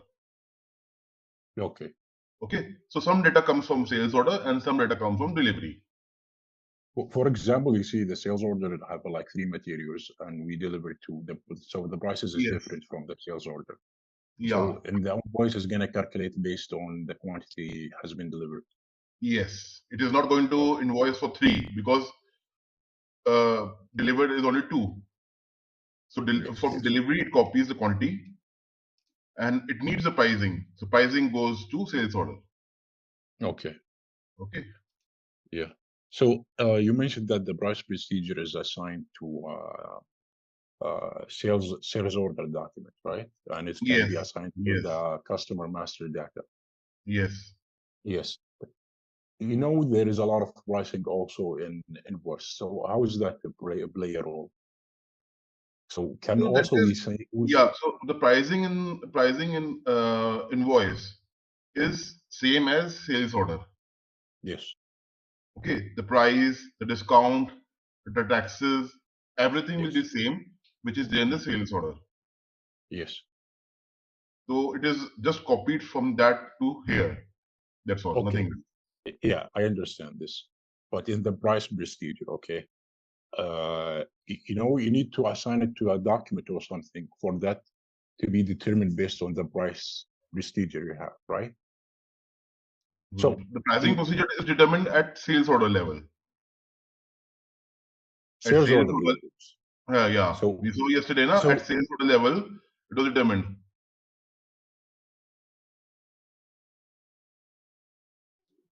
Okay, sales pricing is determined based on, for example, a sales order document, right?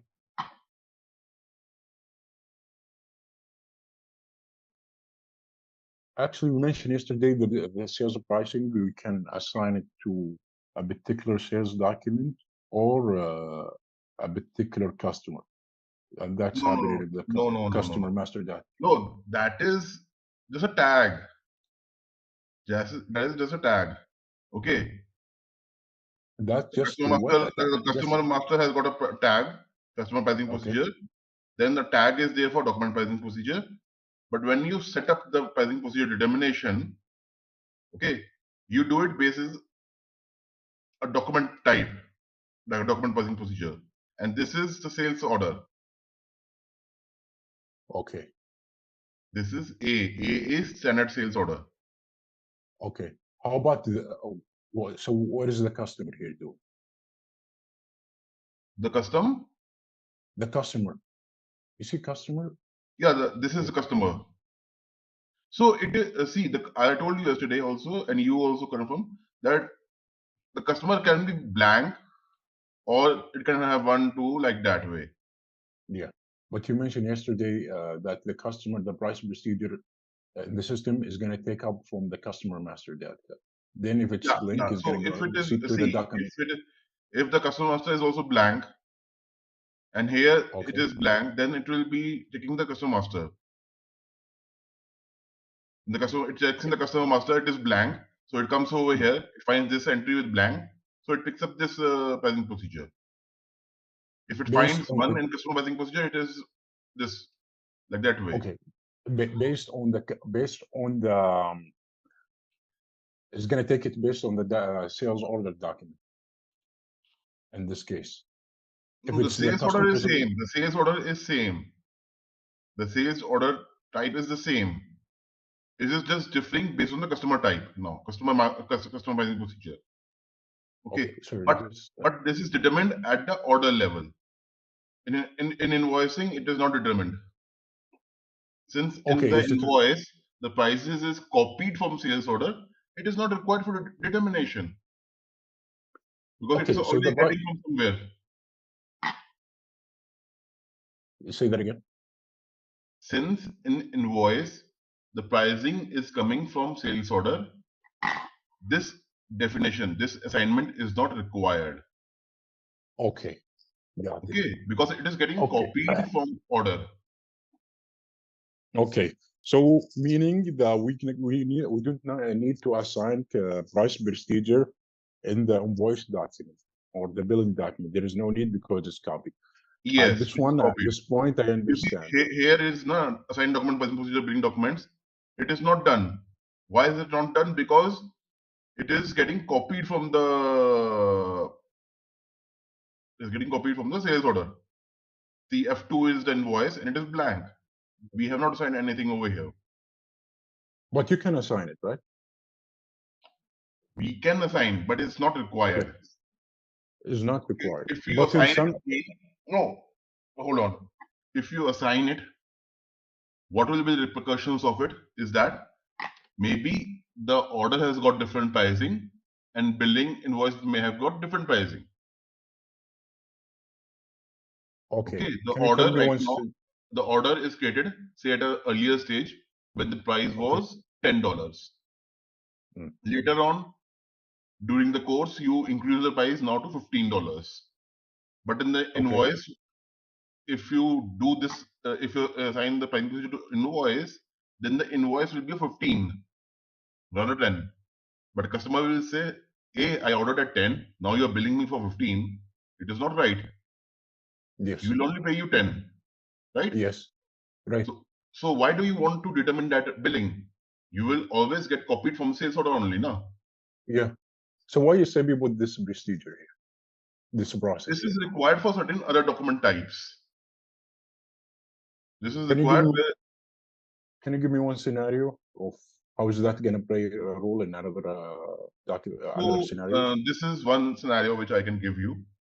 Self-billing. What is there basically in automobile industry or what is there like your food manufacturing, where the wastage is there. Okay. Or the finished good is like the processed good changes its weight. Say for example, you have petroleum. Okay, now it can get differ. It may not be the same at every time, every temperature. Okay, it's a oil. Say oil is there. It may not be same at same temperature. If the temperature changes, it gets more liquid or gets more solid if it is cold. Okay, Okay. so your weight changes. In that scenario, at the invoice level, whatever so at the invoice time, they will do a recalculation. They will do a recalculation of the pricing based on, say, weight of the oil. Hmm. Then the Hmm. price may differ. Okay. Okay. And okay. So the system basically doesn't not understand if it's freezing or if it's in hot is gonna extend and have a more weight in it. It's Yes, just yes. you're gonna customize a document particular for this order or sales Yeah, order. yeah. Okay. This is how the scenario So gonna play. basically, it's a business scenario where you need to you need to increase the billing level. Okay. Okay. There is a scenario for your maybe company where they increase the prices at billing level.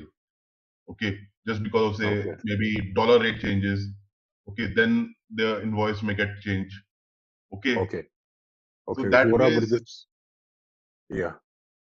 also the pricing procedure needs to be determined at the billing level. Yeah. So it's like a second case scenario or a second plan for the organization to use this invoice billing that have a significant price procedure. If there is anything has been changing in the price between the sales order and delivery, so in the invoice they can invoice the customer on this price procedure. Yes. It depends on the case of the scenario. Maybe there is inflation or there is maybe a war or political, political Yeah, things. whatever, So maybe dollar yeah, pricing yeah, changing. yeah. Okay, you converted it to on dollar change, and then for that also Hmm.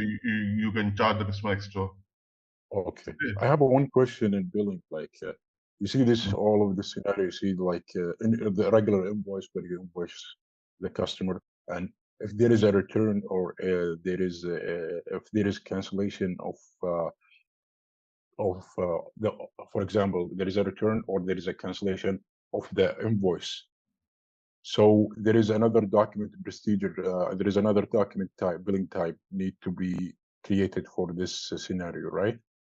Returns is different. Leave returns right now. Cancellation, I can tell you. Okay, returns is totally different. Where it will Okay, start from the okay, order delivery invoice will be there, but then the returns is created again, and then it's got its own cycle. Okay. okay, So for okay, cancellation, before that cancellation, let me tell you some more things about billing. So this is the condition and is getting copied from the sales order itself. Okay. mm, I showed you yesterday the output also of the invoice, right? So this is the output. Oh, it will just come. So you define it while getting the invoice. You make an okay, entry that you want an output type billing document. Okay, there are different output types that are there. Okay, where you assign over here. okay, That is given in the configuration basically. So, okay, and then you have a receiver who will receive it. That is the payer. Okay, RE. RE is in German, and the corresponding to it's in English is payer. there, Okay. okay, Then channel is nothing but the medium. It is going to be printed out because it's a PDF. The country okay, US, the language English, and this is like form template is the basically the layout which was designed by the technical team. So you need to put up that. It will automatically come up over here. okay, okay, Okay. So that is all about the invoice. Now, if you want to cancel it, cancellation means something has gone wrong inside this invoice and you want to recreate it. Okay. So Before that, before before cancellation. before cancellation, I'll show you the accounting also.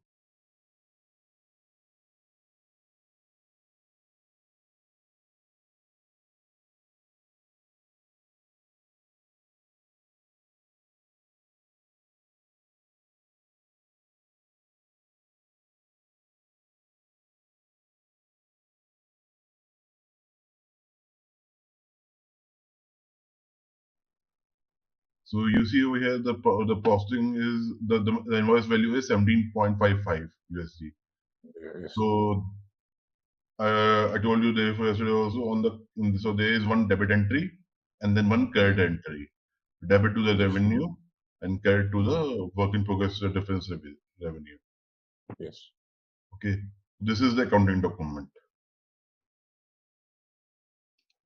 Okay. Now to cancel it, if you say, for example, you have done something wrong inside it, you can go to billing document and then cancel it here. Yeah, VF11. Yeah, VF11 also, or you can go straight away from display of account invoice to cancel. So this will cancel the invoice altogether. And then Now another document will get created. Okay. Okay. Should I try cancelling it? Whether it will be allowing or not.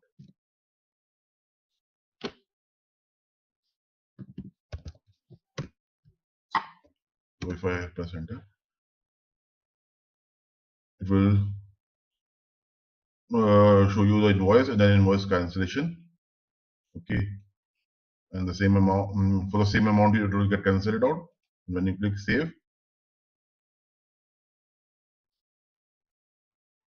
the document got cancelled. So it's showing you a document saved.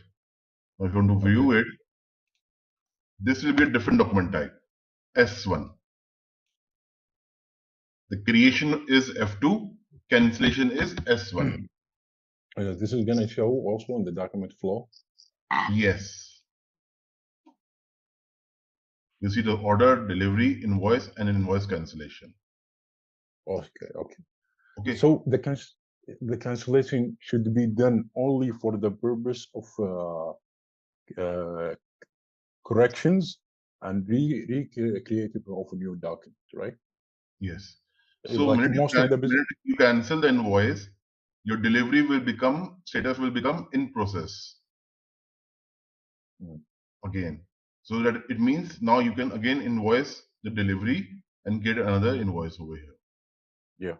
In business scenario, like, in an institution, they usually do the cancellation only, not just to cancel the whole process. It's only doing for correction and the purpose of creating another Yes. invoice of Yes. the same order. Yeah. Yes. If they wanna, for example, just to, just to how can I say it? Just to cancel all of the process, the sales order, they have to do a return, right? This is the standard See, SAP returns process. ideally is a return. Yeah. Okay. There is some defect in this material or customer doesn't like it, then he returns it out. Okay. Okay. Because Okay. the customer has given you, has released you the payment also. He wants his payment back. Or Yes. like his account is debited. Yeah. Okay. But that if he does a return, then that nullifying entry has to be passed out. Okay. Say that again. So the account is debited. The customer account is debited with the value, say 17.55. Now, Okay. if he returns the same value, returns the same material back again to the customer, to the supplier, Okay. he will Okay. get a credit of this amount again, right? Yes. Yeah. So that accounts in the accounting book, the GL has to be Yes. then matched with the credit entry. So Yes. cancellation of the whole transaction from sales order to delivery and invoice is that is not a return basically. Okay, it doesn't mean that you are canceling the transaction. No, return is different, and canceling of all the documents that was created earlier, like sales order and delivery and invoice, is different. Yeah. Okay. Yeah. Now, Let's the take it the in. primary difference between that is basically that, say for example, you entered a wrong order. Yes. Okay, this thing you realize later on once the invoice is created. At the invoicing, you realize that the order itself is wrong. Yes. So what you do is that then you cancel the invoice. Okay. Yeah, I can cancel it. Yes. Then create a new one with the correct, entities. no. Cancel the invoice. The delivery will then get in process. Yes. Do the reverse of picking. Okay, you need to reverse the picking process. That is now put back the goods in warehouse.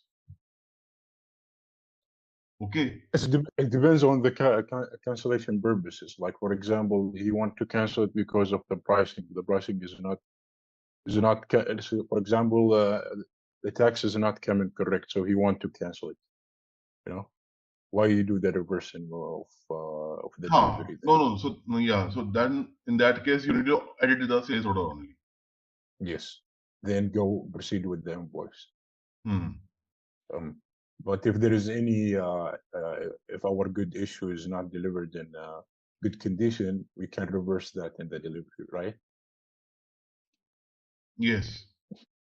In that case, we can do the reversing.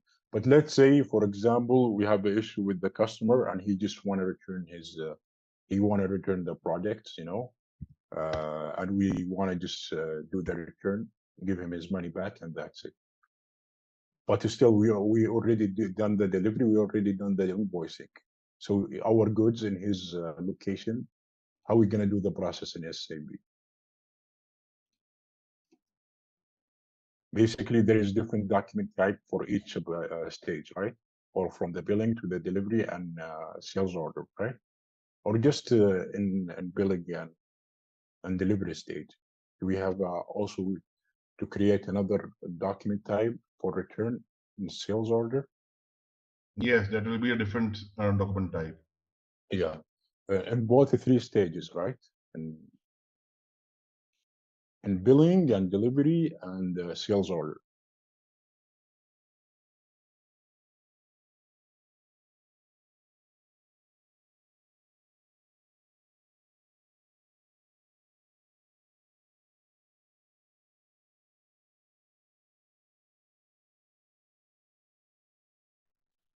So now I created the invoice back again. Now the customer wants to do a return. He doesn't like the goods or there's some problem with the goods. He wants to do a return. So then it has to be with reference to the order, with reference to the invoice. Okay. So the document type here is RE, and then I click with reference. So then, because I'm doing with the reference to a billing document, I need to create a traceability. Okay. Traceability. Okay. So right now, against which billing document is this return coming up? Okay. So right now we're doing the return from the billing document. Yes. So we click over here, create with reference, then billing document, and I enter the billing document number, and then I click copy.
So against this one, we can create an invoice, return document. What would be a 01?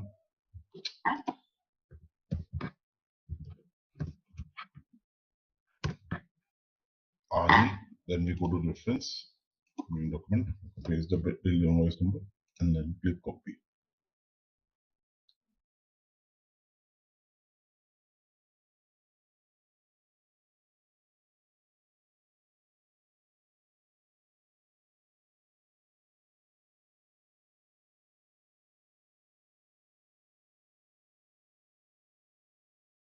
So it will ask for an order reason, that why do you want to create a return? Okay. So you create the return as in the sales order level, right? You create a return in the sales order level or invoicing. Are you No, doing return of invoicing? first we need to create an order. First we need to create an order, then only we can create a returns of it.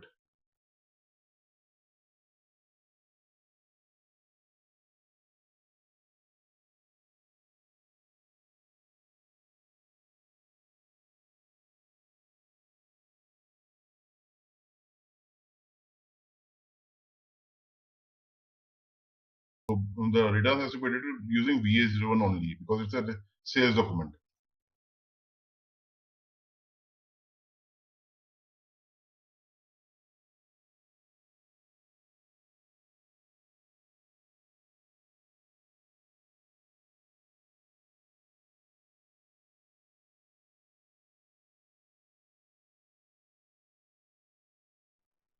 There is is particularly sales order document. Come again? Document HOND. Document? This is the document you went to SA16N and you put document HOND, right? This document. No, sales org. Sales org. Okay. Okay. So you're looking for already created invoices here. Yeah. It is getting not copied. That is the problem. So to do the return, you have to create it from the VA01 from the sales order level. Yes. Look, this is the problem over here. It is not getting copied. So the returns is basically, I'll tell you theoretically only because system is not configured right. So returns is always created with reference to a billing document because it why it is created using billing, because it copies everything from the billing document, the pricing, the customer master, the material, quality, everything it's got copies from there. Okay, to the sales order. To the returns order. To the returns order. Okay, this is the first process, right? Yes. This one is standard return order. It is not related to any document. Okay. We may refer to this one then. So this was not created using any invoice for reference. It is just created straight away. Okay. But the reason when it is the problem, it will be creating problem is that when you go to document flow, it will not show you the above orders or invoice or delivery, whatever, that how this returns came to picture. Okay. Okay. So it's only going to show you the returns of the sales order in the picture. Yes, it should be there like that way. Otherwise, it will be problem facing the audit. Okay. So whenever you create a returns, first of all, there will be a default billing block will be there. Okay. It will be with the billing block because it will be requiring approval because you need to give credit to the customer. Okay, you need to check your goods. That is the good really, is the material really defective or is it some problem? Okay, was it a manufacturing defect or it got broken or it's not working when it is received by the customer or something customer has done something wrong in it and then it is stopped working. In that condition, you won't be liable to pay back. Okay. And that he's not going to be able to pay back. You said, give back. If the goods is like broken by the customer and not by the manufacturing defect or during the hospital transit is not broken, then company is not liable to pay it back, pay you back if you have broken it. Yeah. Right? So then this is yes. So in the system, there's going to be a billing block. Yes, As there soon as will be a billing as- block. Okay, till the time you don't remove the billing block, the credit will not be issued to the customer. Hmm. Okay, Why there is a billing block? So basically, in real because you real see, there's scenario, a mechanism. You're giving some your money back to the customer. Okay, Yeah. which you have received. So before that, it needs to get some approvals. It's not that easy that you can just give it back again. yeah. Usually, approval coming from which quality assurance department, or there is some entities Yes. in the community who's give approval to So issue there will this. be a check credit memo or check debit memo, whatever. Say that again. Since the return, he is going to get credit against it. So the block will be check credit memo. Okay. Okay. So once the order is created, the returns order is created, then a return delivery is created with reference to it, same as sales order. Now this material is there. We are doing post goods issue when we are delivering to customer. When we are Yes. taking it back, it will be post good receipt. Okay, we have received the goods, so we are posting the Okay. goods post good receipt. Okay. So how are we gonna do this delivery? Like, how are we gonna do the process? Go to VA01 and copy from there. VL01. Okay, but for the return, how are we gonna do it? So when we create an order, returns order is VA01 and order type is RE. Okay. Then returns delivery. So we have to start from the order if we wanted to do returns. Yes. Then proceed to the invoice. Yes. Then we go to the invoice. Yeah. My previous knowledge is totally the reverse, the opposite way. Like we're gonna do the return from the invoice, then delivery, then the sales order. But actually in SAP process, you have to do it from sales order to the invoice. Yes. Ultimately, returns has to go again with the same process again, which was of the sales cycle.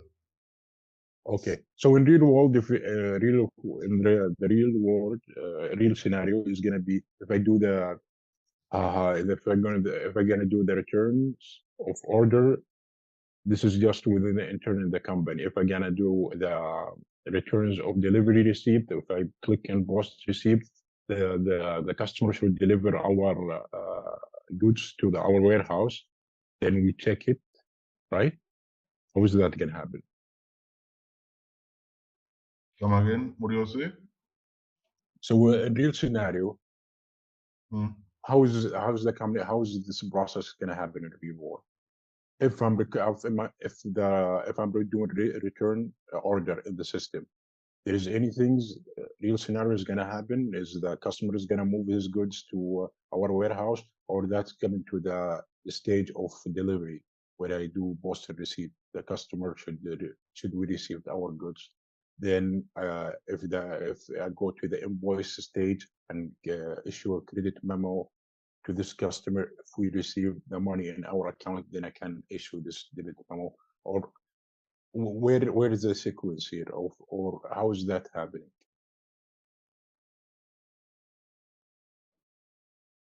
So say customer returns it, you gets in your warehouse, then you give him the credit memo. Okay, this is again the same thing like what we saw in the sales order. It is with reference to the billing. Billing with reference to the billing, you create return sales order, and then return sales order before you create a delivery. Okay, returns delivery, taking back the goods in your warehouse, and then you create a memo for the customer to be given to his as a credit. So yeah, in the real scenario, the person who is responsible to receive the goods, he should not click on post good receipt until he received this good in the warehouse, right? After they check it, everything, the quality insurers go Yes, over the yes, product, yes, you click yes, on that, right? yes, Then yes, this has been transferred. There is a communication between the department. They send, for example, an email to the finance department, and they say yes, like, "Hey, good, we received this in good condition. You can process it with the with the credit memo." Then the yes. person who responsible in accounting, wherever he go to VA, I don't know where he go. He go to VA BL, or he process BF, BF01. He to process create the return from there. no So he returns. go to, yeah. No, returns is already received now. Delivery is already done. Then Yeah. now he has to go create memo. So where he's gonna go if he want to create a credit memo? He has to go to VF01. VF01, The- enter the delivery number and then create credit memo. So this credit for returns. Credit for returns will be given to him. It is called a credit memo. Okay. Where now this material, this price, the value will be received the payer. So if you see the Okay. accounting of it, it will be reverse. Okay. Okay. Your domestic, your Okay. receivable, your domestic receivables will be now be debited Okay. because the money is not going from you, so it will be debited. It's gonna debit it from our Invoice account. when it was an invoice, this was credit and the customer was debit. But now this is returns. The domestic receivables will be debit, and Yeah, customer from will our be accounts. yeah. Yeah. Customer will have 11. What is 11?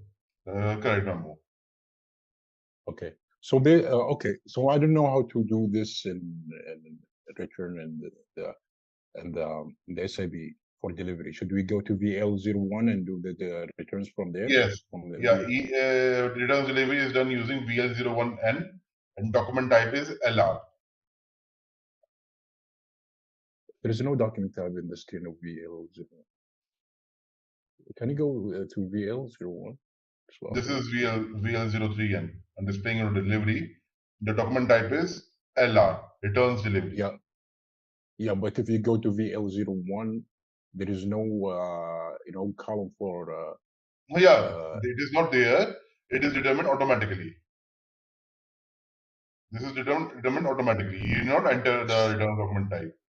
Since it is this return delivery is created with reference to a return order. Okay, returns order is there. You're getting delivery with reference to return order. It does always take LR only. This is the configuration. Okay, so if you done it from VA01, it's gonna do all of the reverse for the delivery also automatically. No. You need to create it. You need to create a delivery. Okay, can you do the return for delivery? Because I'm See, the system is not configured that way. Okay.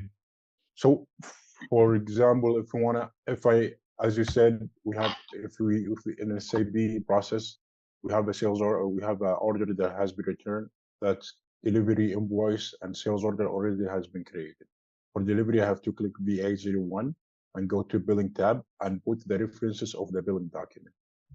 And this is gonna do the back job of all of the returns of delivery also. But when you want to go to do You see, the I'm trying to credit, create it. You see over here, the billing block is already there. As soon as I create, it is still not saved, but the billing block remains there. Okay. Now I click save.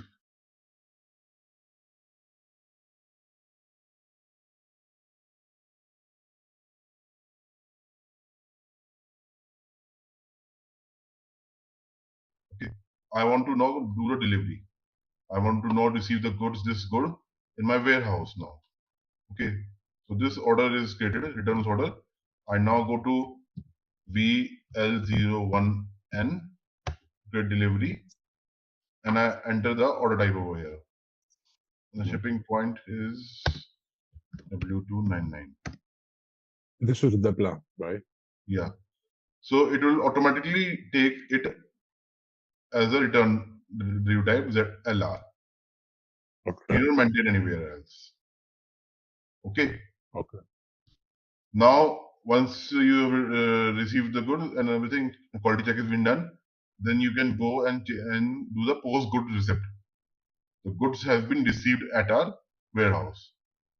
Okay, so you clicked on save first before you did the good issue receipt, right?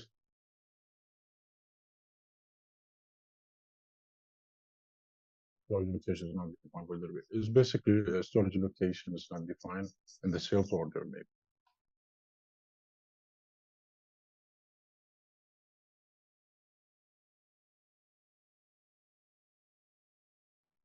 So then I've done the post goods receipt also. So returns has been done now.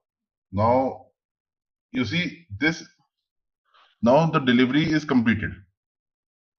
Okay, Yeah, I the see. credit memo now for doing the credit memo, the delivery is not required. It is created with reference to the returns order.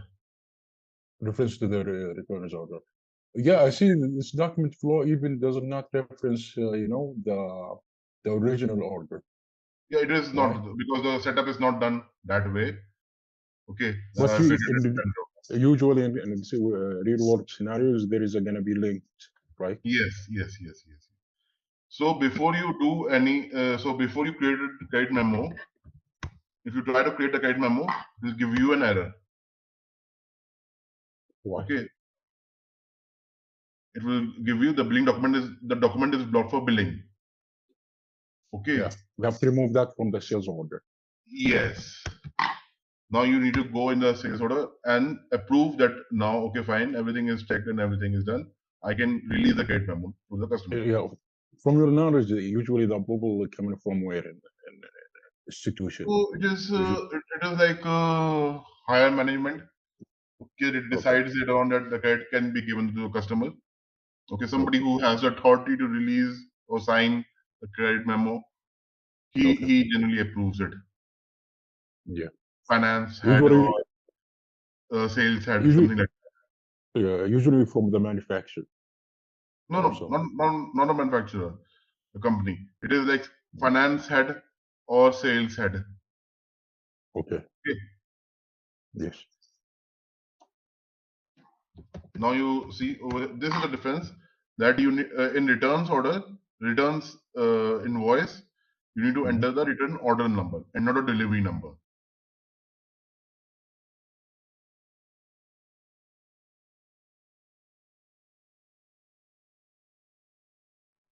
Now we click save.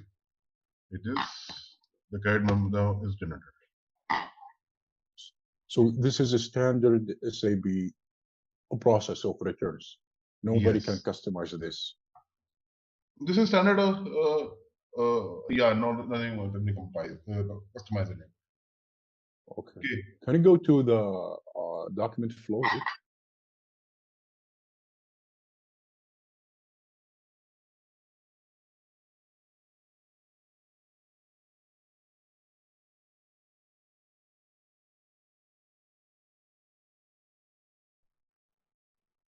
This is order, this is a delivery, this is credit memo.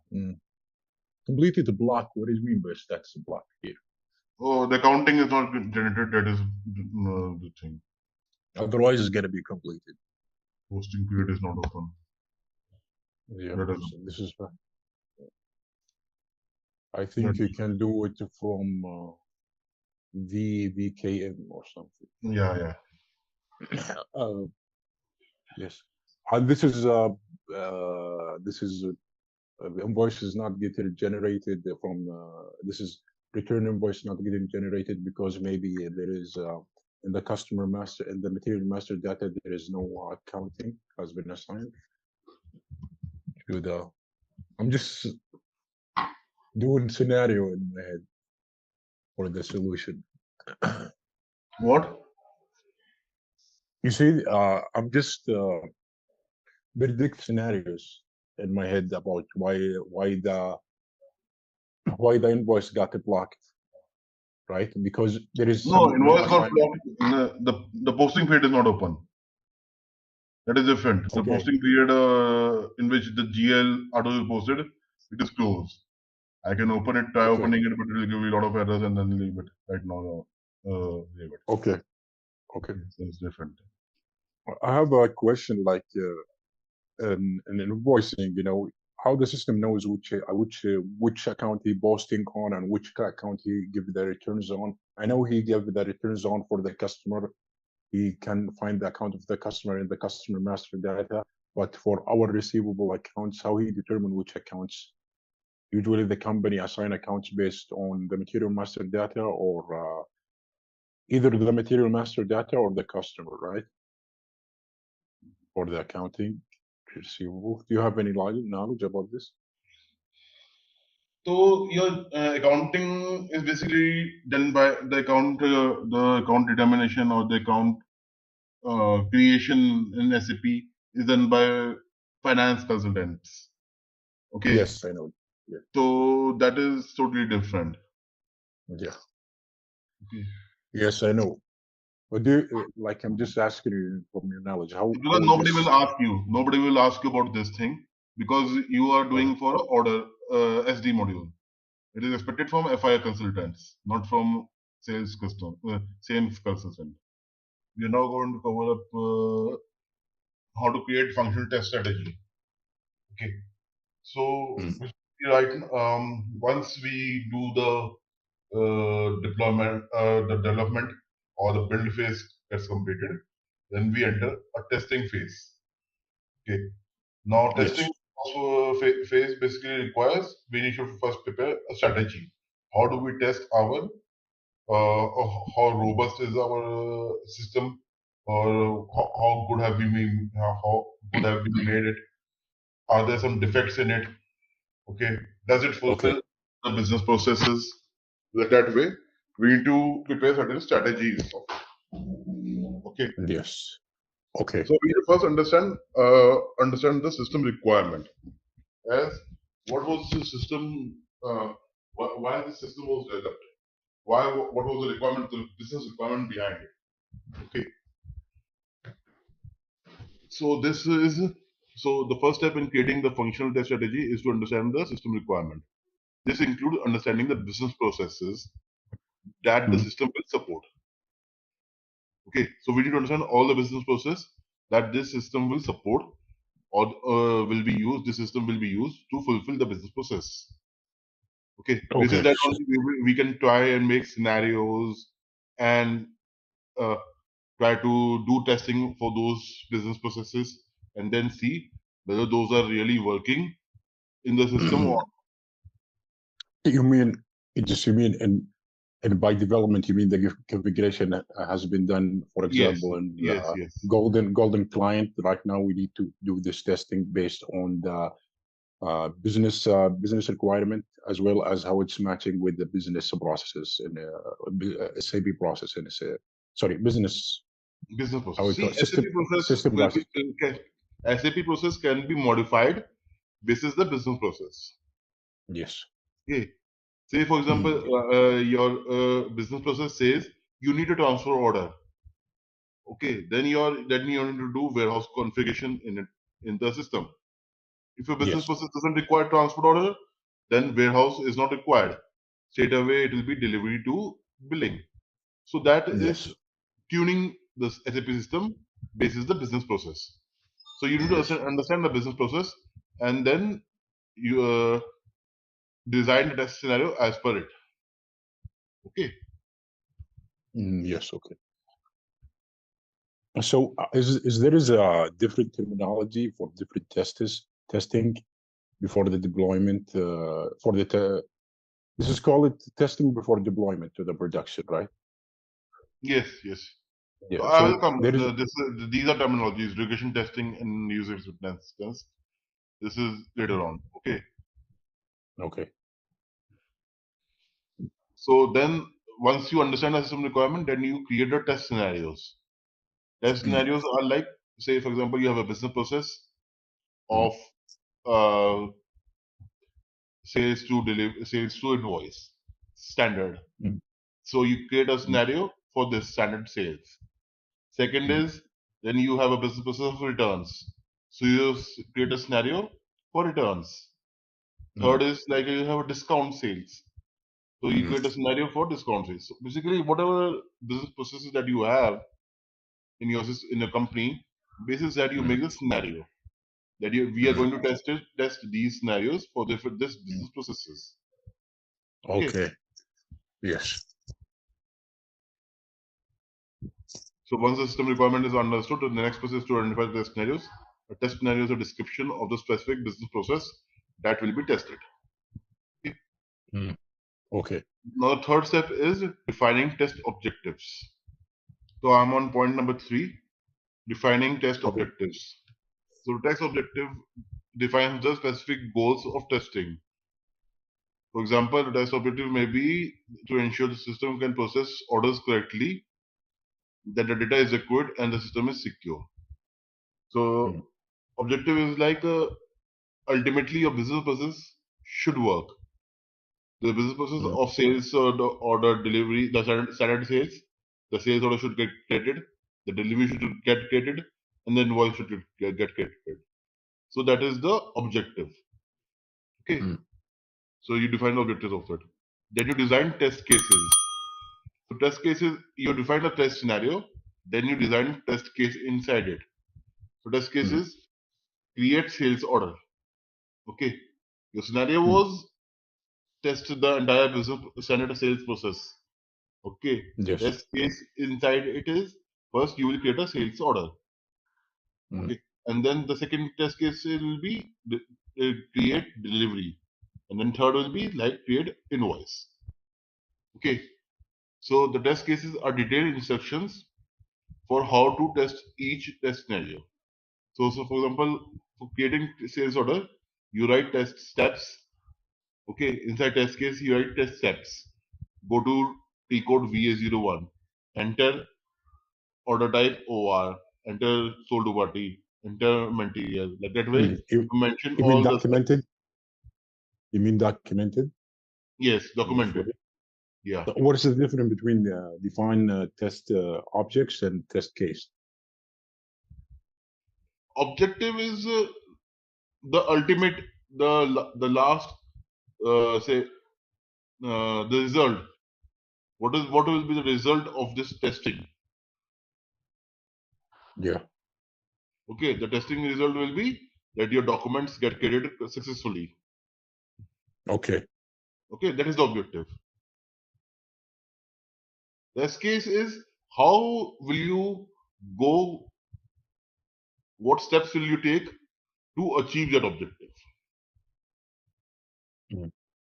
Okay. Okay. Basically, the second one is they just documented. You just documented more what you're gonna do in the test. That's like my understanding. Yes, you're going to document what you are going to do in test case in the test. That is called test case, design test cases. Okay. Okay.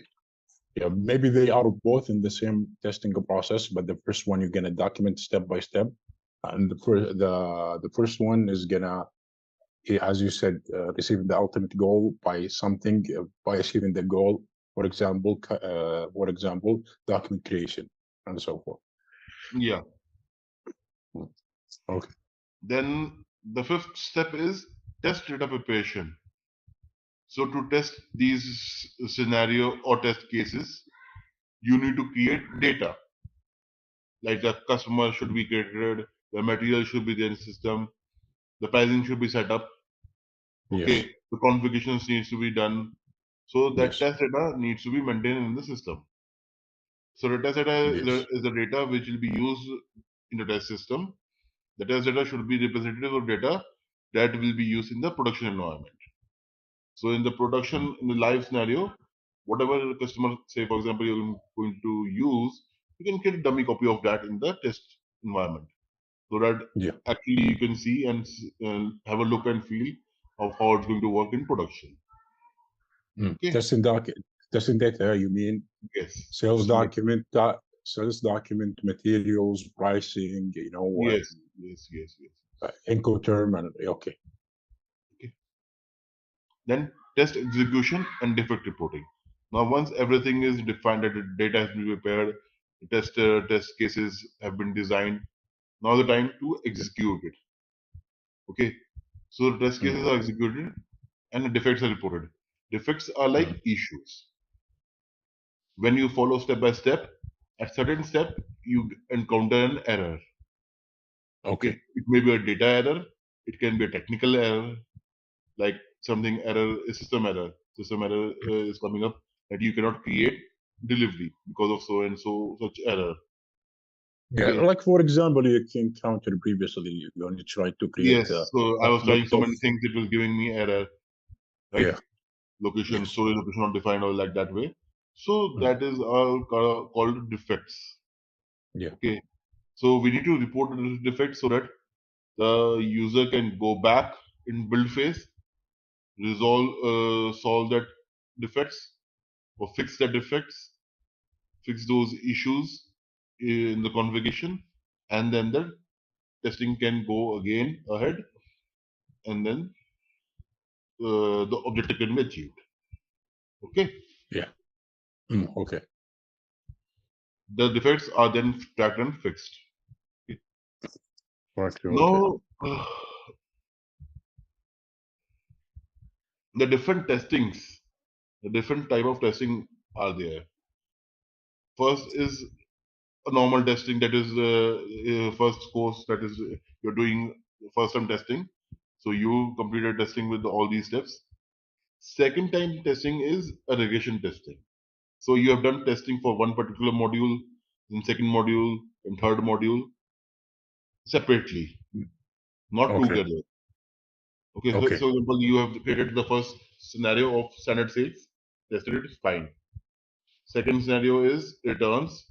You tested it standard return. You just created the returns without referencing this invoice. You created a standalone returns. That right now what we created. So that is also tested and then done. But then you need to test it combined. So you do a regression testing. Okay, so So regression testing, just to clarify, you mean for the first, second, and the fourth testing that we going through is just unit testing? yeah, that is unit testing. It's unit testing. So the first one is just this one regression is testing the progress of all business processes in one module. Yeah, so first is unit testing, then system integration testing. Yeah, system integration testing. You mean the system within the same module and or different modules? Different modules. So you're gonna Integrate test. together. Unit testing is standalone testing. You're testing everything separately. Separate Okay. module. Yeah, all the modules separately. Okay. Okay. System integration testing is when everything is combined together, then you're testing it out. This is usually done by few several consultant together. Yes. Now, there's one thing also called as regression testing. So once you fix the defects have been fixed up, you need to retest it out. You need to retest from the starting again. Okay. To see that the earlier steps are still working or not. So that is called regression testing. So regression testing is the process of retesting the system after changes have been made. This is to ensure that the changes have not introduced any new defects. Yes. So new defects are like earlier something was working, now that has got also broken because of the fix that you have done. So that is why regression testing is required. You start checking from the starting again. Okay. You're gonna start again if there is any defect. You gotta start from identifying test scenario from the beginning of the test. Yes. Okay. No, not the test scenario, but rather the test execution. The test execution phase will start again. Okay. Okay. Okay. The last step in testing is UAT or user acceptance testing. So till here, the testing was done by consultants. Okay, customer is not testing it. You are testing it after getting understanding the business processes and everything, but the customer The end customer still needs to test this on his own. Yes. Okay, that is called UAT. Okay, so the UAT is the process of testing the system with the end users. The end users who is going to ultimately use it, they may have less knowledge of SAP and they don't know much about SAP. So the way they are going to test it out is totally different.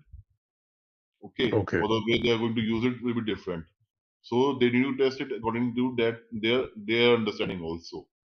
Okay. For example, you said until now, all of the above testing is done by consultants. Yes. All the user acceptance test is done with the end user. End Yes. user mean maybe external sales engineer, internal sales engineer. This is for inquiry and opportunity. Sales engineer creating of, for example, a sales order. This is maybe the user is going to be sales coordinator. Delivery is done by someone from the manufacturer.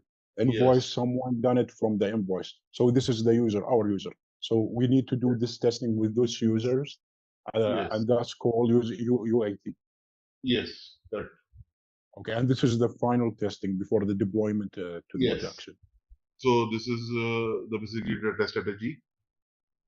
Okay, so test strategy is created. So you have automation, test schedule, and resource planning. Then test development.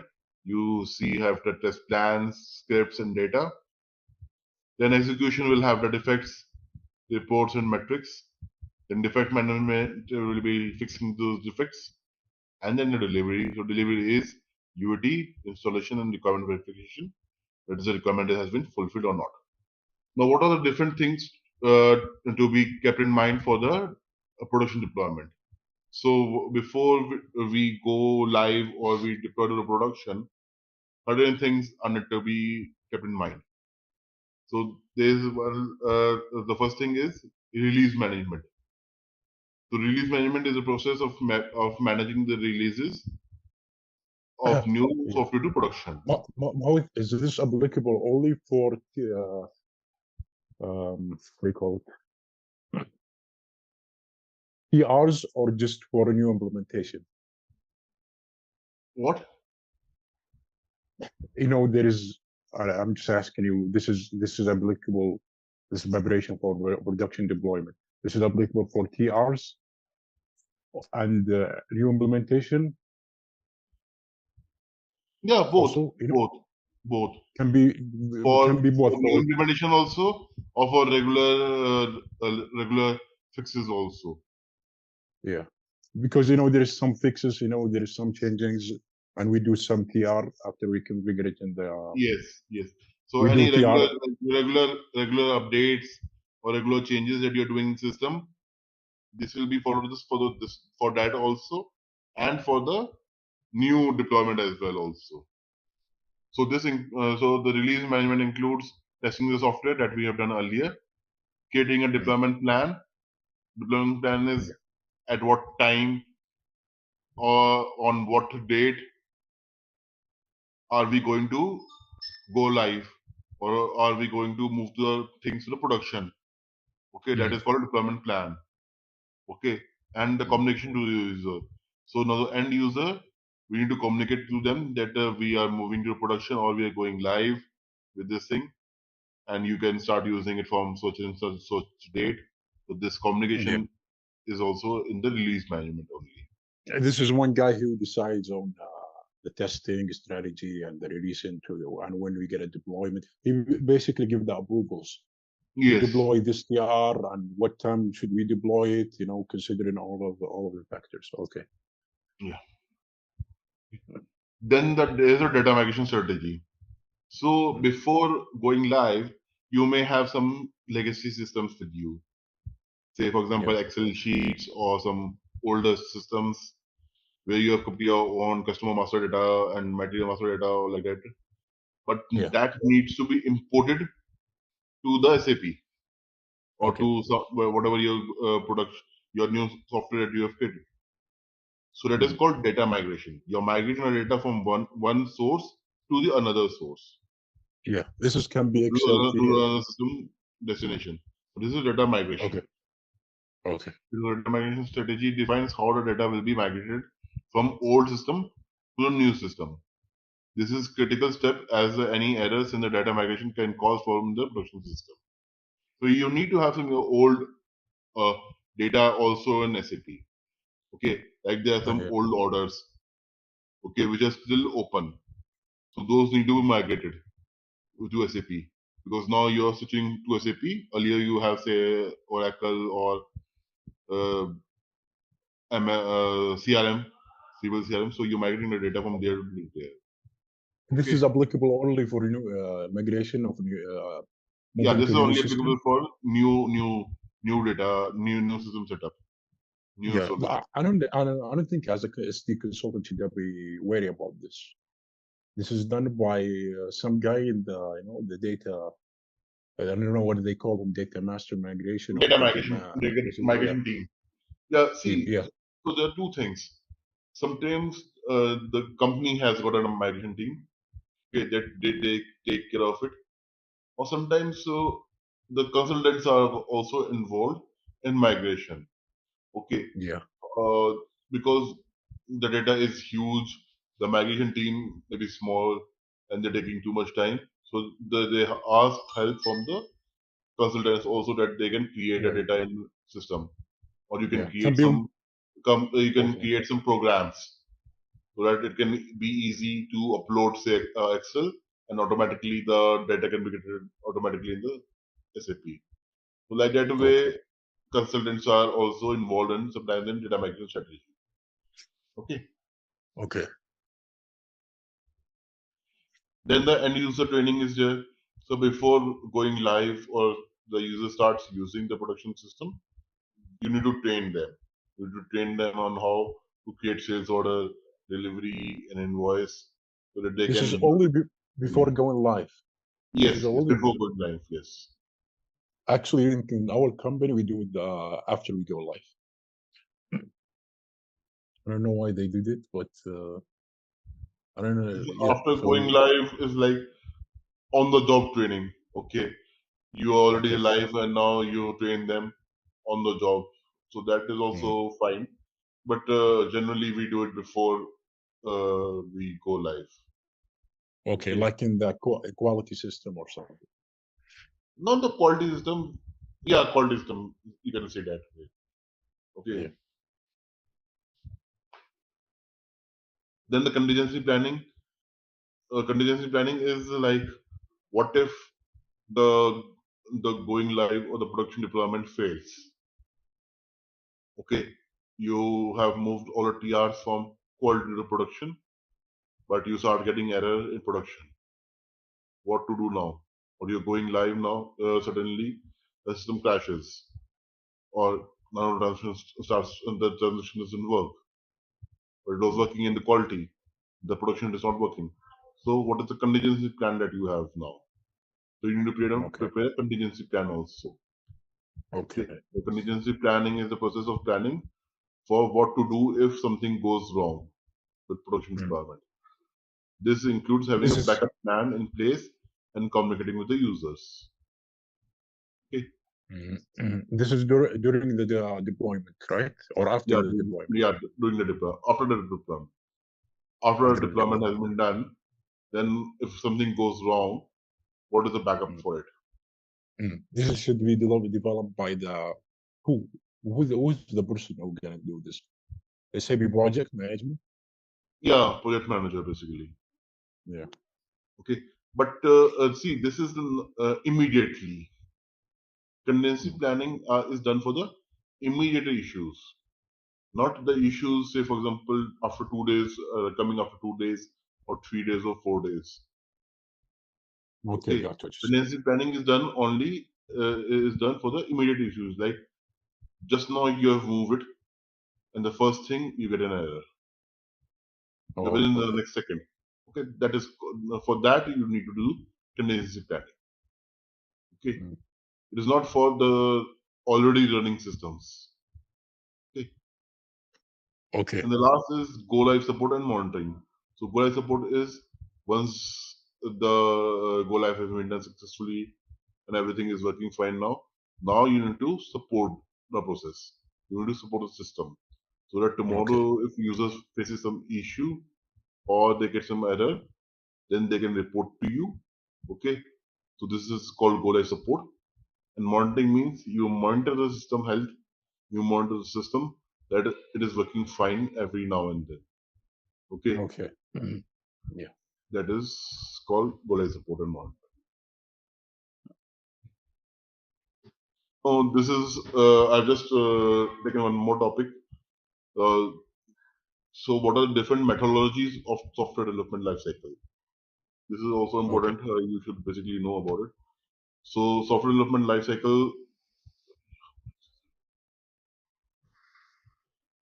it is a process used in IT industry to design and develop and test software. Okay, this is applicable for SAP basically. Yeah, Okay. it ensures that the software is developed in a cost-effective way within planned schedule and the highest quality. Okay.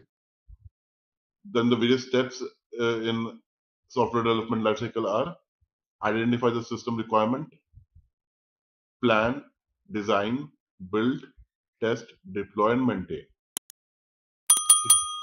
So identify the system requirement is basically define the requirements based on the business input. So business is giving you certain requirements. Basis that you understand the software requirements also. So how the software is going to work. Then you plan the project, including resources, what all people do I need. Okay, what are the skill sets that I need? What is the budget that I have? And the schedule. Schedule is like until for how much time this project will be running. Okay. This is how this is going to be applicable for me. Doing configuration and quality, for example. No. This is like planning before everything starts. Like before the before build the, starts. like before the implementation. Yes, before the Okay. implementation. Yes, before the implementation.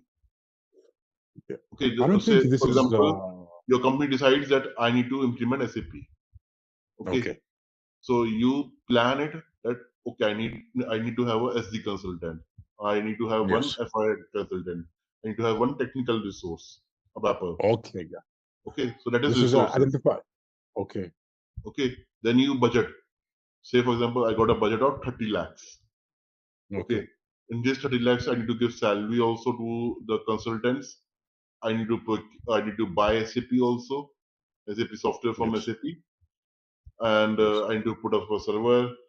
I need to put a janitor. I need to put all these things. So that is the budget that you have. And Okay. schedule is by December I should be live. So that is schedule that you have defined. That I will start from today and end this by December. So this is a schedule that you have prepared. Okay. Okay. Then you prepare design. So you prepare a design that how a business process is going to work. You design a solution, provide a design document as output. You design a solution. Basically, I first need to create document type. Okay, I need to for sales order to be created. Okay, so this is a design that you are making. You need to say you see a flow chart. Okay, that flow chart you need to now make. You need to make design in design phase. You make flow charts that how the data is going to flow. Yeah, like a diagram. Yeah, diagram. Okay. Then you move to the build phase. Build is when you start developing the things. You start doing the configuration inside the system. That is called build phase. Yes. Okay. Testing is like testing the what you have created in the build phase. Like we did, Yes. like we studied in the previous BBT. Yes. Yeah. Then we deployed. Then we move to the things to the production. That is called deployment. And then maintenance support. So go live and support. You later on once it's deployment will be done. Then you maintain it. You put up regular fixes. You upgrade it. That is called maintenance. So that is all maintenance. Now the different methodologies for this thing for software development lifecycle. One is called waterfall. So have you seen a waterfall in various places in mountains? The same way it is also there. So it goes Yeah. from step 1, 2, 3. So there are steps. So this it follows stepwise Yeah. processes. So Yeah. we see this is nothing but a waterfall model. So this is Yeah. step 1, step But 2, then step yeah. 3, 4, 5, 6, 7. So this But is what. most of the company right now, they don't use waterfall. They use agile. Is the new trend right now. Yes. Even So there agile is is now no. old. Even agile is now old. We have Okay. DevOps. Okay. Okay. Agile was there till some time back. I would say rather till last year, agile was more prominent. Okay. But Yeah. now it's all DevOps. Okay. Okay. Okay. And it's using the same system development lifecycle, right? From planning, design, Yes, yes, yes, yes. testing. Yeah. Okay, but say in agile, you carry certain processes together. Yeah. Okay. The same point, but different process. No, no, the processes are done together. You know, if Okay. we go Say for back to the example, step. you here in build, test, and deploy, you're doing complete build together, then testing completely, and then deployment. Yeah. In agile, Each. you are like building small thing, testing that thing, and then doing deploy. Then again, you start build, you test it out, and then deploy. So it's like smaller chunks. You break down the bigger piece into smaller pieces, and then Yeah. you deploy the smaller pieces so that it becomes quickly. Yeah. Okay, so that But is called agile. it's follow the same sequence. So waterfall is the oldest and the most straightforward SDLC methodology. A phase Mm. starts only after the previous phase is finished. Each stage relies on the information from the previous stage, and each stage Yeah. has got its own mini plan. Advantages Yeah. of waterfall is this methodology is very simple to plan and manage. Yeah. Disadvantage is not suited to accommodate unplanned events or changes. Okay, if Yeah. some in between the business requirement gets changes, okay, or you have forgot one business requirement, Yeah. then you need to go back again to build phase and then do it. Yeah. Okay, so it is difficult to accommodate. So now the new one was agile. So agile is the most popular software development lifecycle methodology, specifically for complex projects. Mm. While agile methodology software is developed in incremental. Okay, you develop Incremental. certain It's thing, you release it out. You develop yeah. something, then release it out. So it's an incremental, rapid Mm. cycles. Yeah. Yeah. Okay, this requires intensive interactions between all business stakeholders and requires business feedback through the development processes. Yes. Can we jump to the DevOps? Yeah. Yeah. Okay. So the DevOps is basically a new thing of Agile. Okay. Yeah. Agile was again only development team was working on to it. Okay, the Yeah. business is different and the consultants are different. But now both when sit together and work together, that Okay. is There called is DevOps. more. There is more communication. Yes. This is what is different because I know waterfall is not agile, is not flexible. Agile it means flexible. DevOps like combine the flexibility with the communication. So this relatively new methodology emerged from the application of agile and lean methodologies to operate Yeah. work and necessity of the collaboration Okay. between development and the operation teams at all stages of Okay. SDLC processes. So Okay. to engage the collaboration between development and the operations team at all the processes. Okay. Okay. Yeah. So that is why the DevOps is a new terminology, new process that is used today. Okay. Okay. In SAP right now. Yeah, yeah. In SAP, how is what is the who's the DevOps? Who is the operations team here in SAP case? So development team is like the consultant team, okay, Yeah. and the operations team is the end user, Okay. okay. So right now Okay. so you see uh, more on-sites going on where consultants are going on-site, sitting together with the business, Okay, Yeah, understanding yes, it and everything, and doing the implementation at their site only, yes, meeting them regularly, yes, so that is called DevOps. Earlier, what used to happen is basically the client used to forget. Okay, I've given the contract to you. I will only check you once. Everything is ready for deployment. yeah, Okay, yes, we will only communicate at that time only at the deployment phase only. yeah, He's not considered at the build phase or at the testing phase that what time is it taking, why is it taking so long. He will not ask you. He's only considered yes, at the deployment phase. But when in yeah, DevOps, he will be giving you inputs between build also if you need some inputs yeah, or in testing. Okay, so that the things get quickly. yes, yes. Okay, So that is the advantage. Acceleration of innovation and development of higher quality and more reliable software. yeah, quality, So the yes, development is of higher quality because you're getting every now and then you're getting inputs from the end user. So the quality of the okay, software increases. Okay, the bugs yes, are less, the defects are yes, less.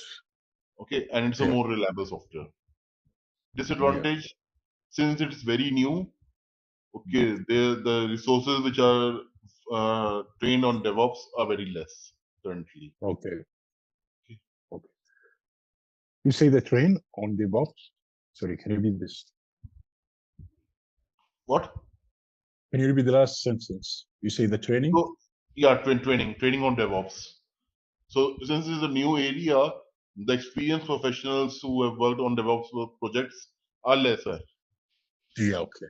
Okay, you can still find like you knew about Agile. Okay, so you Yeah, are more using Agile only, but yeah. DevOps coming Actually, new, you will based not what you be able, you won't know about DevOps. So that is what the actually, resources are scarce.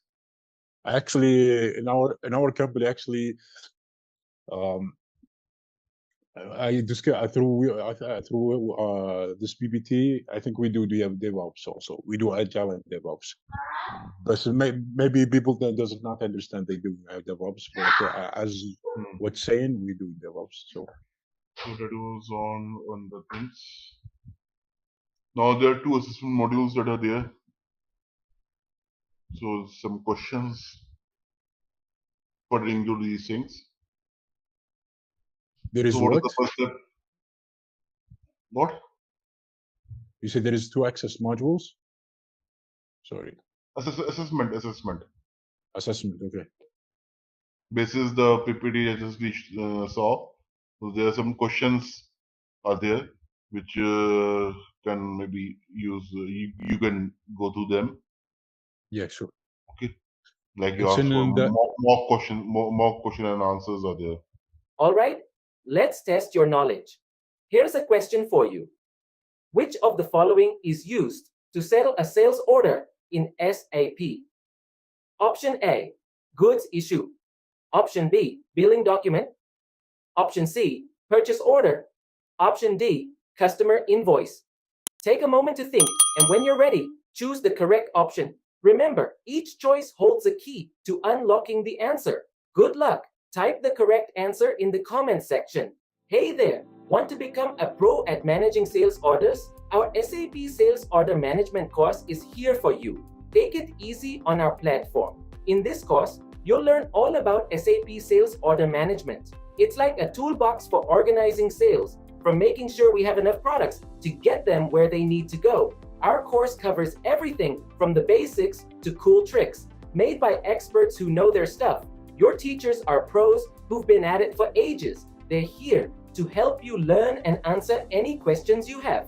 And our students love it. People like you found our course super helpful. Best part? It's affordable. Learn without breaking the bank. Ready to become an SAP Sales Order Management Pro? Sign up now. For more info, visit ZaranTech's website.